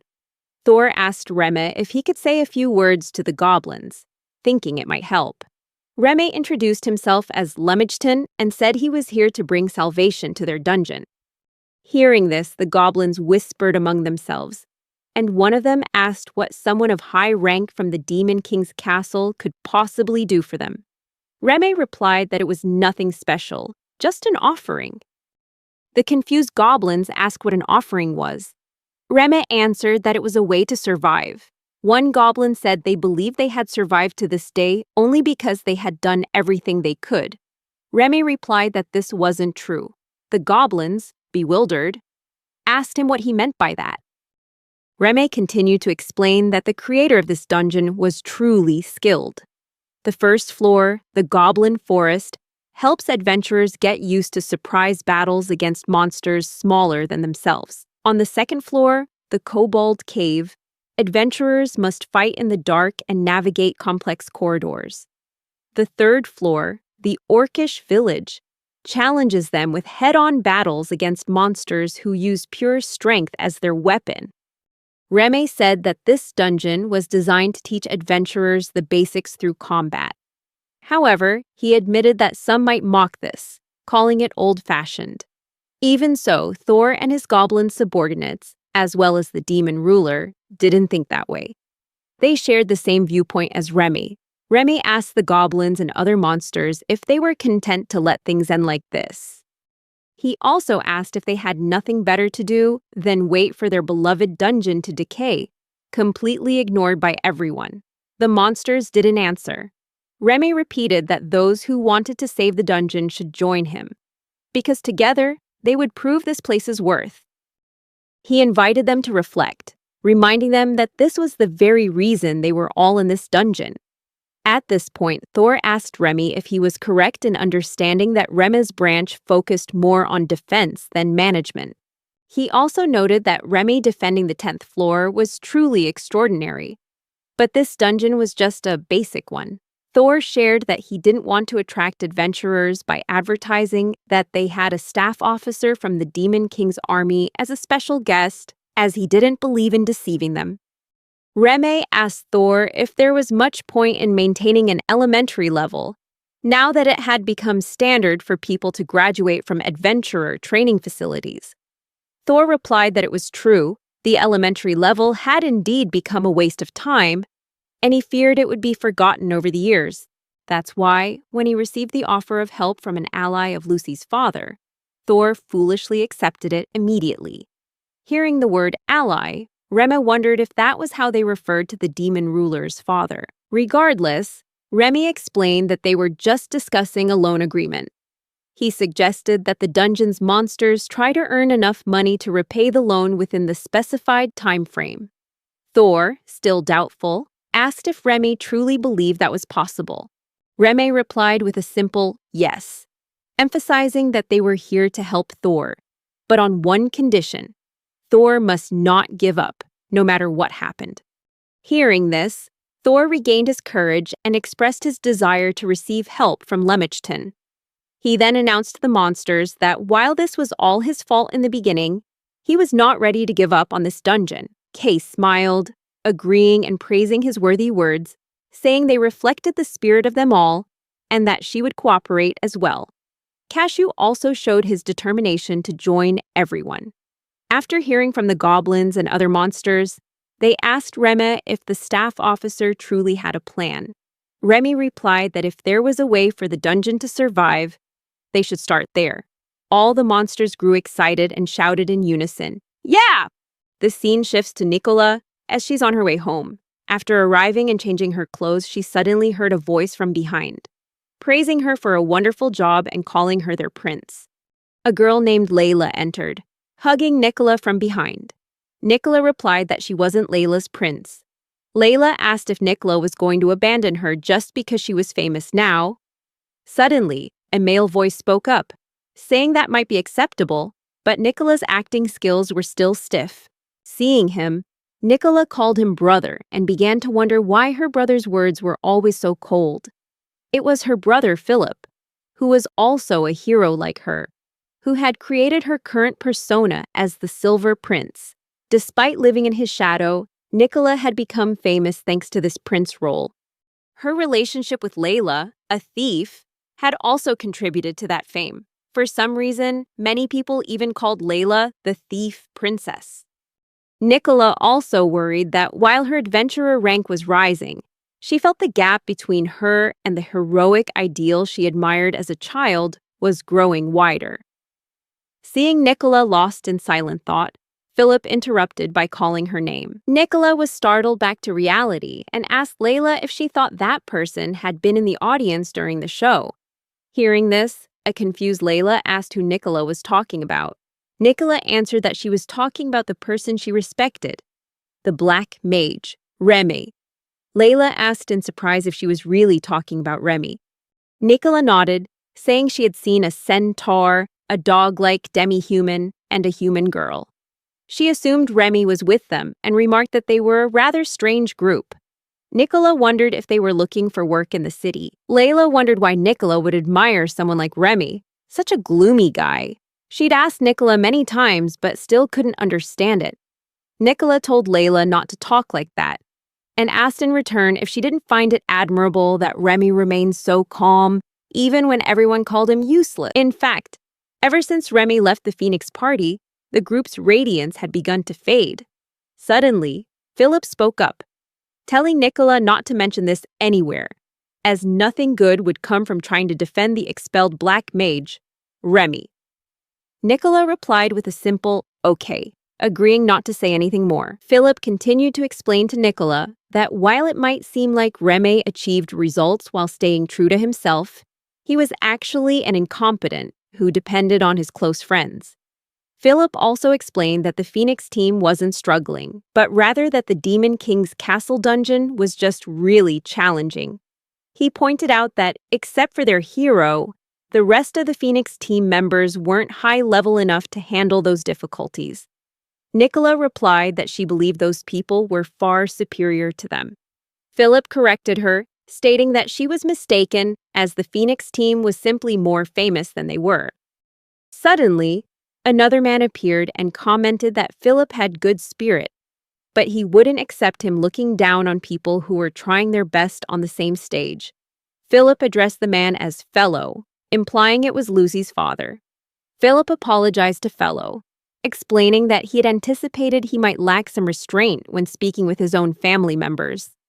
He also added that he always tried to keep his position in mind when making public statements. Fellow replied that their relationship wasn't so close that they could understand what the other was thinking.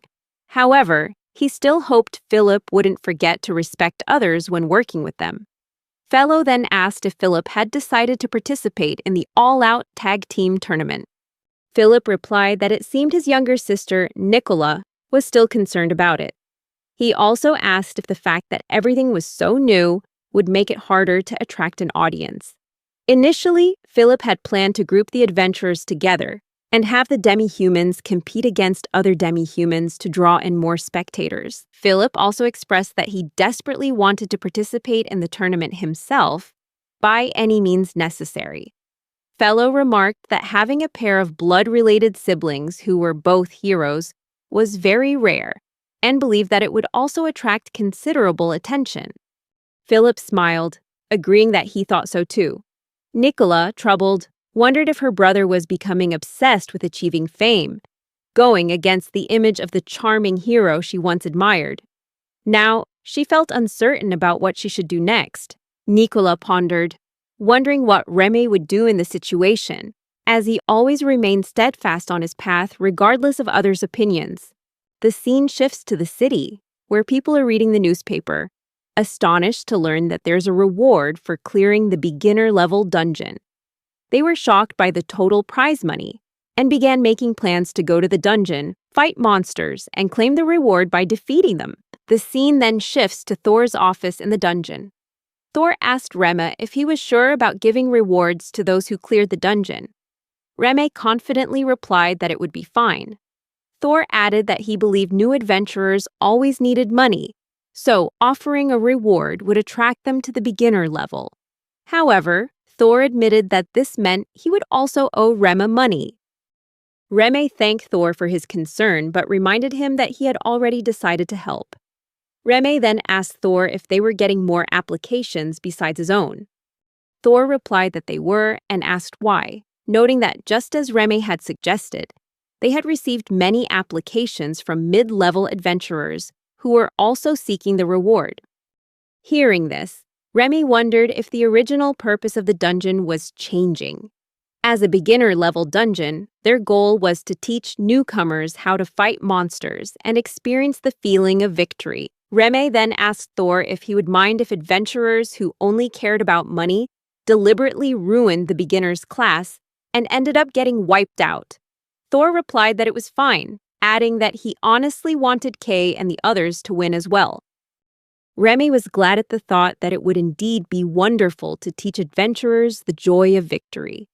However, he also wondered if it was fair to make the monsters live in a state of constant defeat. Remy shared that everyone understood the concept behind the dungeon, but Thor felt that he also wanted his beloved subordinates to experience the feeling of victory. When Thor's subordinates had spoken to him earlier, they had shared the same sentiment. Therefore, Reme suggested that in that case, they should just let them win. Thor replied tensely that he was right. And then he was amazed as he realized just how clever Reme was. The scene changes to a few days later, when the project had progressed well. However, it seemed that everyone was feeling tense. On this day, the world's 99th ranked adventurer team, Nicola's group, had arrived to raid the dungeon. Their group consisted of Nicola, the heroine of the Silver Snow Mountains, who possessed a spirit technique allowing her to control silver after making a pact with an earth attribute spirit. Mark, a talented knight with a gift for using white magic. Philip, the hero adamantine, who also made a pact with an earth attribute spirit and was in charge of the vanguard. Layla, a stealth expert whose strength was her agility. Rory, a sprite mage who used magic by gathering mana from her surroundings, ensuring she would never run out of mana in places like dungeons. Upon entering the dungeon, Philip called out to Mark. Mark replied that he understood and used his white magic to erect a defensive shield. Layla confidently said that no matter how many goblins attacked, they'd be a piece of cake thanks to Mark's defensive magic. Rory strangely agreed with Layla, saying the goblins were nothing compared to her. Layla, confused, asked why that sounded so weird. Ruri replied that she meant exactly what she said, but added a jab at Layla. Layla shouted, asking what Ruri was talking about, then started chasing her, saying she would tie Ruri up with her bare hands so the cameras couldn't film her. Ruri flew up, challenging Layla to try and catch her if she thought she could. Philip was annoyed by their childishness, telling them not to let their guard down. As he had predicted, the dungeon would have monsters of all levels. Suddenly, a volley of arrows flew toward Philip, injuring him. However, as soon as he recognized the threat, Philip used his power to create a shield, causing all the arrows to shatter and fall to the ground. The goblins were stunned by the display. Philip asked the goblins if they knew who he was, emphasizing that he was the hero Adamantine. Seeing this, Remy explained that the technique Philip used was a type of reinforcement spirit technique, which looked simple but was incredibly effective. Philip, with the title Adamantine, was the protector of the Silver Snow Mountains. Philip also cultivated an image as a brother protecting his younger sister, and his superior defensive abilities were very popular with the audience. After the goblins attacked Nicola's group with their claws, Nicola and the others counterattacked, confident they could easily defeat the goblins. However, the goblins fought with surprising skill and refined movements. Seeing this, Nicola praised them, impressed by their fighting ability. Ruri noted that some of the goblins were using wands, indicating they might be using white or black magic. She reminded everyone to be careful and noted that if this was the beginner level, they could still handle it. Ruri noticed everyone was struggling in the fight, so she hesitated on whether to use fire or water magic, but ultimately decided to use wind. She unleashed a powerful gust of wind, injuring all the goblins and knocking them to the ground. However, to their surprise, the goblins quickly got back up, despite Ruri's powerful attack. Ruri grew tense, wondering how the goblins could withstand her magic. Remy reflected and realized that compared to Furcus's harsh training sessions, Ruri's attack was nothing. Furcus's training was far more severe. The goblins screamed, taunting that these enemies were even slower than the Furcus blade. They even sneered about the results of the large sum of money invested in their training.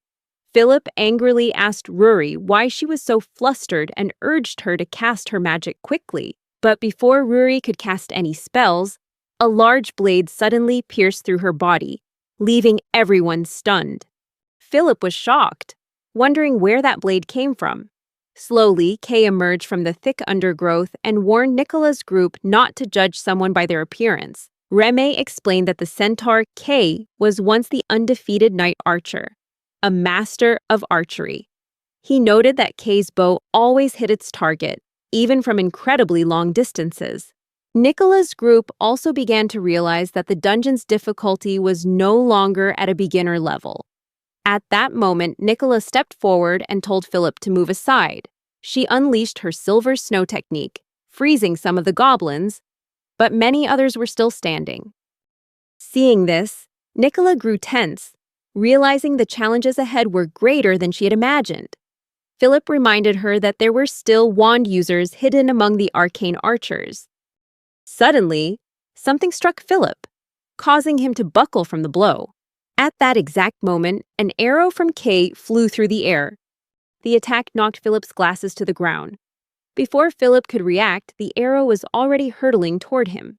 When Nicola turned to look, she was horrified to see Philip had fallen, with an arrow pierced straight through his eye. Nicola was stunned, not knowing what had happened or what to do next. Kay asked coldly if it seemed like Philip's eye was beyond saving. Nicola grew tense as she faced the hordes of enemies before her. The sheer number of opponents was overwhelming, and she couldn't predict how many more enemies awaited her on just the first floor of the dungeon. Could Nicola defeat them all, including Kay? And if the dungeon started to fall, would Rema intervene? If Nicola realized Rema was the one behind everything, would she ever want to see him again?